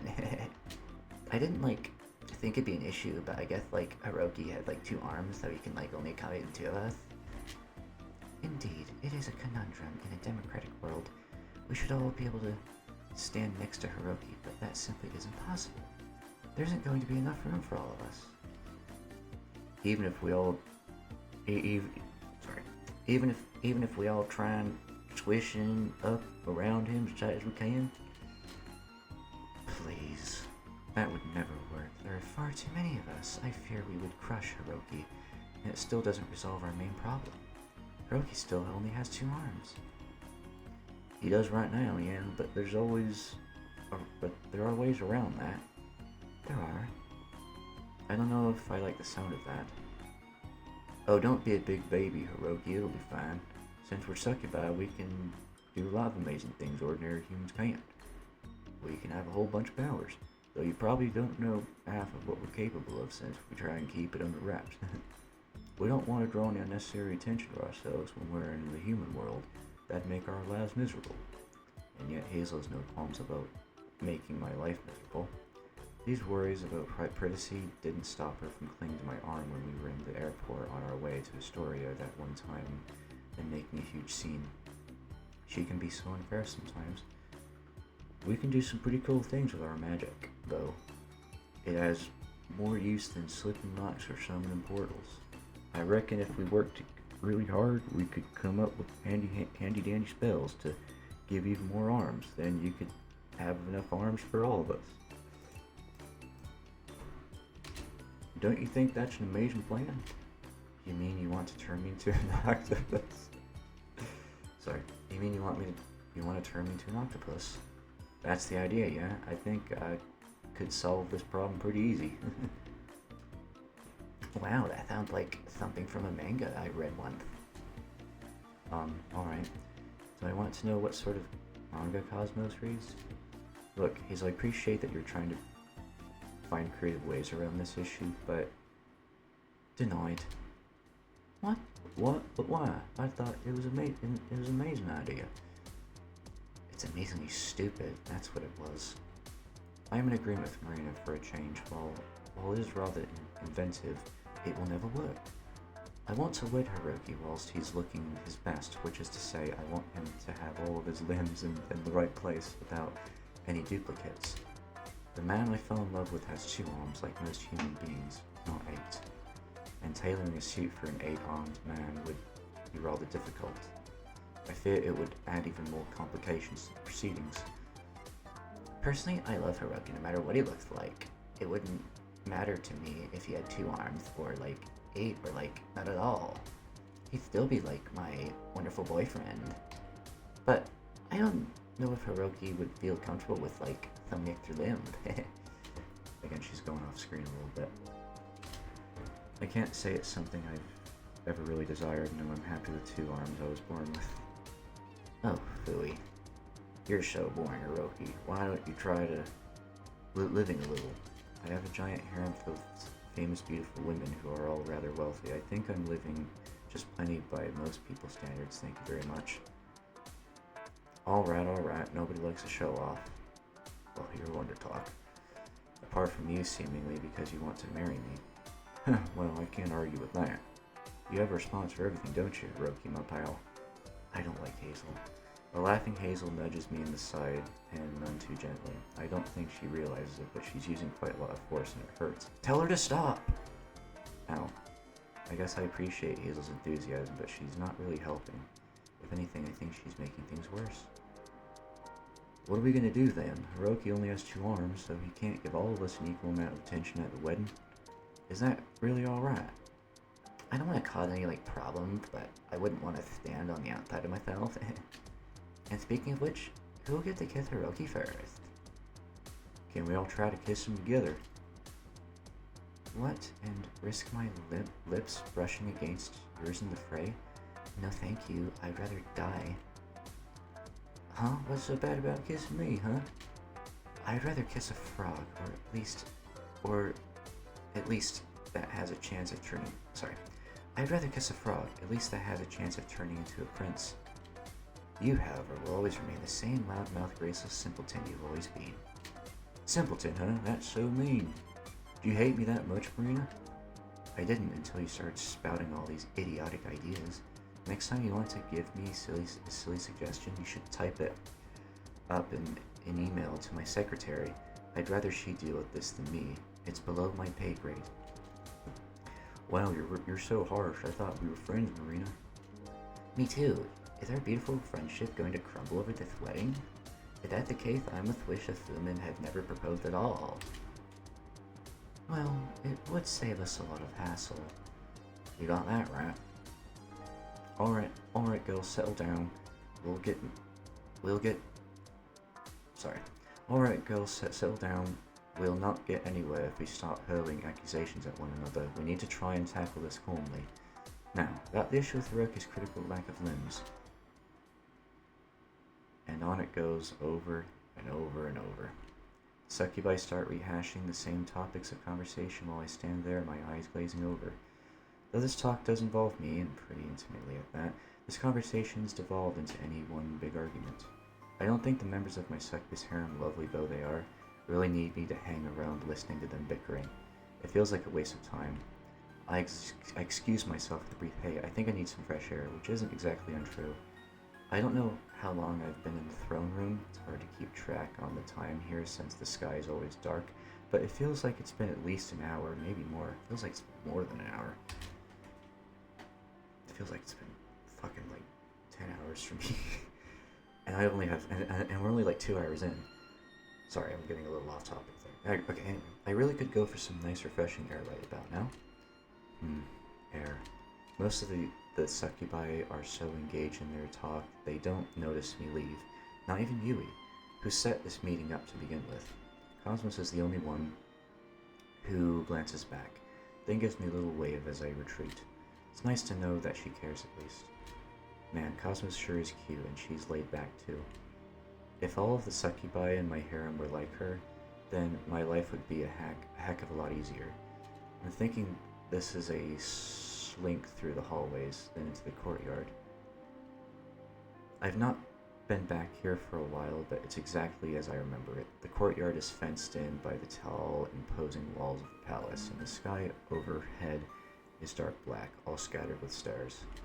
There's a fountain set up in the middle of the courtyard, from which a regular stream of crystalline water flows, and there are benches set up about it. I take a seat upon one of the benches with a relieved sigh and lean back. There's a gentle breeze which caresses my hair and face. The hem of my shirt is quite relaxing, as is the sound of the water as it drums regularly against the basin of the fountain. Standing about in the throne room felt horribly stifling, despite how large it is, so this makes a nice change of pace. I'm still in the succubus realm, but I don't feel as trapped. I sighed, then I let my eyelids fall shut. I'm content to simply sit there, listening to nothing save the sounds of the fountain, the sound of the wind, when... Miyagi Hiroki, I thought I'd find you here. It's good to see you, Hiroki. I was wondering how you've been holding up. Oh, hey there, you two. I greet Cosmos and Marina with a wave, though I can't help but think it's strange they've been spending as much time together. Is Marina going to become Cosmos BFF now? Will they take more selfies together and do joint cosplays? Somehow I can't see it. In any case, I greet them with a light. Are you alright? We're both fine. Marina and I just figured we'd step out for a bit. Then things were getting kind of heated. We thought we would use some fresh air too. And I wanted to see how you were doing. Yes, indeed. You ask whether we are alright, but I feel like I ought to be asking you the same question, my dear Hiroki. Oh, do I look rough? You look adorable. You just like always. I mean, you are like my wonderful boyfriend. You look cute no matter how tousled your hair or how heavy the bags under your eyes are. But you do look a little tired. And I fear that is an understatement. You appeared to be so exhausted during our meeting. You were struggling to keep your eyes open. Not that I can blame you there. I'm used to participating in long, dreary meetings, but that began to drag even by my standards. Yui definitely likes to hear the sound of her own voice. She talks at such great length, and for what cause? If I wasn't accustomed to such affairs, I fear I might... Glass going in the background. I fear I might have fallen asleep. Same here, I like Lady U and all, and I think she's doing her best, but she uses so many big long words, and she always is so serious. It was hard to pay attention, I couldn't think straight. Huh, now I wonder if that's why Hazel loves Yui so to such an intense, borderline insane degree. Did she get subjected to one too many talks from Yui, so it started to erode her brain? I really do wonder.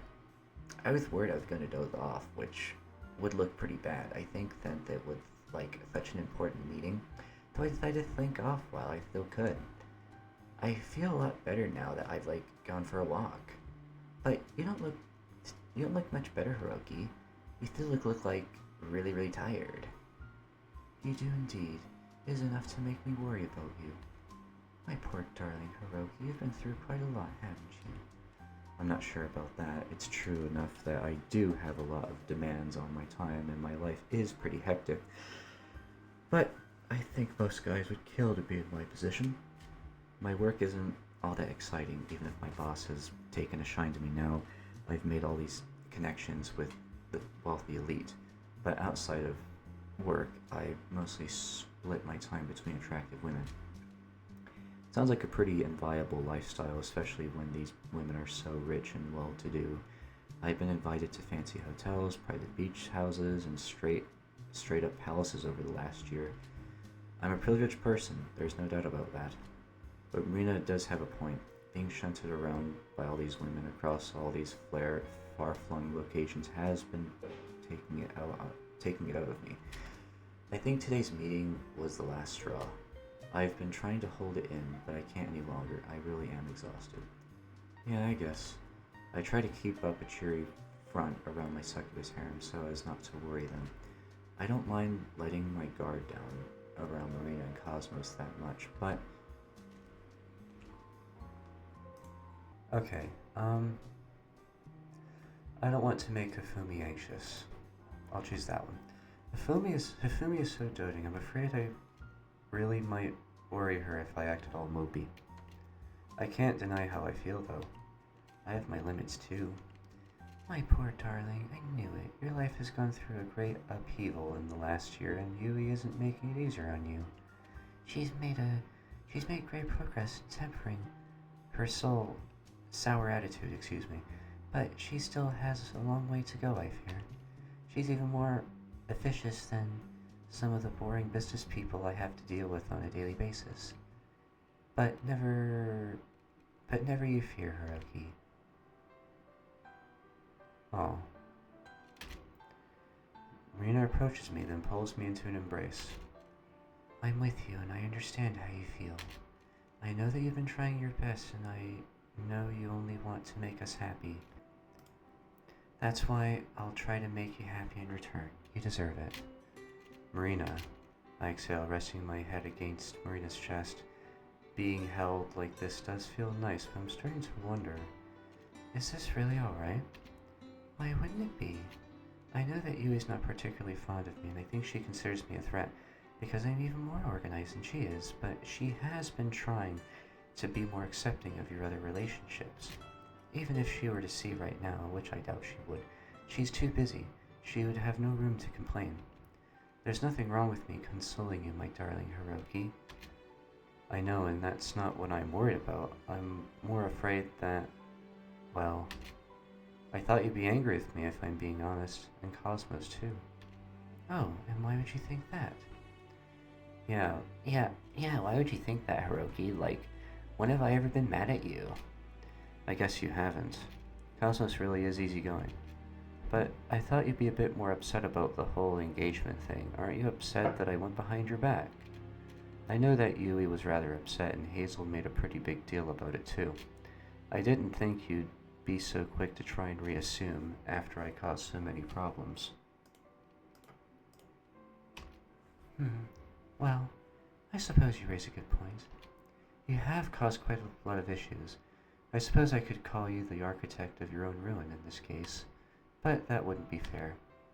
It wouldn't? I don't think so. From what I've gathered, Hifumi was the one who started all this, not you. She proposed, which is quite shocking. Given she's so traditional, I was sure she would wait for you to make a move, and you accepted, largely, I suspect, because you didn't want to hurt her feelings. Is that correct? Well, yeah, I didn't want to upset her. I'd feel awful turning her down, especially when I know how much she wants to be a bride. It's been her dream for a long time. It has indeed. Ever since she was a young girl, in fact. Did she tell you that? Hifumi and I are close. I know quite a lot about her. She becomes rather talkative after she's had a bit too much to drink.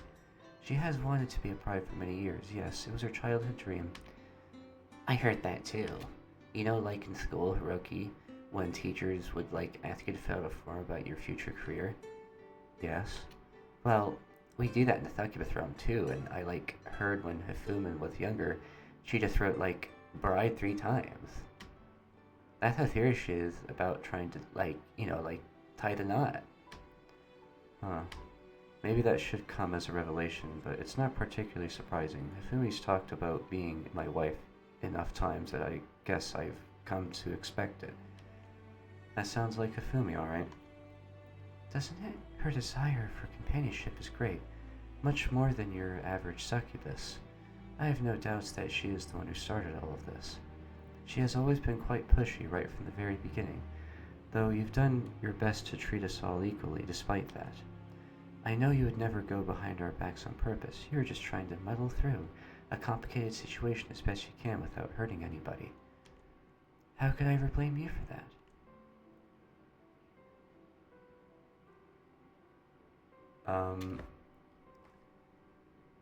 There appears to be a glitch of some kind here. It says image CG7_2 not found. If the developers are watching this, I think you gotta really fix that. I think there's a glitch. It's just black. If anything, it makes me respect you all the more. I'm gonna take a screenshot of that. If anything, it makes me respect you all the more for being so sweet. Same here, though I always knew you were sweet. That's why you're my boyfriend. And that's why you're my darling. I don't need anybody else. I only wish to be with you. So, I'm willing to work through any issues we might have. My feelings for you have not changed in the slightest, so try not to fret too much. If things ever get too much, you can always speak to me. I'll do my best to help you. And I'm sure Cosmos will too, isn't that right, Cosmos? Of course.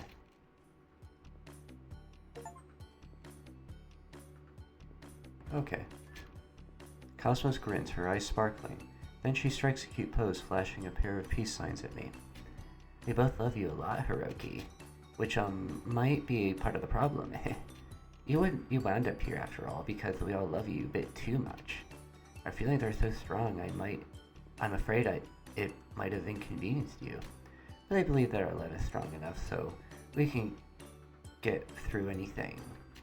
If you feel down, you just need to try and smile. Let's both power on through it together, okay? That's the Cosmos way. I laughed softly, bemused by Cosmos' antics. Being hugged by Marina felt good, but seeing Cosmos try so hard to reassure me is just as endearing. Thanks, Cosmos. I was feeling a little down, but you've cheered me up a lot. You and Marina. I'm glad I can count on you both. Don't mention it, darling. I'd come to your aid at any time. Without you, who else would I go drinking with? Oh, Jesus. Your tolerance is rather impressive. And your stamina is, too. I've yet to meet another man who can impress me as you do. Not that I've been looking, of course. I have no real desire in speaking to any other men. Not when I have you. Same here, you're my one and only, Hiroki. You're the only boyfriend I need, even if people spam my chat asking if I'll date them. Do you get a lot of requests like that, Cosmos? Quite a lot, yeah. It happens like a couple dozen times every stream or more. A couple dozen, huh? That's impressive. I knew Cosmos was in high demand, but I didn't think quite so many people would be vying for her attention. I guess I have competition, like that guy I ran into earlier. He seems to like Cosmos a lot, but I'm not going to be cowed. I like her too. I like her much more than he does, in fact, even if I don't tune into all of her streams. I don't have the time. And I don't know anything about the egg incident. Am I too pure? I'd still accept Cosmos no matter what she does though, barring a few grim possibilities like setting a fire to my house, so there. But I don't listen to them. I'm glad, of course, that so many people appreciate me. It makes me feel like I'm doing something to brighten up their lives. But I can't date any of my fans, no matter how much I love them. I love you even more than I love them, Hiroki. You're my number one, and that's never going to change. I'll always be right by your side unless you don't want me around anymore, that is. I don't want to be a burden. Okay,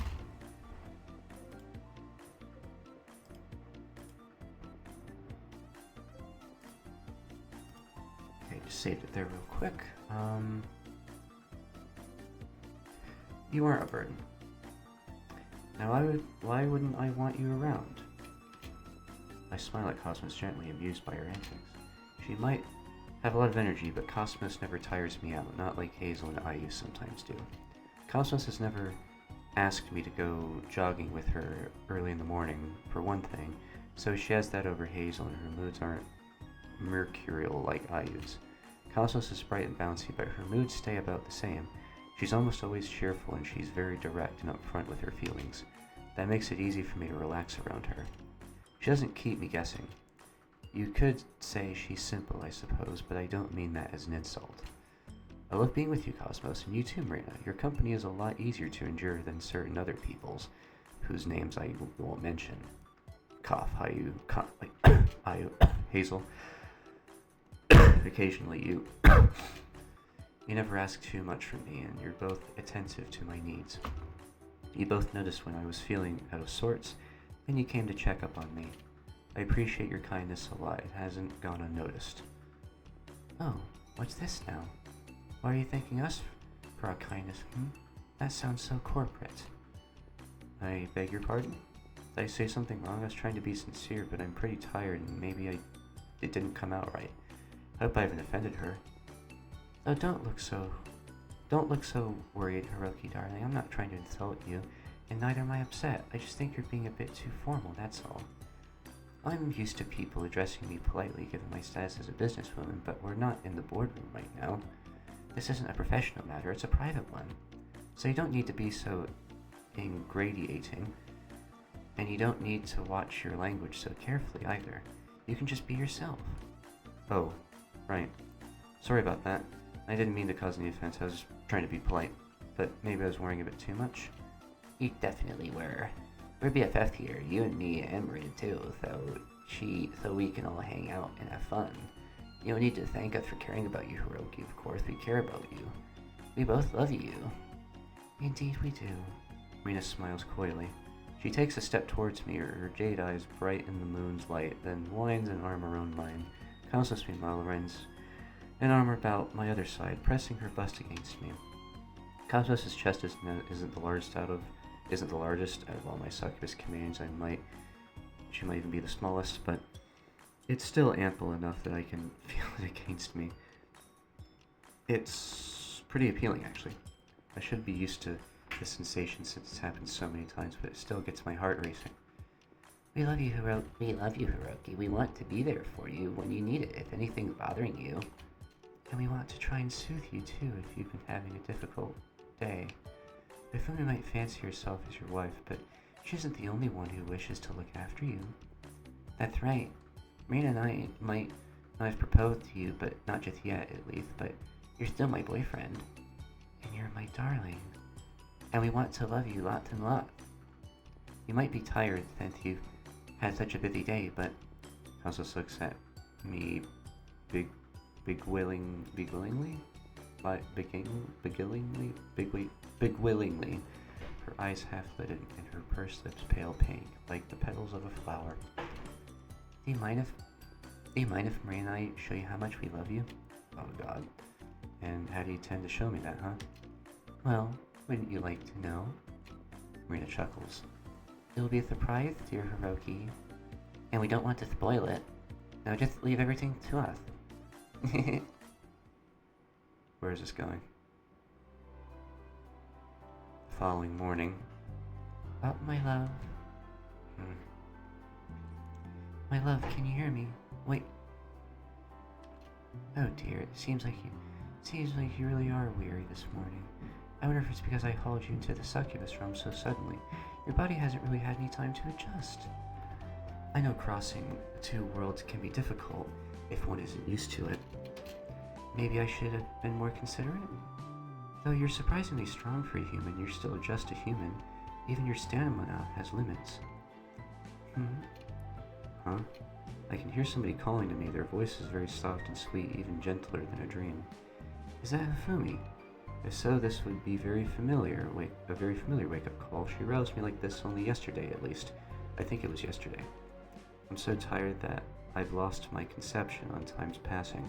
I have no idea what hour it is or even where I am. Am I still in my apartment?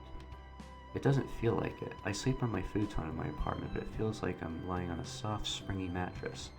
It feels like I'm lying in some plush bed in a fancy hotel, or else a palace. For most people, the thought of kipping in a palace would be ludicrous, but that isn't the case for me. I've slept in multiple palaces during the last year. Well, alright, 2 palaces, so I can compare. I don't think I'm in Astoria. The beds were a little fluffier, and it was even colder. It's cold. That's what I call high quality H2O. Am I in the succubus realm, then? But why? Slowly I cracked open my eyelids and... Oh. I exhale. Yesterday's events washing over me like an ocean wave. This looks like nighttime outside, judging by the windows. I really am in the succubus realm. I would recognize that dark purple decor anywhere. The person standing at my bedside, meanwhile, isn't Hifumi, though. She looks a bit like her. She kind of does. I think that's because they're cousins. I think they mentioned that earlier. Instead, it's Yui. Wake up, Hiroki. Gently, Yui entreats me, giving me another gentle nudge as she does. My dear husband. At least, this is enough to shake away the vestiges of sleep which still cling to me. I sit up, disturbing the sheets around me, and incline my head. Then, feeling a little groggy, I rub my eyes with the back of my arm and say, That's how Hifumi usually greets me, are you? Taking a leaf out of her book. So what if I am? There shouldn't be any issues with me calling you my husband, not after everything we've discussed yesterday. We might not be wed just yet, but we will be soon enough. Then you really will be my husband. I'm just trying to get accustomed to addressing you as such. I see. Is this supposed to be a trial run then? Yes, if you like. I'm trying to get accustomed to interacting with you like a newlywed couple. I think it will make our future relationship much easier, don't you agree? Well, I don't think there's anything wrong with getting used to it. I wonder if it'll take you some time doing though. And what exactly do you mean by that, Hiroki? I mean, your face is sure as red. Will you really be okay with calling me your husband? I don't know if your poor heart will be able to handle it. What if you get so worked up that you start bleeding from your nose? I know I'm being kind of mean, but I feel like I have a right. If Yui wants to start addressing me like I'm her husband, even though we're not married yet, then I'll react in turn. I'm not going to act like she's the queen of the succubus realm. I'll treat her like my wife, which means I'm going to tease her until she starts blushing. As her husband, that's my privilege. I'm having quite a bit of fun. Yui's expense usually. Actually, something Yui seems to realize because she pouts. Don't be foolish, Hiroki. We don't live inside of the pages of an erotic manga. We don't live inside of the pages of an erotic manga. We don't live inside of the pages of an erotic manga. We don't live inside of the pages of an erotic manga. We don't live inside of the pages of an Okay, you get the idea.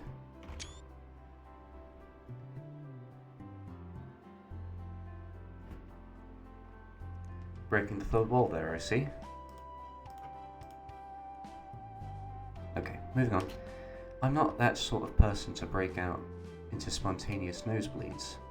Breaking the third wall there again. I'm happy to hear it. I wouldn't want to wind up rushing you to the emergency room because you've lost so much blood. I don't think nosebleeds cause that much blood loss anyway. If anything, I think you're the one who might end up in the emergency room. Sounds like a threat. Yui pouts while I smile. Was that supposed to be a threat? That's what I just said. Is this game reading my mind? Not really. I would never do anything to harm you, of course. Of course. But if you refuse to show me a suitable degree of respect, the rest of my underlings might not appreciate it. You may not be aware of this fact because you don't spend it all that much time in the succubus realm, but I'm actually quite popular amongst my subjects. You are? Yes, I am. Don't sound so surprised. I'm beloved by many succubi. Succubus. Rina is an outlier.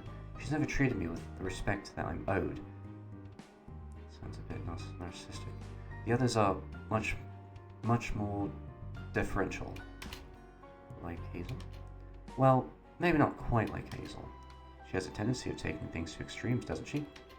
She really does. She's at the opposite end of the spectrum to Marina. Which is probably why they don't get along very well, come to think of it. Their personalities aren't at all alike. But never mind. What I meant to say is my subjects might not like it if you don't treat me with what they consider to be an appropriate amount of respect. You'll get yourself into trouble if you tease me too much, even if you are my future husband. You should try to be a bit more mindful of my status, when we're both in the succubus realm at least. Oh? I smile at you, enticed by the possibilities left unspoken in that remark. Does that mean I can tease you when we're back in Tokyo, then? Well, that is neither here or there. Yeah, I'm going to take that as a tacit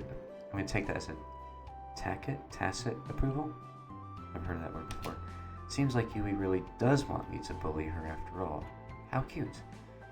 In any case, would you like to come to breakfast with me? We still have much more and more to discuss.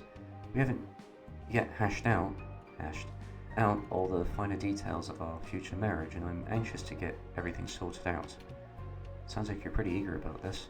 Of course I'm eager. This is my relationship with you we're talking about here. I love you a lot, Hiroki.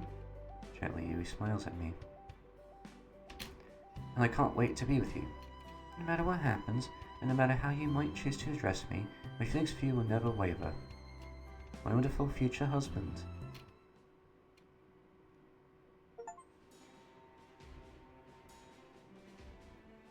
Damn. Good morning, everybody. It's wonderful to see you all awake so early. Not that I can really tell what time it is, I suppose, when it's always so dark in the succubus realm. Still, I hope that you were able to have a refreshing night's sleep despite that, and I do hope you enjoyed today's breakfast. I worked rather hard on it so that I might fortify you for the day to come. I do hope the food is to your tastes. Oh, wow. Kazuo stares at the vast array of food on the dining table with wide eyes. She looks entranced, and she isn't the only one. Hazel looks similarly impressed, and so does Marina, even though she must be used to eating fine fare such as this during her travels.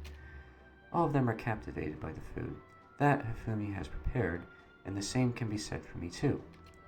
I've been to a lot of luxurious places during last year, from the fancy charity balls that Marina holds to the literal palace in Astoria. But Hifumi's food might just have them both beat. While Hifumi usually cooks Japanese food, she instead opted for more Western fare for our breakfast. She's set the table accordingly, with an elegant lace tablecloth and several vases of flowers. But the food is the real star of the show. She's baked dozens of croissants, which are resting in a wicker basket, fresh out of the oven. And there's also avocado on toast, salmon and cream cheese bagels, stacks of fluffy pancakes, and several fluffy omelets. Fumi's made a large variety of dishes, and each and every single one of them looks delicious. I have no idea how long all of this must have taken to prepare, but it must be consumed a good deal of time. How early did Hifumi wake up to make all this anyway? I wouldn't be surprised if she was toiling away in the kitchen for at least 3 hours. Sounds like it. Despite that, however, Hifumi looks fresh-faced. She's smiling genially. Her eyes bright, a tray containing an ice cream sundae, is that for Cosmos? And even more pancakes balanced on her right hand. Hifumi didn't just take the time to decorate the table or to prepare all this food either. She's also dressed herself up in the attire of a maid. She reminds me of a little of Elizabeth, actually, though unlike Elizabeth, Hifumi is actually smiling. Everything about her, from the demure dress to her long, sleek hair, looks charming, elegant, and classy. She's so pretty. I'm not sure whether I should be more impressed by her or the food. Wow, this spread looks great. I really shouldn't eat too much. I don't know if I can resist. The avocado toast is calling to me. And those croissants look delicious too. They've been baked to perfection and they're oozing in butter. Oh, and there's those cinnamon rolls. Yes, indeed, they are rather popular, so I thought I would try my hand at baking a batch of them. Do let me know what you think. I worry they may be a bit too sweet. I used quite a lot of icing sugar as the glaze, though I fear I might have gone too far. There's no such thing as, like, too sweet. I can't wait to, like, dig in. I just don't know where to, like, start. What about you, Maria? What do you, like, think? While I have eaten at many fine restaurants and sampled food by a number of well-regarded chefs, this might be one of the more lavish breakfasts I've ever before seen. These fruits sparkle like gems, and this French toast looks nice and crispy. The avocado on the toast has been mixed with, I think that's onion and tomatoes. And there's cress on top of that too. I thought adding some garnish would give it a bit of visual interest. It certainly has done that, and more.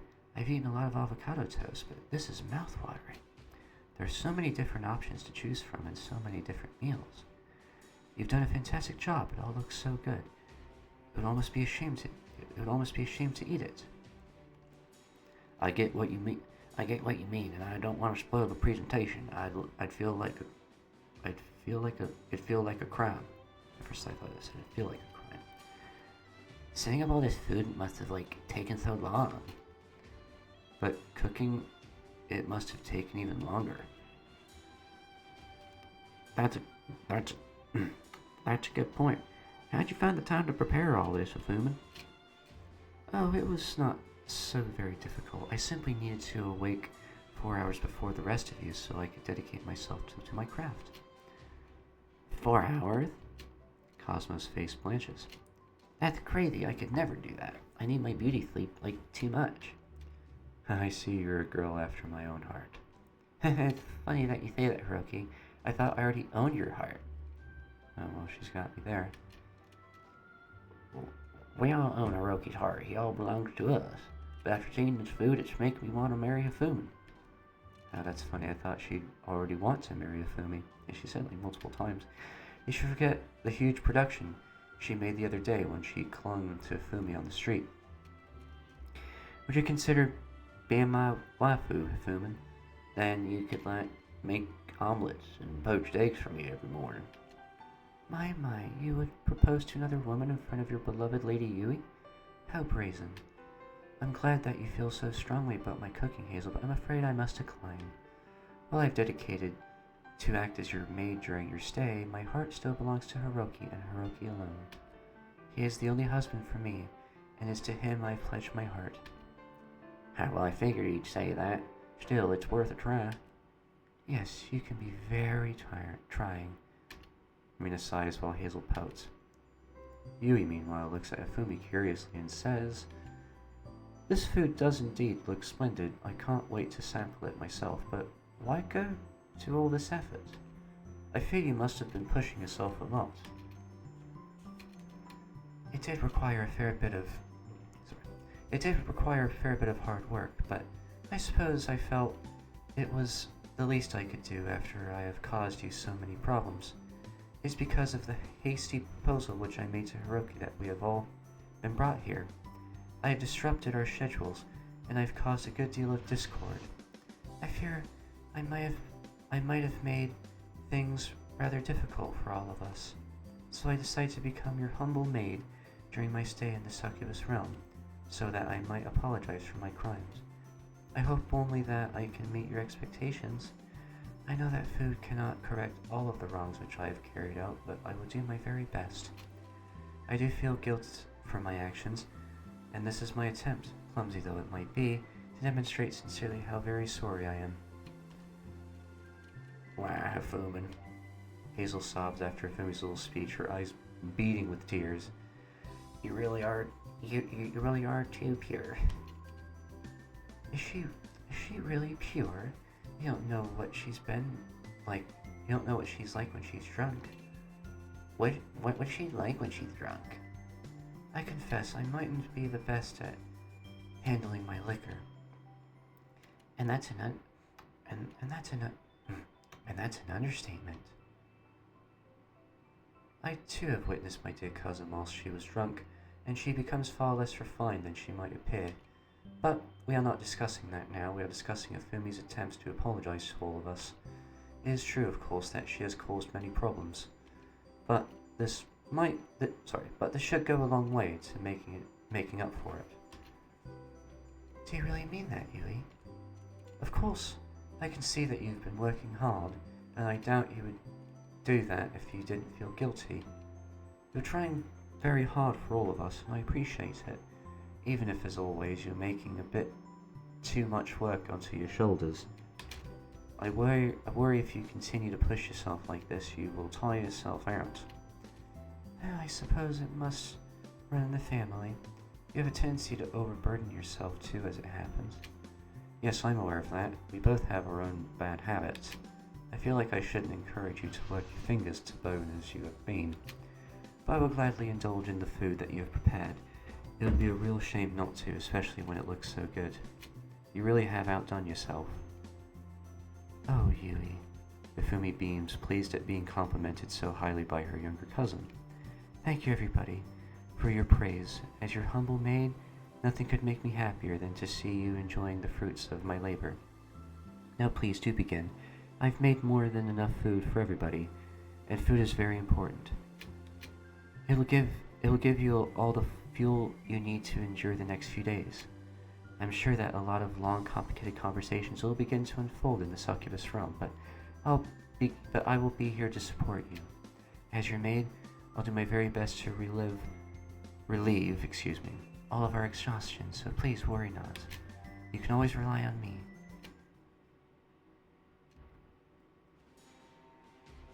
After eating breakfast, the six of us head into the throne room, so we discuss matters a bit further. And by matters, I mean how we're going to proceed with the wedding, of course. Yui takes her position upon her throne, crossing one slender leg over the other. With hooded eyes made up with her favorite powder blue eyeshadow, she looks between us. Then she says, "So, Hiroki, you're probably wondering what we were discussing yesterday, aren't you?" Well, yeah. Well, it took quite a lot of going back and forth. We debated on what the appropriate course of action should be for a while, but after extended discussion, we came to the conclusion that you should marry all of us. Right, I think you said that yesterday too. I indeed did, but I'm going over the basics. Polyamorous marriages aren't legal in Japan, sadly. Yeah, that does put a bit of a wrench in things. So, we will have to conduct the marriage in the succubus realm if we wish for it to be binding. Do you have any complaints? Well, it might be hard for my parents to come along and my friends. Though, now that I think about it, I don't really have any friends. That sounds so unfair. Why don't you have any friends, Hiroki, my buddy, my pal? Shut the fuck up. I think you're a lot of fun to hang out with. Me too. But I can, kind of relate to that. I don't like having many friends either. Other than IU, I guess, so everybody else thinks I'm weird. In fact, IU always says I'm weird too. But I know she doesn't mean it.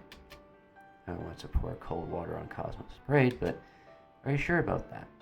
I think you might be giving IU a bit too much credit.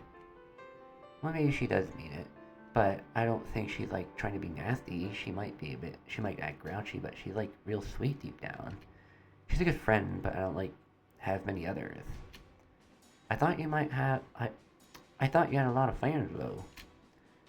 I do, but that isn't really the same as having friends, quote unquote. Mostly they just want to see me fail at video games on streams, or they want to bathe in my bath water. Okay. Even though that is so 2019. Yeah, I was just about to say that it's kind of a dead thing. That Belle Delphine did that, didn't she? Did she solar bath water? Yeah, I think she did. Yeah, that was 2018, 2019. That was 7 years ago. These people need to get some new material. Oh yeah, I get that. I have a lot of fans too, but I don't know if they're my friends either. They're not.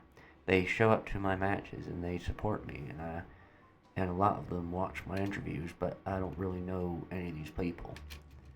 Maybe I don't have any friends either. Neither do I. My schedule's been so busy lately. That is the price we have to pay, unfortunately, for success. We're often so overworked we don't have the time to socialize. Though your form of work, Cosmos, is a little questionable. Hey, I still make, money, so it's fine if I film myself eating super spicy noodles while bathing in, milk, right? Is that a thing you do? I don't make it a habit of it, but it might have, happened once or twice. Goodness, now I'm beginning to reconsider collaborating with you. I'm unsure whether it would really work with the image of my company.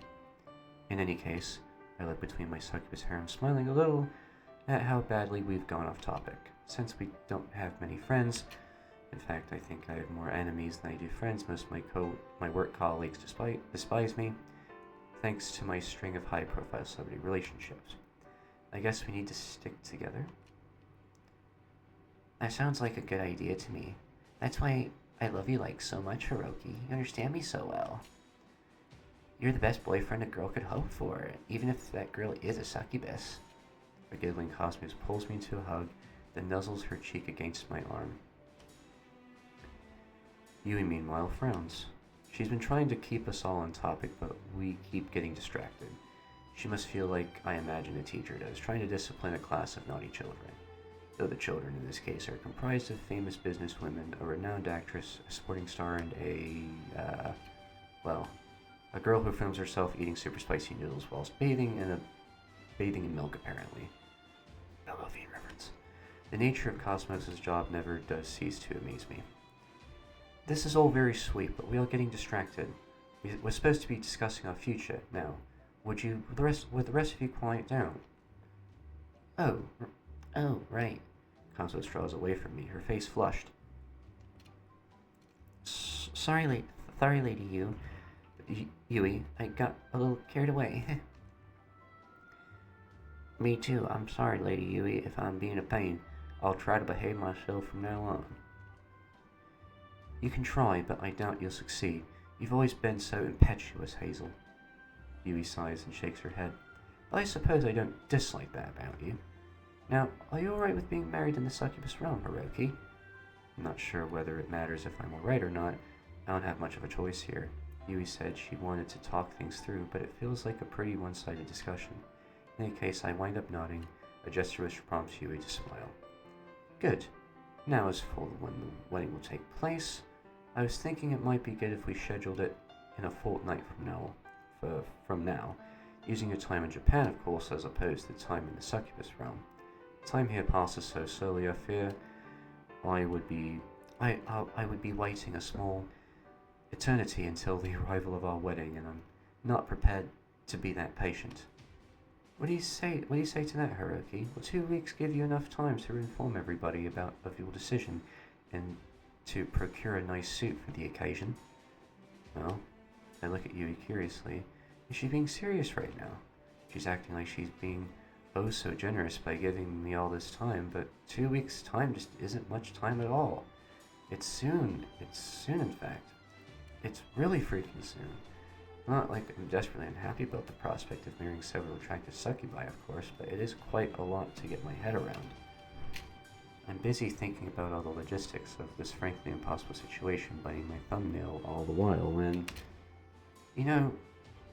I really would rather wed you sooner, but that isn't really practical. We need some time to prepare the specifics of the ceremony, and we also need to procure our dresses. There's quite a lot of work left to be done, especially when this is my wedding we're talking about. As the ruler of the succubus realm, I need to ensure that the ceremony is suitably lavish. Nothing else would suit me as a woman of elegance, grace, and good breeding. I deserve only the best. That's right, Lady Yu, you're amazing. You're as cute as a gosh darn button. But you're really cool alongside it. Your wedding ceremony should be nothing short of perfect. I could always take care of the cooking, I suppose. But perhaps that would be peculiar, given I am one of the brides myself. Yes, it would be. I'm not having my cousin prepare her own wedding cake. We have pâtissiers for that, and a whole array of professional chefs.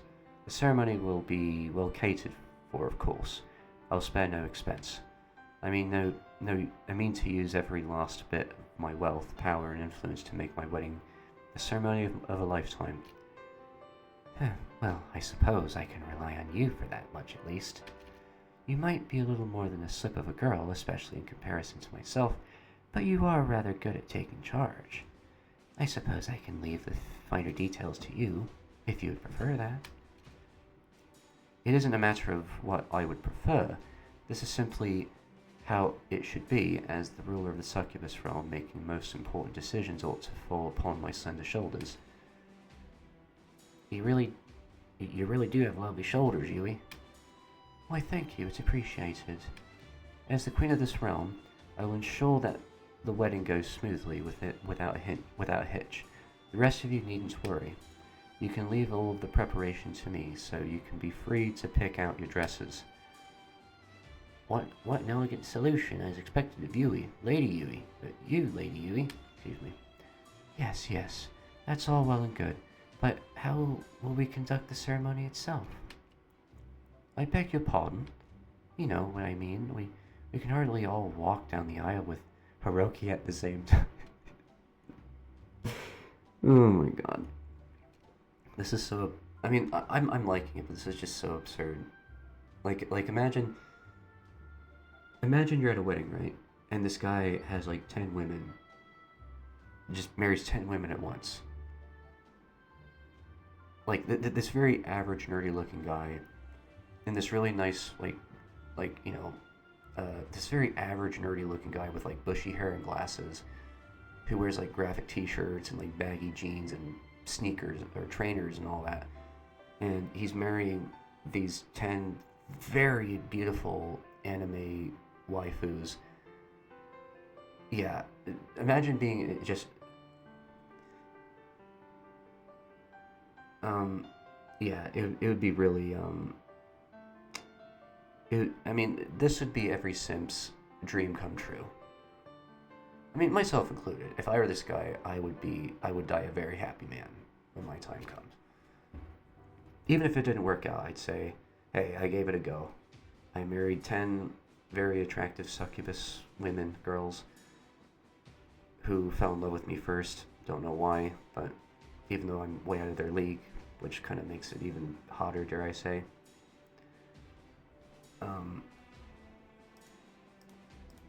Anyway, I'm getting besides the point.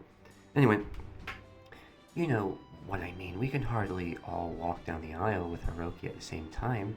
He only has 2 arms, but there are so many of us. Oh, that's a good point. It'd be a lot easier if Hiroki had like a whole bunch of arms like an octopus.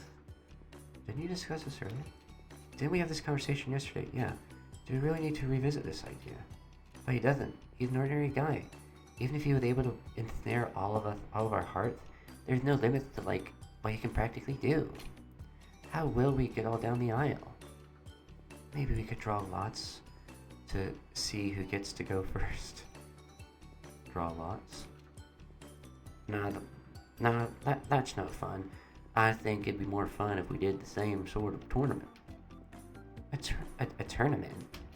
Yeah, we could do like some sort of sports competition, like ping pong or maybe tennis. This sounds curiously stacked in Hazel's favor. Yeah, like imagine seeing what if they do like a boxing match and you take all these girls just like kick each other's ass? Who wins? Like Jerry Springer or something.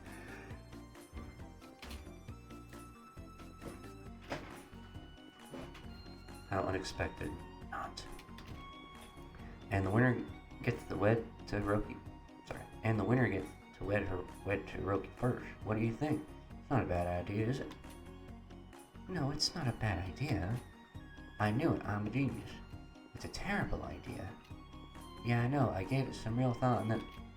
Wait, what? What do you mean, a terrible idea? I meant what I said.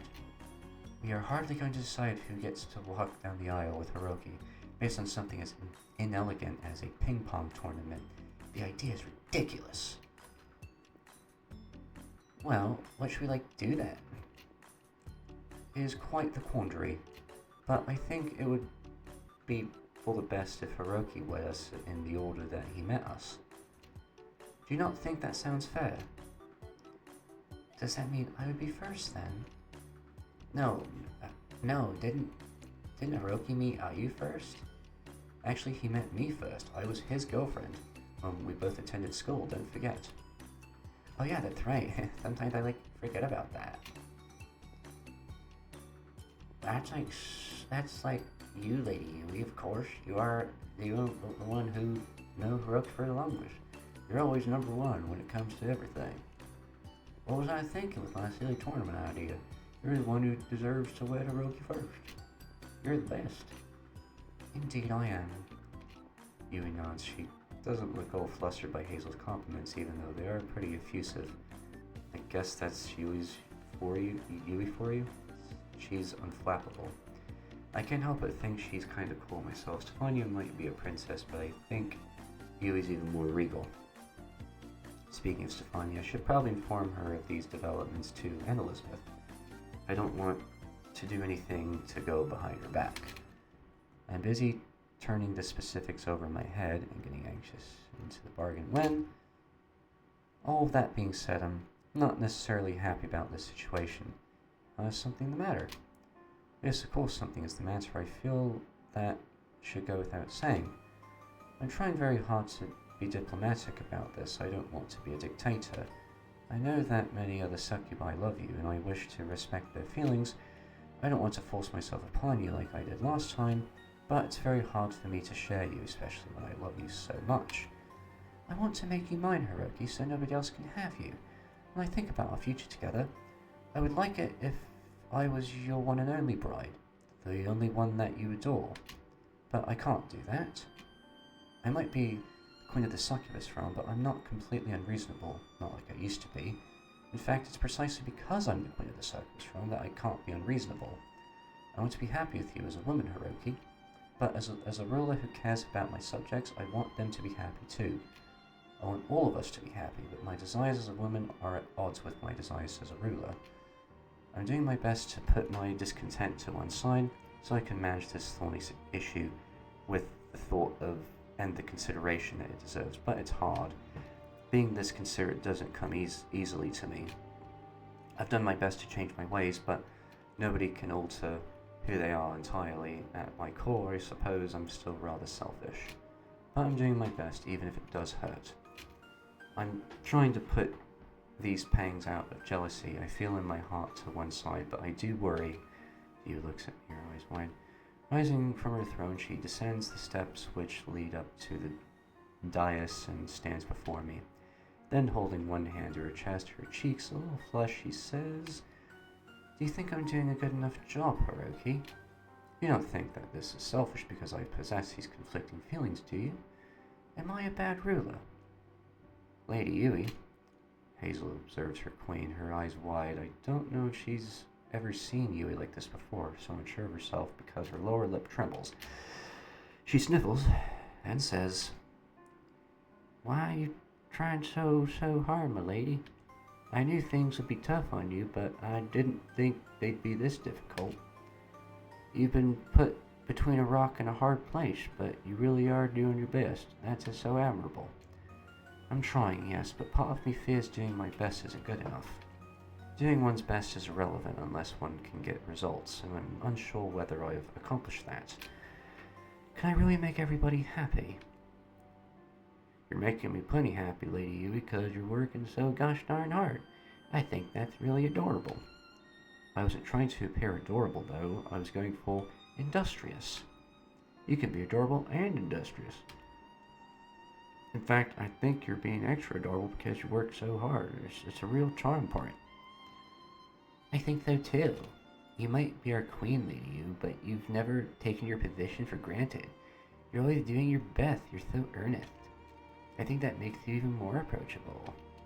And it definitely makes me respect you even more. Do you agree, Marina? Well, I haven't necessarily agreed with all of your past actions, Lady Yui. I can tell you are trying very hard to make amends, you know. You are being as gracious about this as I could expect, given your feelings for Hiroki. And while I have no desire to praise you for exhibiting the bare minimum, of tact towards your subjects, you could certainly be more self-centered. And that you are thinking about us All is rather admirable, I suppose.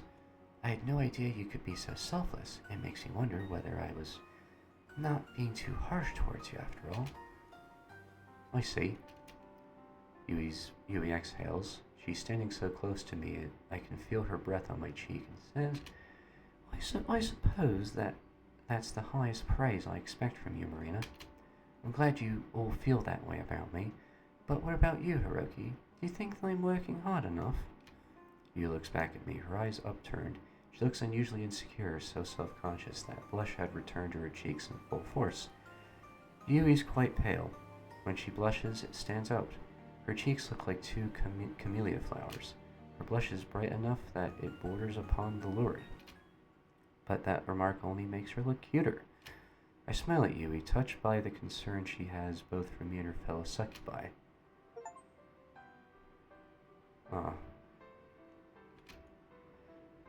And wanting to communicate that, I rest my palm upon Yui's head. Yes, you're working hard, and I think you're very impressive, Yui, so don't question yourself so much. I know it can be difficult sometimes, and I know you have a lot of responsibilities you need to manage, but I think you're doing a good job. You're bearing up with everything well, and I'm very proud of you. Yui flushes as I continue to stroke her, slowly and softly as though she's a cat. It's a motherly gesture that Hifumi often defaults to when she's... I thought that was Yui. That she often defaults to when she's trying to soothe people, but I don't usually try to do it to other people, especially not Yui. I've always thought she was too proud and haughty for it. I didn't think she'd like being petted like this, but maybe I misjudged her. Yui doesn't push me away, in fact it's quite the opposite. She nuzzles her head against my palm, her eyes half-lidded.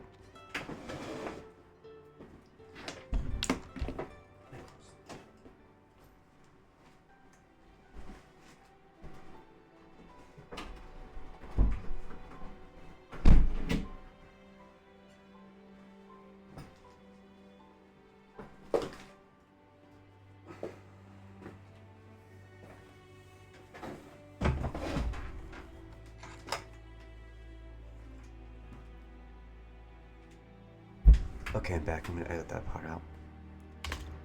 I swear I can almost hear her purring just like a real cat. She's acting so gosh darned adorable, my heart's at real risk of rupturing here. Hiroki, do you really think I'm working hard enough? You're working more than hard enough, and then some. You're doing a really, really good job. I give Yui another ruffle, marveling at how pliant she's being. How very soft and sweet and unassuming. So please don't question yourself so much. I agree with Hazel and Cosmos and the others too. You're incredible. You're one of the best succubus partners a guy could ever have, and I think I'm very lucky to have met you. Do you really think that? Of course I do. Why would I think anything otherwise? I mean, I smile gently. I do love you.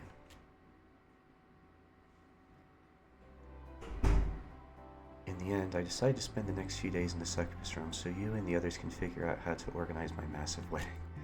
I've been pretty absent from most of these discussions, in part because they make my head spin, and in part because the members of my harem have a bad habit of getting into arguments. They start raising their voices and insulting one another, and in the end, I just wind up with a headache.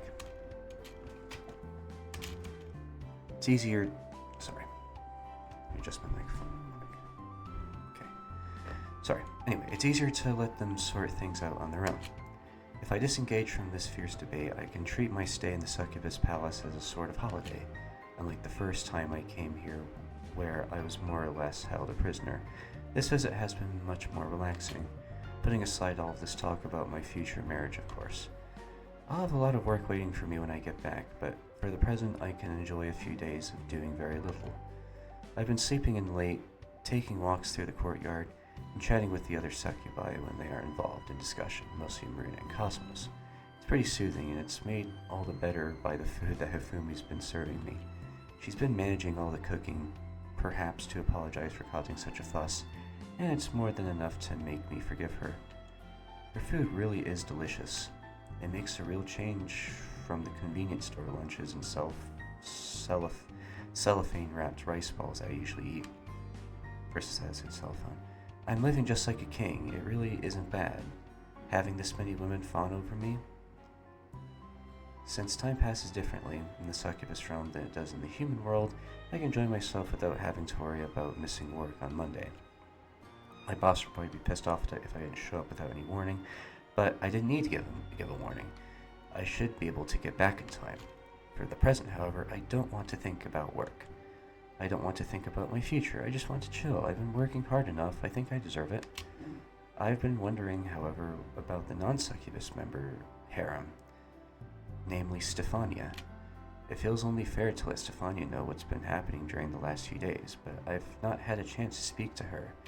In the end, Yui didn't wind up summoning Stefania to the succubus realm as she did the others. Stefania isn't a succubus, though her maid Elizabeth is, which made Yui relent.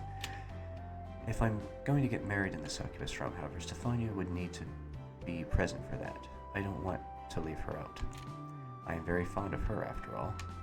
And so it is. With this thought in mind, I wind up contacting her. I give Stefania a call. Cell phones don't naturally work in the succubus realm, but Yui casts some sort of spell on mine so it would work across the worlds, and she picks up pretty quickly. I hear Stefania's voice on the other line, bright and excited. She certainly sounds energetic. Though I can't see her face, I'm sure she's smiling.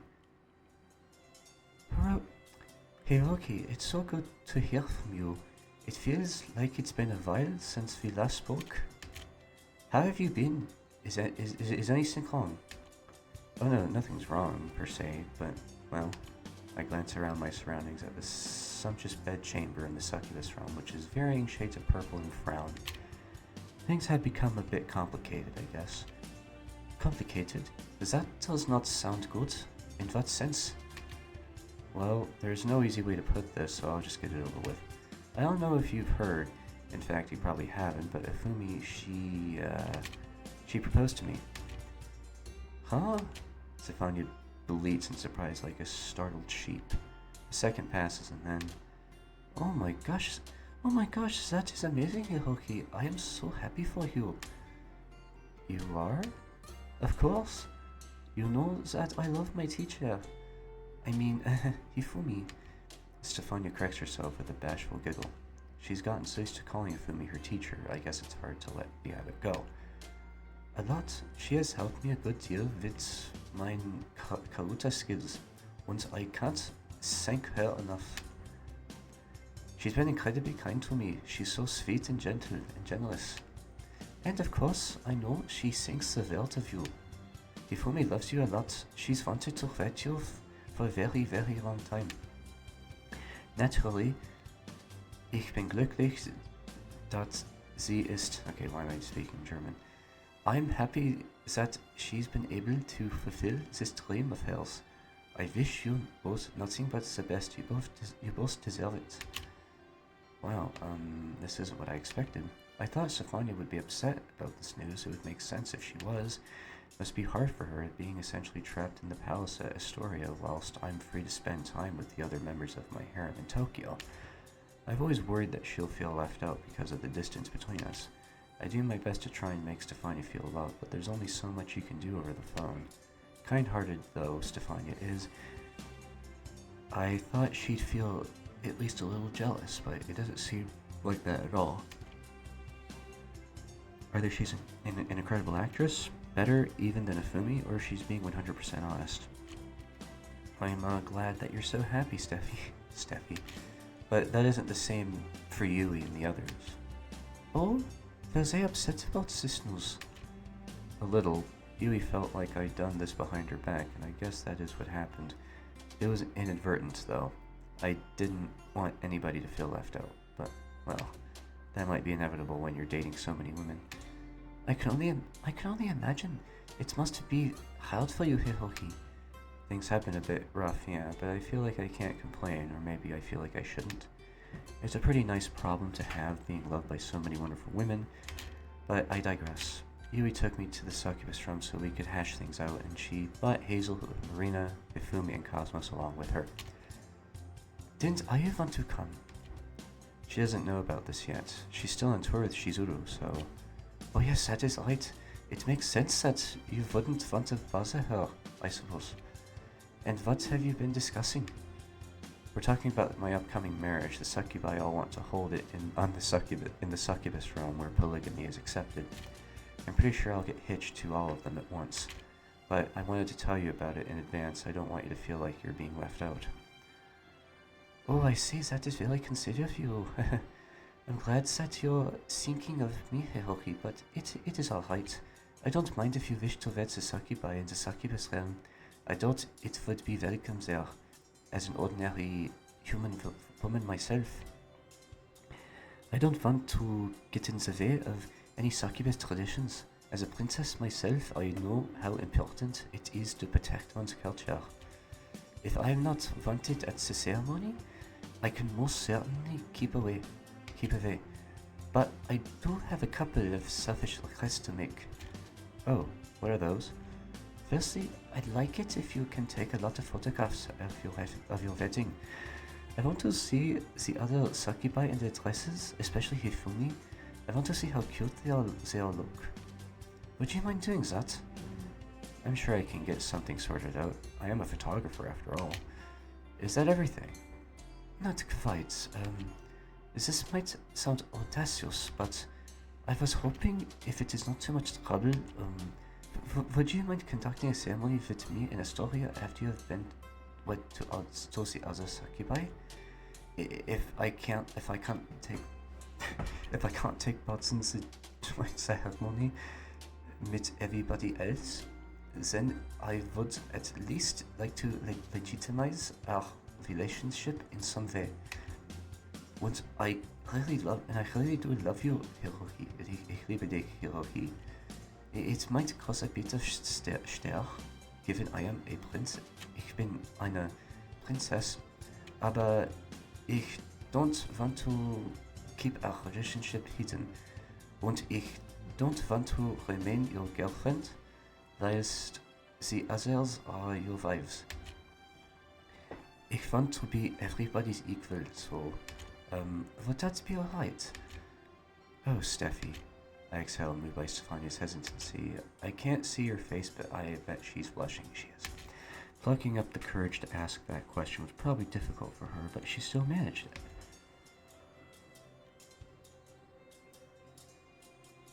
Stefania is doing her very best, both to accommodate me and my harem, and to make her own dreams come true, and I think that's wonderful. I've seen Stefania in several cute outfits, including a cheerleader's garb, but I've yet to see her in a wedding dress. I've fantasized about it enough. I bet a sweet, demure girl like her would wear a pure white dress, one with a lot of ribbons and lace. I'd like to see it. I think she'd look beautiful, so it'd be an honor to get married to you. I love you, and I don't care if the whole world knows about it. In fact, I want the world to know about it, narcissist. I'd have no issues with wedding you in Astoria if your parents would approve, though I might need to ask the succubi first. I'm sure they'd be alright with it, though, especially if they manage to get the first dibs. Oh yes, of course, not telling them is very important. As much as I love to teach, Hifumi, I am very fond of Cosmos, and Ayu, and Hazel, and Marina too. And I'd rather like Yuri as well. I think she and I have a lot in common, given we're both royals. I don't want them to feel left out, so it's only natural you would want to speak to them. I don't mind if you do. I can wait for a reply. Good, thank you, Steffi. I knew you'd understand. By the way, what time is it for you? It's quite dark outside. I think it's already past midnight. Oh, that's pretty late. I'm sorry for calling it such a bad time. It's alright. It's never a bad time to hear your voice, Hiroki. And I was still awake anyway. I was actually rewatching the hospital drama Hifumi starred in. But I'm getting a bit tired. Do you want to get to bed then? Want is a strong word. I think I'd rather talk to you. But maybe I should. I don't want to have bags under my eyes tomorrow morning. Elizabeth would worry about me, and she worries about me a lot already. I don't want to give her even more reasons to fuss. She's such a worrywart. Huh, well, you're not wrong about that.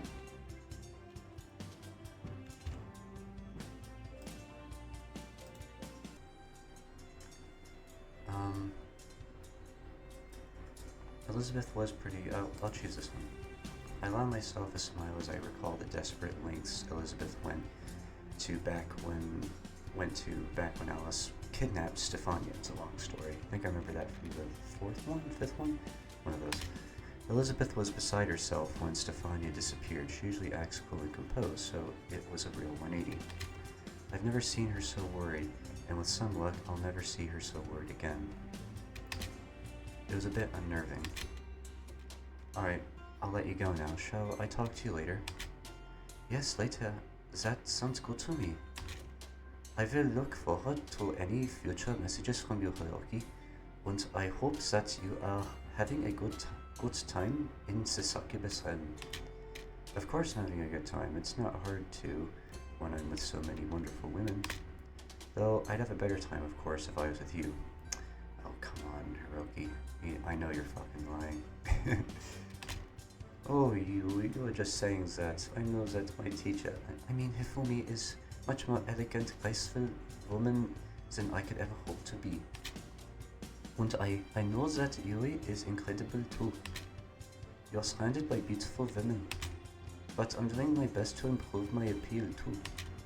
I don't want to lose them, so I'll keep doing my best.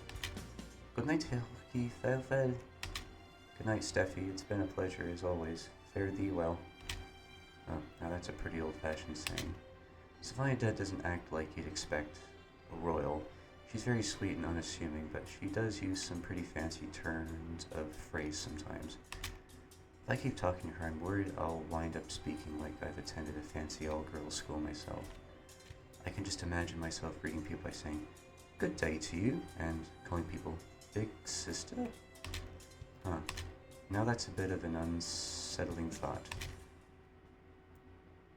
I say goodbye to Stefania in any case and hang up my phone. Then I lie back on my luxurious bed in the palace at something of a loss. Now that I've finished talking to Stefania, I'm not sure what to do with myself. If I was back home, I'd have all sorts of jobs to do. I'd probably be at the office right now, or failing that, I'd be on my way to some photography gig hemmed in with a bunch of businessmen on the train. My life in Tokyo really doesn't afford me many opportunities to breathe. I work around the clock, often doing overtime, and when I'm not working and either commuting to or from work, adjusting my microphone, sorry, I only have a few hours to myself in the evening, and I'm often so tired when I get home I can't do much of anything other than space out in front of the TV. I'm not used to having quite so much free time. I don't know what to do with myself. I should look at all this time as a blessing, I guess, while I'm at work. I'm always wishing I could be relaxing, but I've gotten so good at min-maxing my schedule, I always feel at a loss when I don't have any pressing concerns. That was a mouthful of a sentence there. I feel a little sleepy, so I guess I could take a nap. That's how I feel after reading this for so many hours. But I've been lounging around too much these last few days as it is. Maybe I should take a walk instead? It'll be good to get some blood flowing through my legs, and maybe it'd be nice to talk to Yui, or you, too. Again, I don't know how this chick's name is pronounced. I don't know if it's Yui or you. I don't know. But anyway, I haven't seen her today, and I'd like to know how she's holding up. With this thought in mind, I rise to my feet. I stretch. Good Lord. Imagine how much this place must have costed. I'm losing track. Anyway, then I exit my bedroom and pad out into the hallway, or corridor. Then the hallway has a high ceiling, and my footsteps echo as my soles strike against the floor. That's always specific. It's dark beyond the windows, and the hallway is illuminated by various candles flickering in scones on the walls.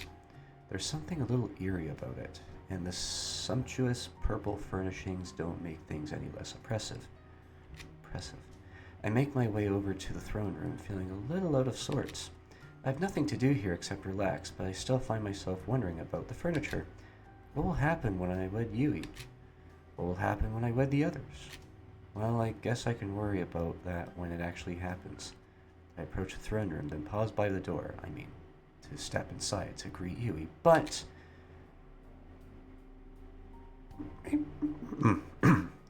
I can't keep doing a male voice for her, so I'm trying to make it more high pitch. Milady, you have been working so hard lately. It looks like Yui is otherwise occupied. I can see her sitting on the throne as per usual, resting her chin upon her palm, but she isn't alone. Hazel is with Yui, but Hazel isn't standing in front of her as one might expect. Instead, she's kneeling on the carpeted ground at Yui's feet. Hazel surveys Yui with the adoration of an acolyte? Acolyte? I don't know how you pronounce this word. I don't even know what that means. Anyway, she holds one hand to her chest, her green eyes upturned as she says, You've been bearing up with a lot of grace and dignity, but of course you have everything you do is graceful and dignified. Sometimes I think your dignity and grace is personified. You're the most beautiful woman there ever was, and ever will be. You're an amazing lady, Yui. Any other person might turn red upon receiving so many compliments. Hazel is being pretty forceful, but Yui doesn't even bat an eyelid. She's acting like being bequeathed with compliments is her birthright. And I guess since she's the queen of the succubus realm, it quite literally is. Putting aside the fact that Hifumi should have been the queen, of course. Fucking simp. Yui looks down at Hazel, her expression disinterested, and says, Well, of course I am.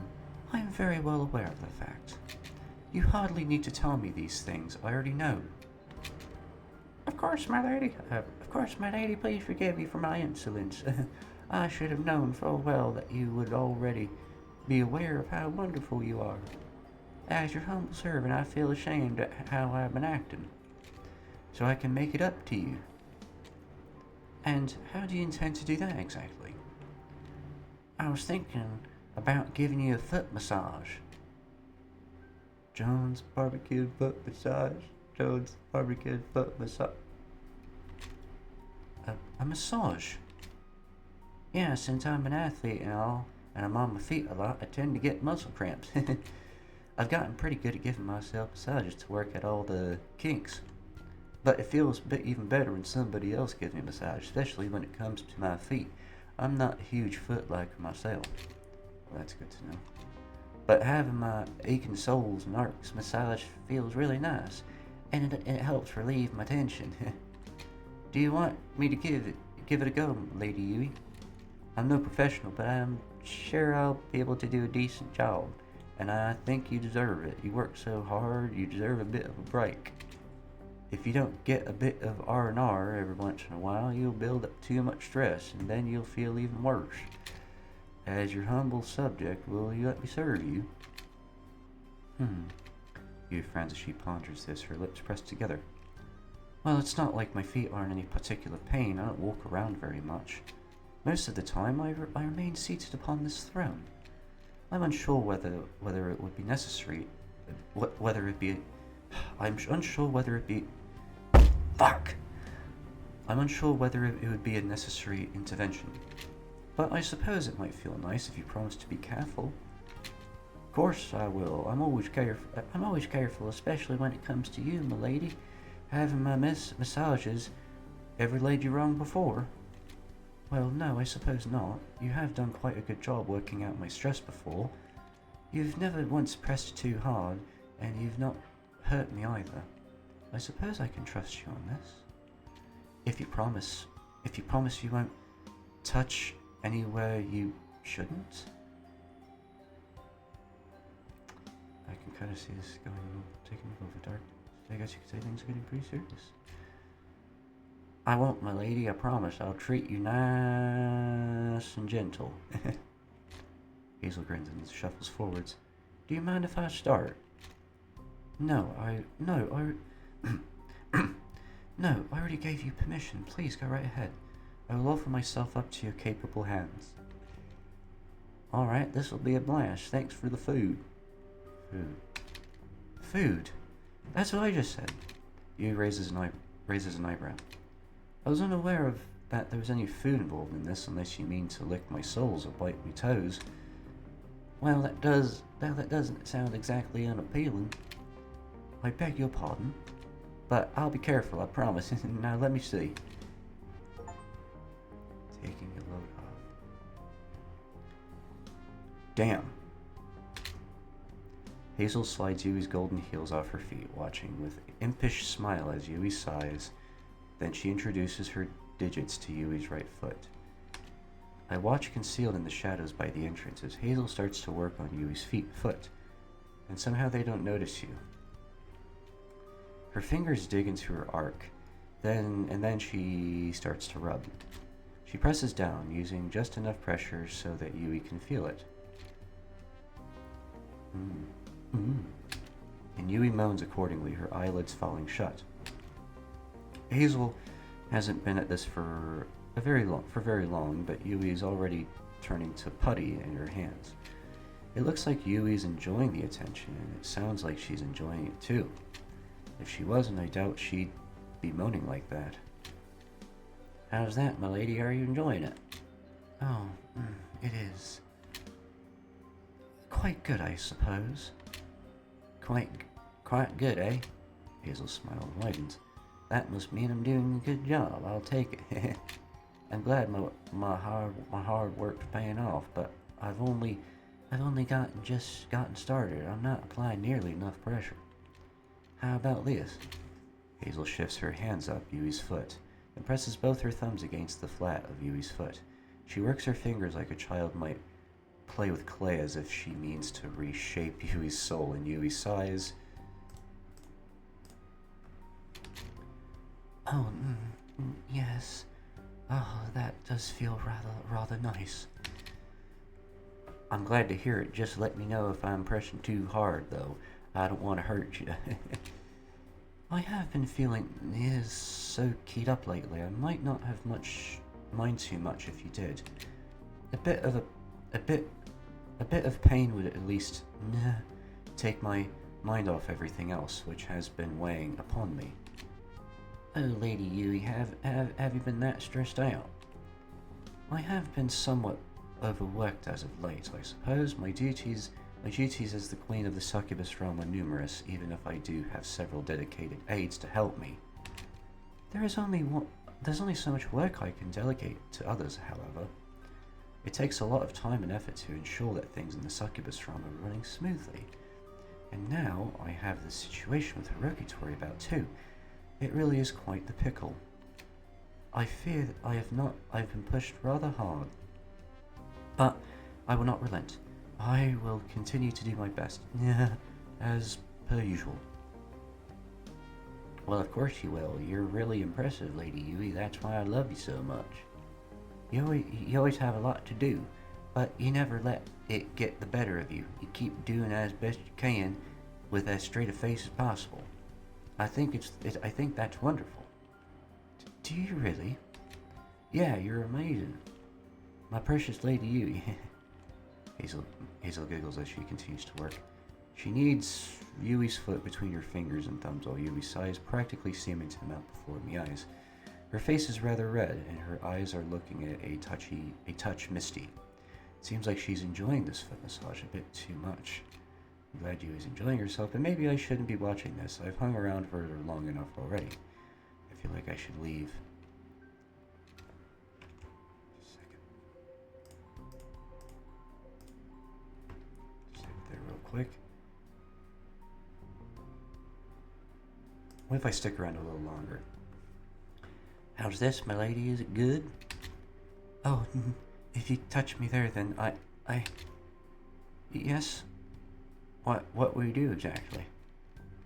I don't know. No, it feels really good, though. Maybe it's too good. I feel like I'm melting. But maybe it's alright if I stick around a little longer. Surely peeking for a few minutes won't hurt, right? Right? That was really awkward. Excuse me. Geez, what a day. Where is it really? A night? The sun never rises in this place, so it's hard to tell. I wonder.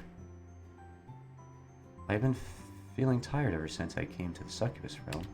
Maybe that's to be expected given I was summoned here so suddenly to discuss something so sensitive.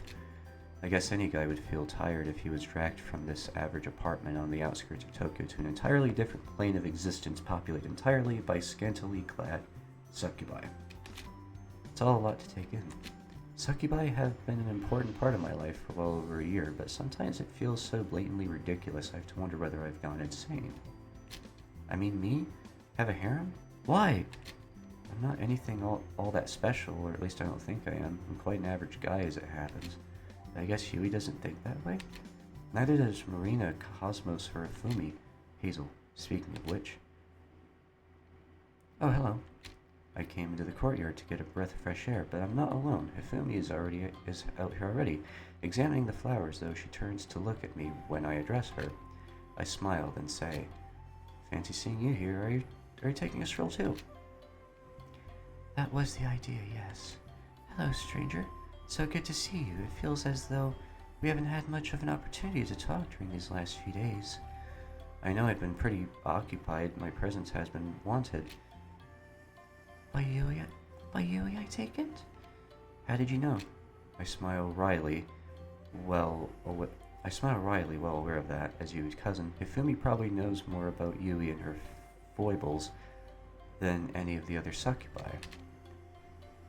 She hasn't been too demeaning, has she? It could be worse, I guess. She was a lot more demanding when she hauled me into the succubus realm for the first time. In fact, she was kind of scary.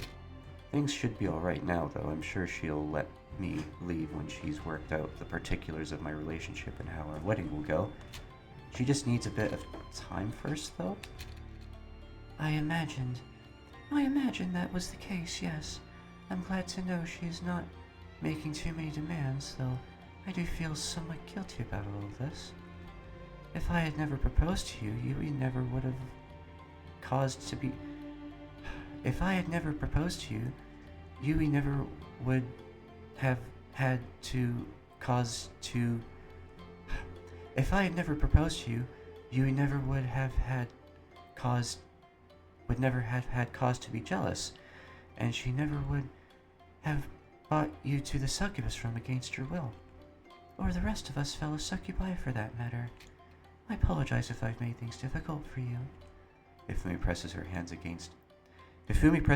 against her thighs and offers me a bow, dipping her head deeply so her dark tresses flutter in the breeze. She looks contrite. It's hard for me to be annoyed at her, though. I feel like I have every right to be so.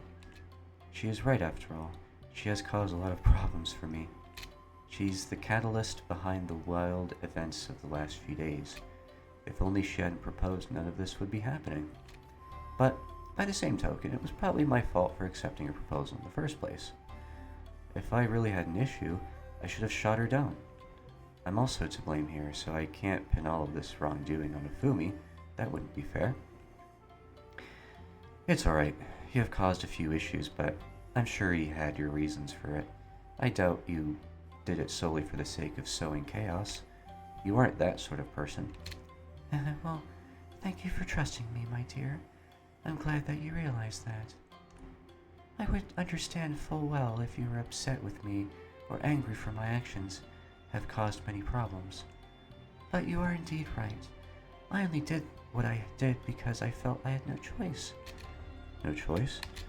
That's curious. I wonder why. Why did you feel like that, Hifumi?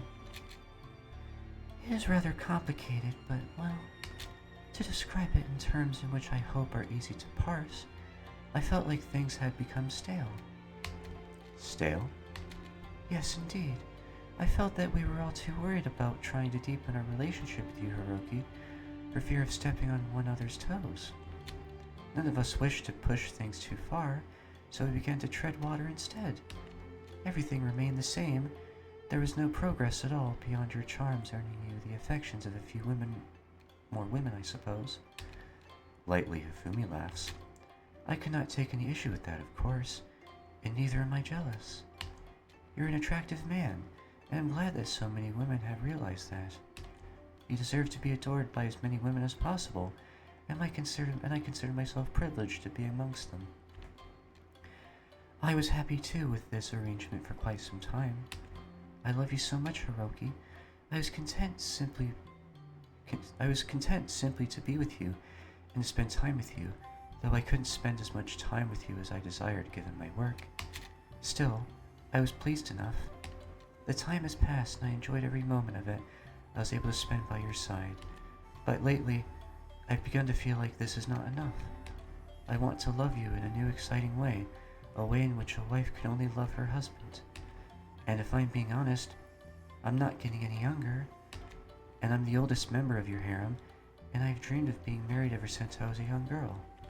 I want to fulfill my dream while I'm still in my prime so I can have the fairy tale wedding I have always envisioned.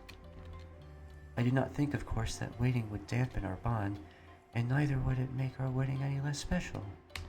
But I am an impatient woman, despite my elegant bearing, and I simply cannot bear to keep on waiting. I love you so much, I love you so much that each day that passes while I'm not your wife feels like a waste. I wish to always be there for you, Hiroki, so that I might soothe you when you need it. I want to be the one to make you breakfast and to welcome you back home from work, and to draw your baths when you are weary at night. I wish for you to turn to me during your moments of weakness so that I might nurse you back to health.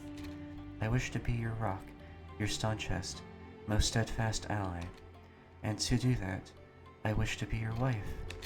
There is nothing else in this world I want more than that. But I also want my fellow succubi to be able to deepen their relationship with you too. I want all of us to be happy, and I fear that would have been impossible to accomplish if we continue to put off the question of your future. That is why I acted rashly, though it might seem contrary to my nature. My reasons might be somewhat convoluted, and they are certainly selfish. But having said all of that, I do hope you understand where I'm coming from. Do my reasons make sense to you, Hiroki? You don't think I'm horribly self-absorbed, do you? I know I might appear like that, but I swear I really was acting with everybody's best interests at heart. I was just trying to do what needs to be done so we can all secure the happy future we desire with you. Hifumi. I look at Hifumi for a few moments, stunned into momentary silence. After that little speech, it's hard to know what to say. Part of me did wonder briefly if Hifumi was simply causing problems for the sake of it, but I know Hifumi after all this time, at least I like to think I do, and I never truly believed that she'd behave in such a thoughtless, flippant manner. Hifumi is a kind, considerate person. She cares about others truly and genuinely.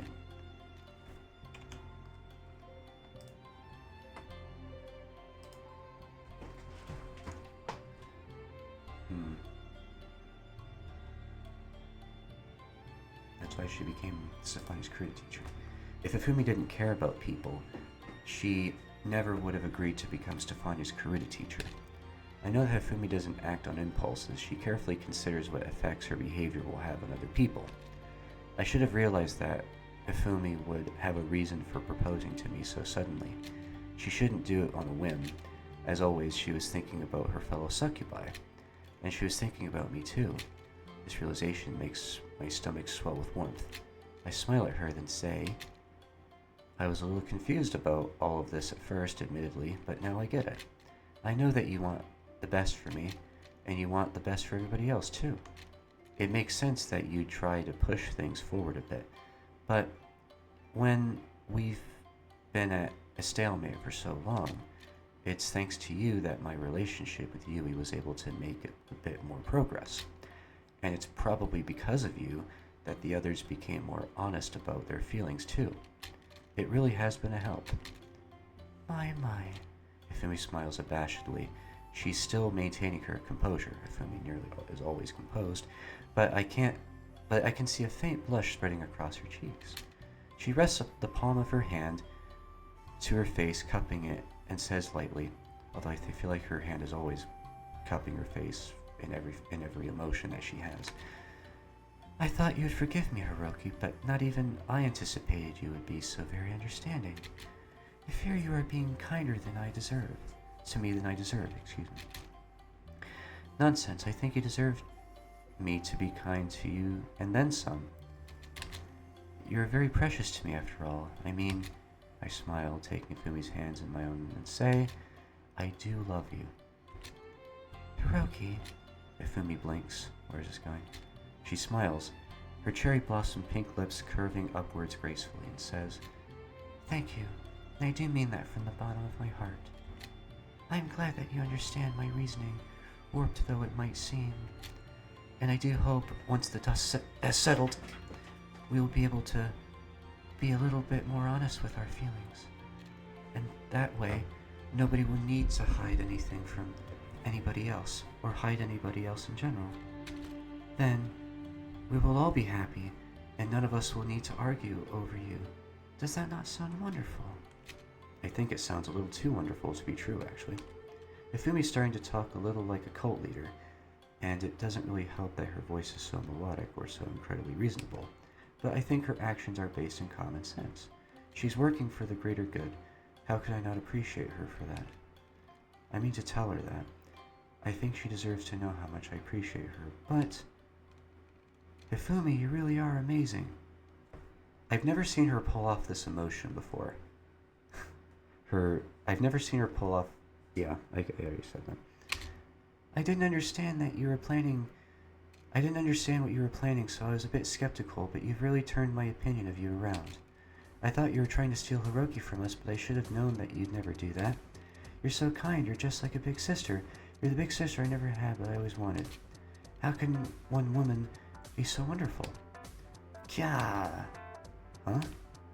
Oh, Hifumi gasps, winded, her eyes widening in surprise. Oh, it's that lady.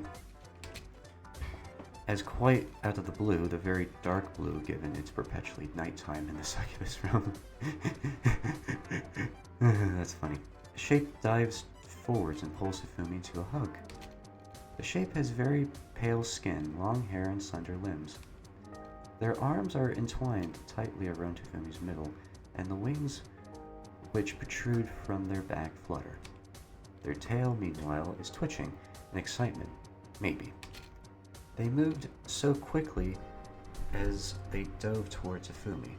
They were little more than a blur. It was hard for me to get a good look at them. Now they've come to a halt. However, I recognize them. I recognize them very well, in fact. This is none other than...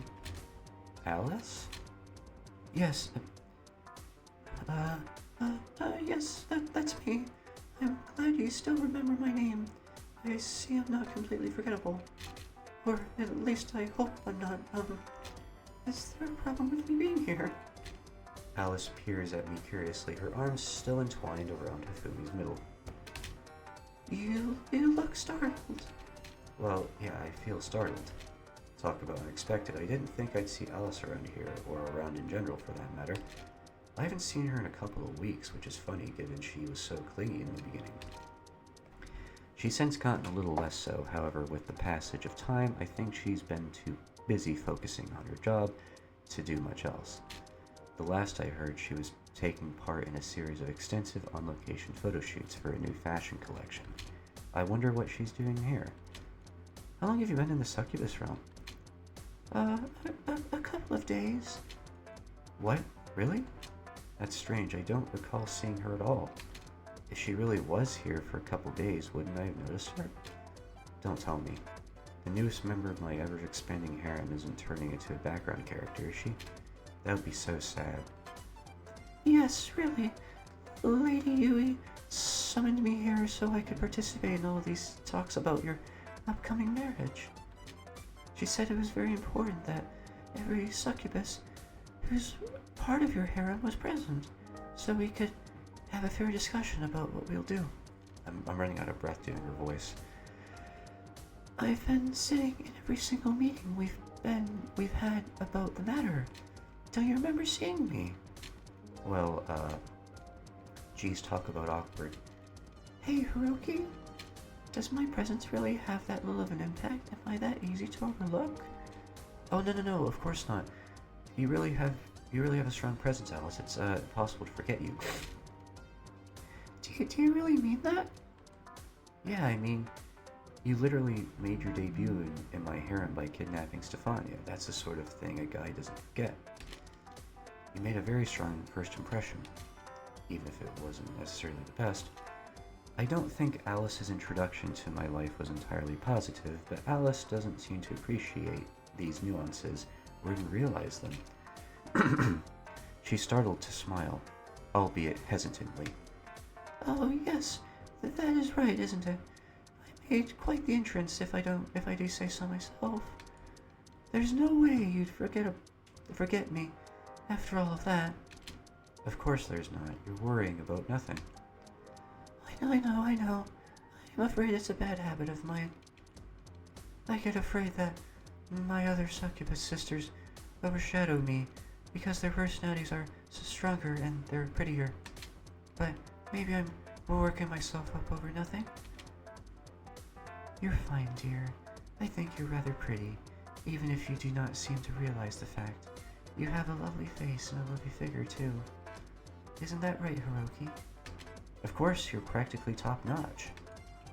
I'm trying to be soothing, but the moment the words leave my mouth, I wince.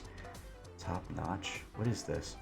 Am I talking about a sexy succubus in a skin-tight outfit or a fridge? Yes. I feel like that's the sort of lukewarm praise of a person would bestow upon a common kitchen appliance, not a succubus. But Alice doesn't seem to notice the distinction because she's beaming. Thank you, Hifumi, Hiroki. You're both very kind. I feel a lot better already. As you should. You've always been too hard on yourself, you poor dear. I think your confidence has improved somewhat since you've become a model, but you still have a way to go. There is nothing wrong with having faith in yourself. The more you respect yourself, the more other people will respect you in turn. You just need to try and internalize that. Right. I'll do my best. As will I. Hifumi smiles elegantly, cupping her cheek with one hand. Oh my god. That outfit. I, too, am striving to live a life true to myself and to my own desires. I do not wish to suppress them if I will make other people comfortable. I'm hoping if I can continue to be upfront with my own desires, then I will be able to achieve true contentness. But I am not a selfish woman, not wholly at least. I wish for all my fellow succubus sisters to be happy, to you too, Alice. I want us all to find our own joy, and I want us to find it with you, Hiroki. I believe that will resolve all of our problems. Oh, Hifumi, you're so wise. And you're so nice and kind, too. You really are amazing. Oh, I don't know about that. I fear I can be quite selfish. But I am doing my best to ensure we can all get what we want. Your happiness is important to me too, dear Alice. I know. I can tell. That's why I like you so much. I was bullied a lot when I was younger because I'm so awkward. I didn't really fit in with the rest of the succubi, but you've always been so understanding. You're almost as nice as Lady Yui. Well, I do try. Thank you for the vote of confidence, my dear Alice. You have cheered me, although... Hifumi takes a step towards me. Her voice drops to a whisper, one that's low and sultry. I would like to cheer you up too, Hiroki. What do you mean by that exactly? Well, one does not want to spoil the surprise, but... Hifumi smiles coquettishly. Her dark eyelashes trembling. Yui and I have been discussing our marriage prospects since we both came to the succubus realm, and we're both taking this quite seriously. We are taking this so seriously, in fact, that we have picked out our wedding dresses already, which is what I wanted to inform you of when first our paths crossed. Wedding dresses? I look at Hifumi wide-eyed, my face flushed. I'm a bit worried this query will alert Alice's attention, but she seems to be off in La La Land. I think she's still trying to process the kind of words Hifumi said to her because she's not paying us a blind bit of attention. She's blending into the background again, just like a supporting character. Breaking the third wall much? Poor Alice. Yes, that's right. I think they are quite charming as far as wedding dresses go. I know it is considered bad luck for a groom to see his bride or brides, in this case in her wedding apparel before the wedding, but would you like to take a look at the gowns you and I have procured? We labored so long and hard over them, it would seem like a waste not to show you them. You'll be our future husband after all, so we are very, very interested in hearing your opinion, my beloved Hiroki.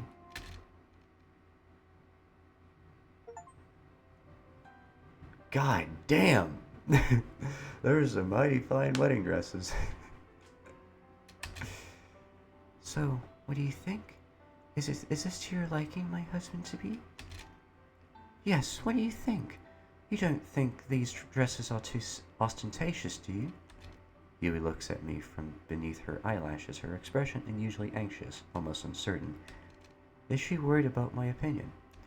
If so, it wouldn't exactly be the first time I've seen Yui doubt herself before, though it always comes as a surprise.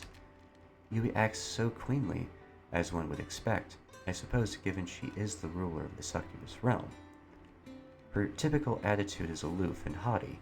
Based on the way she carries on, one would be forgiven for thinking that she has boundless self-confidence, that she believes herself to be above all criticism even.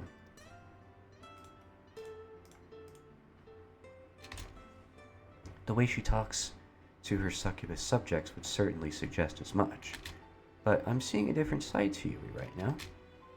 It isn't a brand new side of her, of course. I have seen her act like this before, but I find it endearing nonetheless.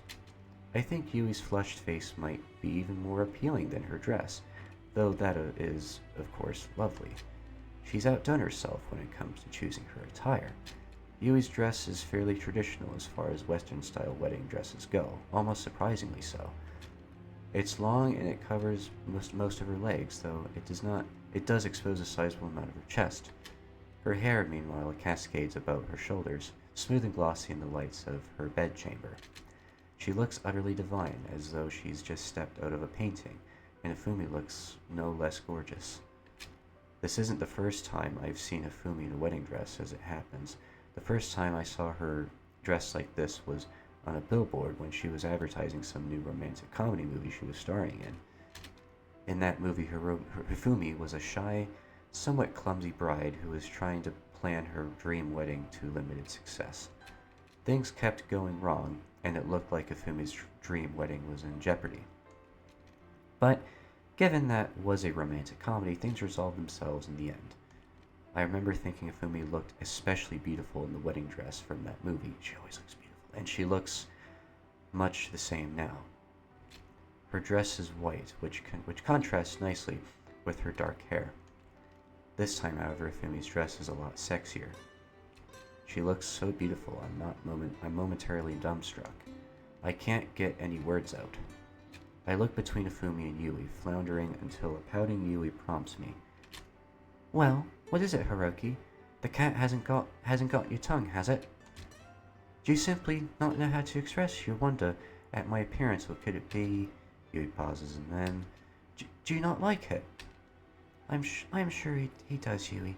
He's just being bashful. I presume he's overwhelmed by just how lovely we look, so much so he doesn't know what to say. Isn't that right, Hiroki? Well, darn, am I really that obvious? Yeah, you're exactly right. Sorry, Yui, for going silent on you. I didn't mean to make you worry. It's just like what Hifumi said. You both look so gorgeous you took my breath away. Well, it would be bad if I really did take your breath away. You humans are rather fragile creatures, even human men who tend to be sturdier than human women, and you cannot survive without oxygen. If you cease to breathe, you would cease to be, which would be very inconvenient for me. I don't want you passing away before our wedding. Do you hear me? Loud and clear. Don't worry, Yui. I know you've put a lot of thought into the wedding. I'd never be so callous as to up and die before you can go through with the ceremony. I'll stick around for it. If I'm going to be just fine. Though it might be a bit dangerous for me if you keep wearing that dress.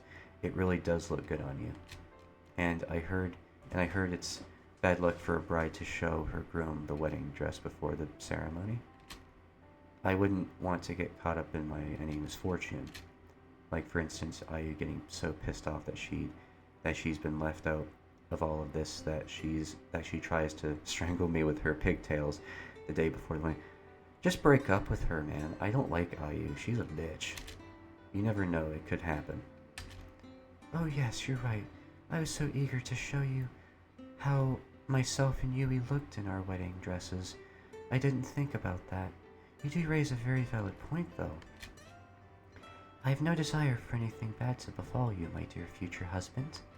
I only want you to be happy. So for the sake of your continued safety, I shall hasten to disrobe at once. Do you think that will resolve the problem? Oh, that is a good idea. If showing Hiroki our dresses will harm him, then we must simply do without. Do you mind? Oh, please, I never mind something like that. Why would I? I consider it a reward, as it happens, that you're willing to show us so much of yourselves to me. I think it proves how deep our relationship is. And it proves how much we love one another, too. Do you think so? I'd like to believe that, yeah. I love the both of you a lot, no matter what you're wearing. You look gorgeous in those dresses, but you look just as good, if not better, without them. And I don't think my feelings towards you will ever change. They looked awesome, those wedding dresses. My.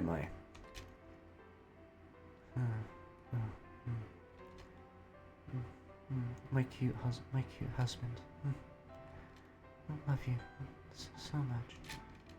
Me too, Hiroki. Well, this is a pretty cozy position I found myself in. Indeed it is. I'm lying on my vast, silken sheeted bed in the Succubus Palace. I can feel the sheets against my skin, soft and soothing, and my head is supported by several pillows. This bed is so comfortable that it alone would be enough to lull me into the world of dreams, but I'm not alone. I have two beautiful women pressed against me, Yui on one side and Hifumi on the other. Spent after expressing their passions, they both cling to me, their arms twined through my own. Their hair is scattered across their pillows, dark like ink, though Yui's hair has a bit more of a bluish tint to it. They both have fair skin too, and they have pretty similar statures. I can still remember the first time I've ever met Hifumi, late at night in the garden of the fancy ryokan where I was staying. I only glimpsed her from behind, but I was sure I'd seen her somewhere before, not on the silver screen, but from my childhood. I thought that Hifumi was my girlfriend from high school, Yuki. I now know, however, that I was mistaken. Yui and Hifumi might look similar, but that's because they're cousins. They're not the same person, and the girl I knew as Yuki was never really Yuki. She was never a human at all. She was always a Yui. She was always Yui, a succubus moonlighting as a human so she could learn more about the world. My life has been full of twists and turns, but I might have reached a pivotal point in it. I'm going to get married. Not just to Yui or Hifumi, but to Marina, Hazel, Cosmos, Alice, and probably Ayu too, if she'll have me. Then there's Stefania and Elizabeth too. We'll all be able to be together. This is just the beginning. The thought of having so many wives is daunting. But I have been able to endure having this many girlfriends for over a year. It shouldn't be all that different, really going from these wonderful succubi being my girlfriends to being my wives. No matter what happens, I'll continue to love all my succubi, you in particular, who I've known since I was in high school. I want to keep pampering them. I want to keep spoiling them. I want to make them all happy, even the short-tempered Ayu and the neurotic Alice. I want us all to find joy and happiness in one another's continued affections. I'll do my best to give them all as much attention as they deserve and as much love as they could possibly ask for. I'm going to become the very best version of myself, so none of my wives feel left out. It'll be difficult, there's no denying that, but this is important to me. These women are all important to me. There's Marina with her business smarts and her intellect. There's Cosmos with her cheery nature and easygoing attitude. There's Ayu, who might act cold and aloof, but who loves me more deeply than I probably realize. There's Hazel, who's caused me a lot of problems in the past, but whose boundless energy reserves never fail to make me smile. There's Hifumi, who acts elegant, prim, and proper, but whose capacity for love is deeper than anybody might realize. There's Stefania, who might be a princess of Astoria, but who is kind, gentle, and humble. There's Elizabeth, who might not think too highly of me, but who adores Stefania ardently and wishes for nothing but her happiness. There's also Alice, a relatively new addition to my harem, who struggles with self-doubt, and who's perpetually anxious, but who continues to do her best regardless. Then there's Yui, the woman I once knew as Yuki. She was my first ever girlfriend, and she'll always have a special place in my heart. I'll always love her despite her jealousy, her clinginess, her neediness. That only proves how much she loves me and how deep her feelings run. Yui has been toiling tirelessly in her attempts to ensure no succubus gets ignored or abandoned. Not even the shy, awkward Alice. She wants our relationship to grow stronger as time passes, for us to remain happy, even as we embark upon a brand new journey. Things aren't going to stay the same.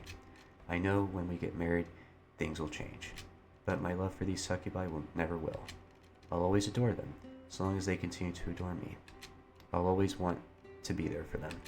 I'm going to keep on doing my best, no matter how much my coworkers hate me, or how many smear pieces are written about me in the tabloids for stealing all of the attractive women. If I have my succubus harem supporting me, I feel like I can endure anything. I'm going to do my very best, although there is one thing I'm a little worried about. The rest of my succubus harem might not know about my wedding, but Ayu is still in the dark about it. Just what will our resident orange-haired, twin-tailed tsundere think about all this? Meanwhile, I'm on a beach in Hawaii. Jesus. Now, this sure is the life. The sky is clear, and the sea is nice and blue, and the sun is bright and warm. Wherever you look, there's nothing but golden sand and the rippling waves. This place is so much better than Astoria. Stefani doesn't know what she's missing out on.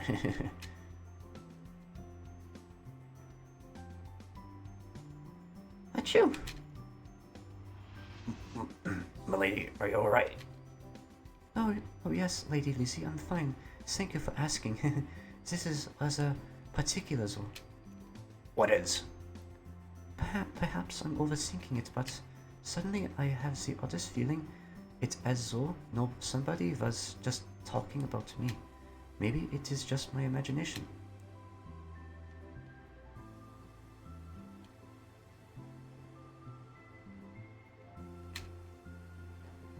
I thought going on this tour would be a huge pain, but it's worth it if I get to put on shows in places like this.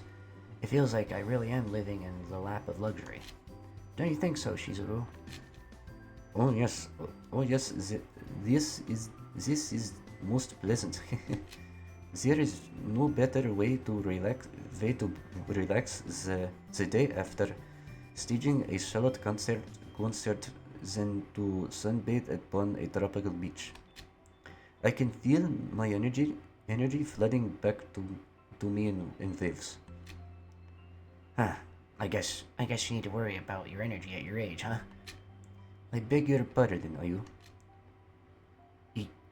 You know what I mean? You're getting on in years, so you're probably getting tired out quicker than young idols like myself. I bet you need all the downtime you can get, otherwise you won't last though our whole set list.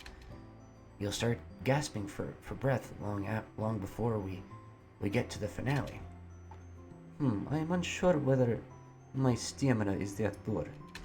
I might have stepped away from the limelight for a while, but I was an idol for many years. I trained my body quite rigorously in my youth, so I should be able to withstand a good deal of physical pressure. I'm not as old or infirm as you may seem to think I am, Lyra. But you are a lot older than I am. Well, yes, that is true, but Then you should kick back, then you should kick back, Grandma. I don't want you dragging me down to our next show. You need to take good care of yourself, do you hear? Now we're a double act. And any mistakes you make will reflect badly on me. We both need to be perfect. I'm not sure that I really appreciate you being called Grandma. Babushka. I might be getting a few wrinkles, but I think I take rather good care of my appearance. My skin is still nice and supple for the most part, and I don't have any problems attracting attention from the opposite sex or even the same sex. Those boys we never met earlier seemed quite taken with me. No, I think they were taken with me. But they asked me to go out with them. Details. It's not like that really matters. For now, we should both try to relax. What do you think? That sounds like a wonderful idea. You might be young, Ayu, but you are much too wiser than you look. Oh, bullshit. And you might be old, Chizuru, but you're more laid back than I thought you'd be. And you're, kind of cool too, I guess? My, I think so. Well, your name is pretty old-fashioned, and your whole polite shtick is a little outdated. If you're debuting now, you wouldn't really stand out. There's nothing that special about you. But going on this tour with you hasn't been as bad as I was afraid it would be. Did you think it would be that bad? Kind of, I guess. I wasn't holding out much hope, but you're alright. Well, good. I'm glad to hear it. I think that you are alright too. Yeah? Yes, in fact, I think that you are better than alright. You have been a wonderful partner thus far, and I'm very happy to perform with you. Well, that makes two of us. Now, I'll lie back and try to sunbathe a little. Yes, you do that. We'll be able to move on again tomorrow, so we should enjoy this moment of peace and quiet while we can. That sounds like a good idea to me. Oh? Was that your phone? It sounded like it. It's buzzing. I wonder who could be messaging me at a time like this. Maybe it's your producer. Maybe. It'd be easier to ignore it, but maybe that'd be a mistake. If it's something serious, I could just overlook it. Now, let's see. Ah! Oh, what is it? Are you? I don't. I beg your pardon. Is there something wrong, dear? All of a sudden, your face has gone awfully pale. Well, of course it has. That's only the natural reaction. You'd go pale too, Shizuru, if you could see the text that Cosmos just sent me. This is insane. What happened and who's Cosmos? She's... Oh, never mind that now. It really doesn't matter, but this is news. It's crazy. How crazy? Our tour isn't in jeopardy, is it? No, but my sanity is. Have you heard of a man called Hiroki, Shizuru? You mean Ogasawara Hiroki? That's right. I spit on myself. Apologies. I don't know you know him, but I guess I'm not even surprised at this point. Hiroki seems to know every attractive woman in the world. Not that it really matters. I mean, it does matter because it pisses me off. Why does he need to talk to other women when he has me? But whatever, that's not important right now. What is important right now then? It's insane. I figured Hifumi or Yui would make a move sooner or later since they both like Hiroki so much, but I didn't know it happened so soon. Those two women. Not those two snakes. They're trying to take Hiroki away from me. They waited until I was out on tour to do this, so I couldn't get in the way. I'm sure of it. They've both sunk their claws into him. That's funny. I didn't know that snakes had claws. That doesn't matter. I don't get so hung up on small details. The most important thing is that Hiroki,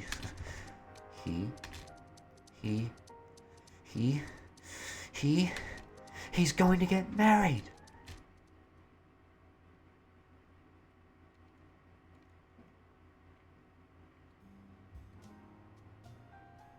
Wait, is that it? Oh my god, we finished it. Well, story and writing by Waffle. Character art by Wanaka.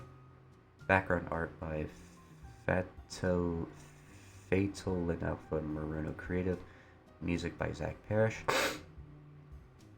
Production Exilum. Thank you for playing. You're welcome, developers of Sakura Succubus 10. And thank you guys for watching. Make sure to like, share, and subscribe, and I will see you good people in the next video. Take care. Bye.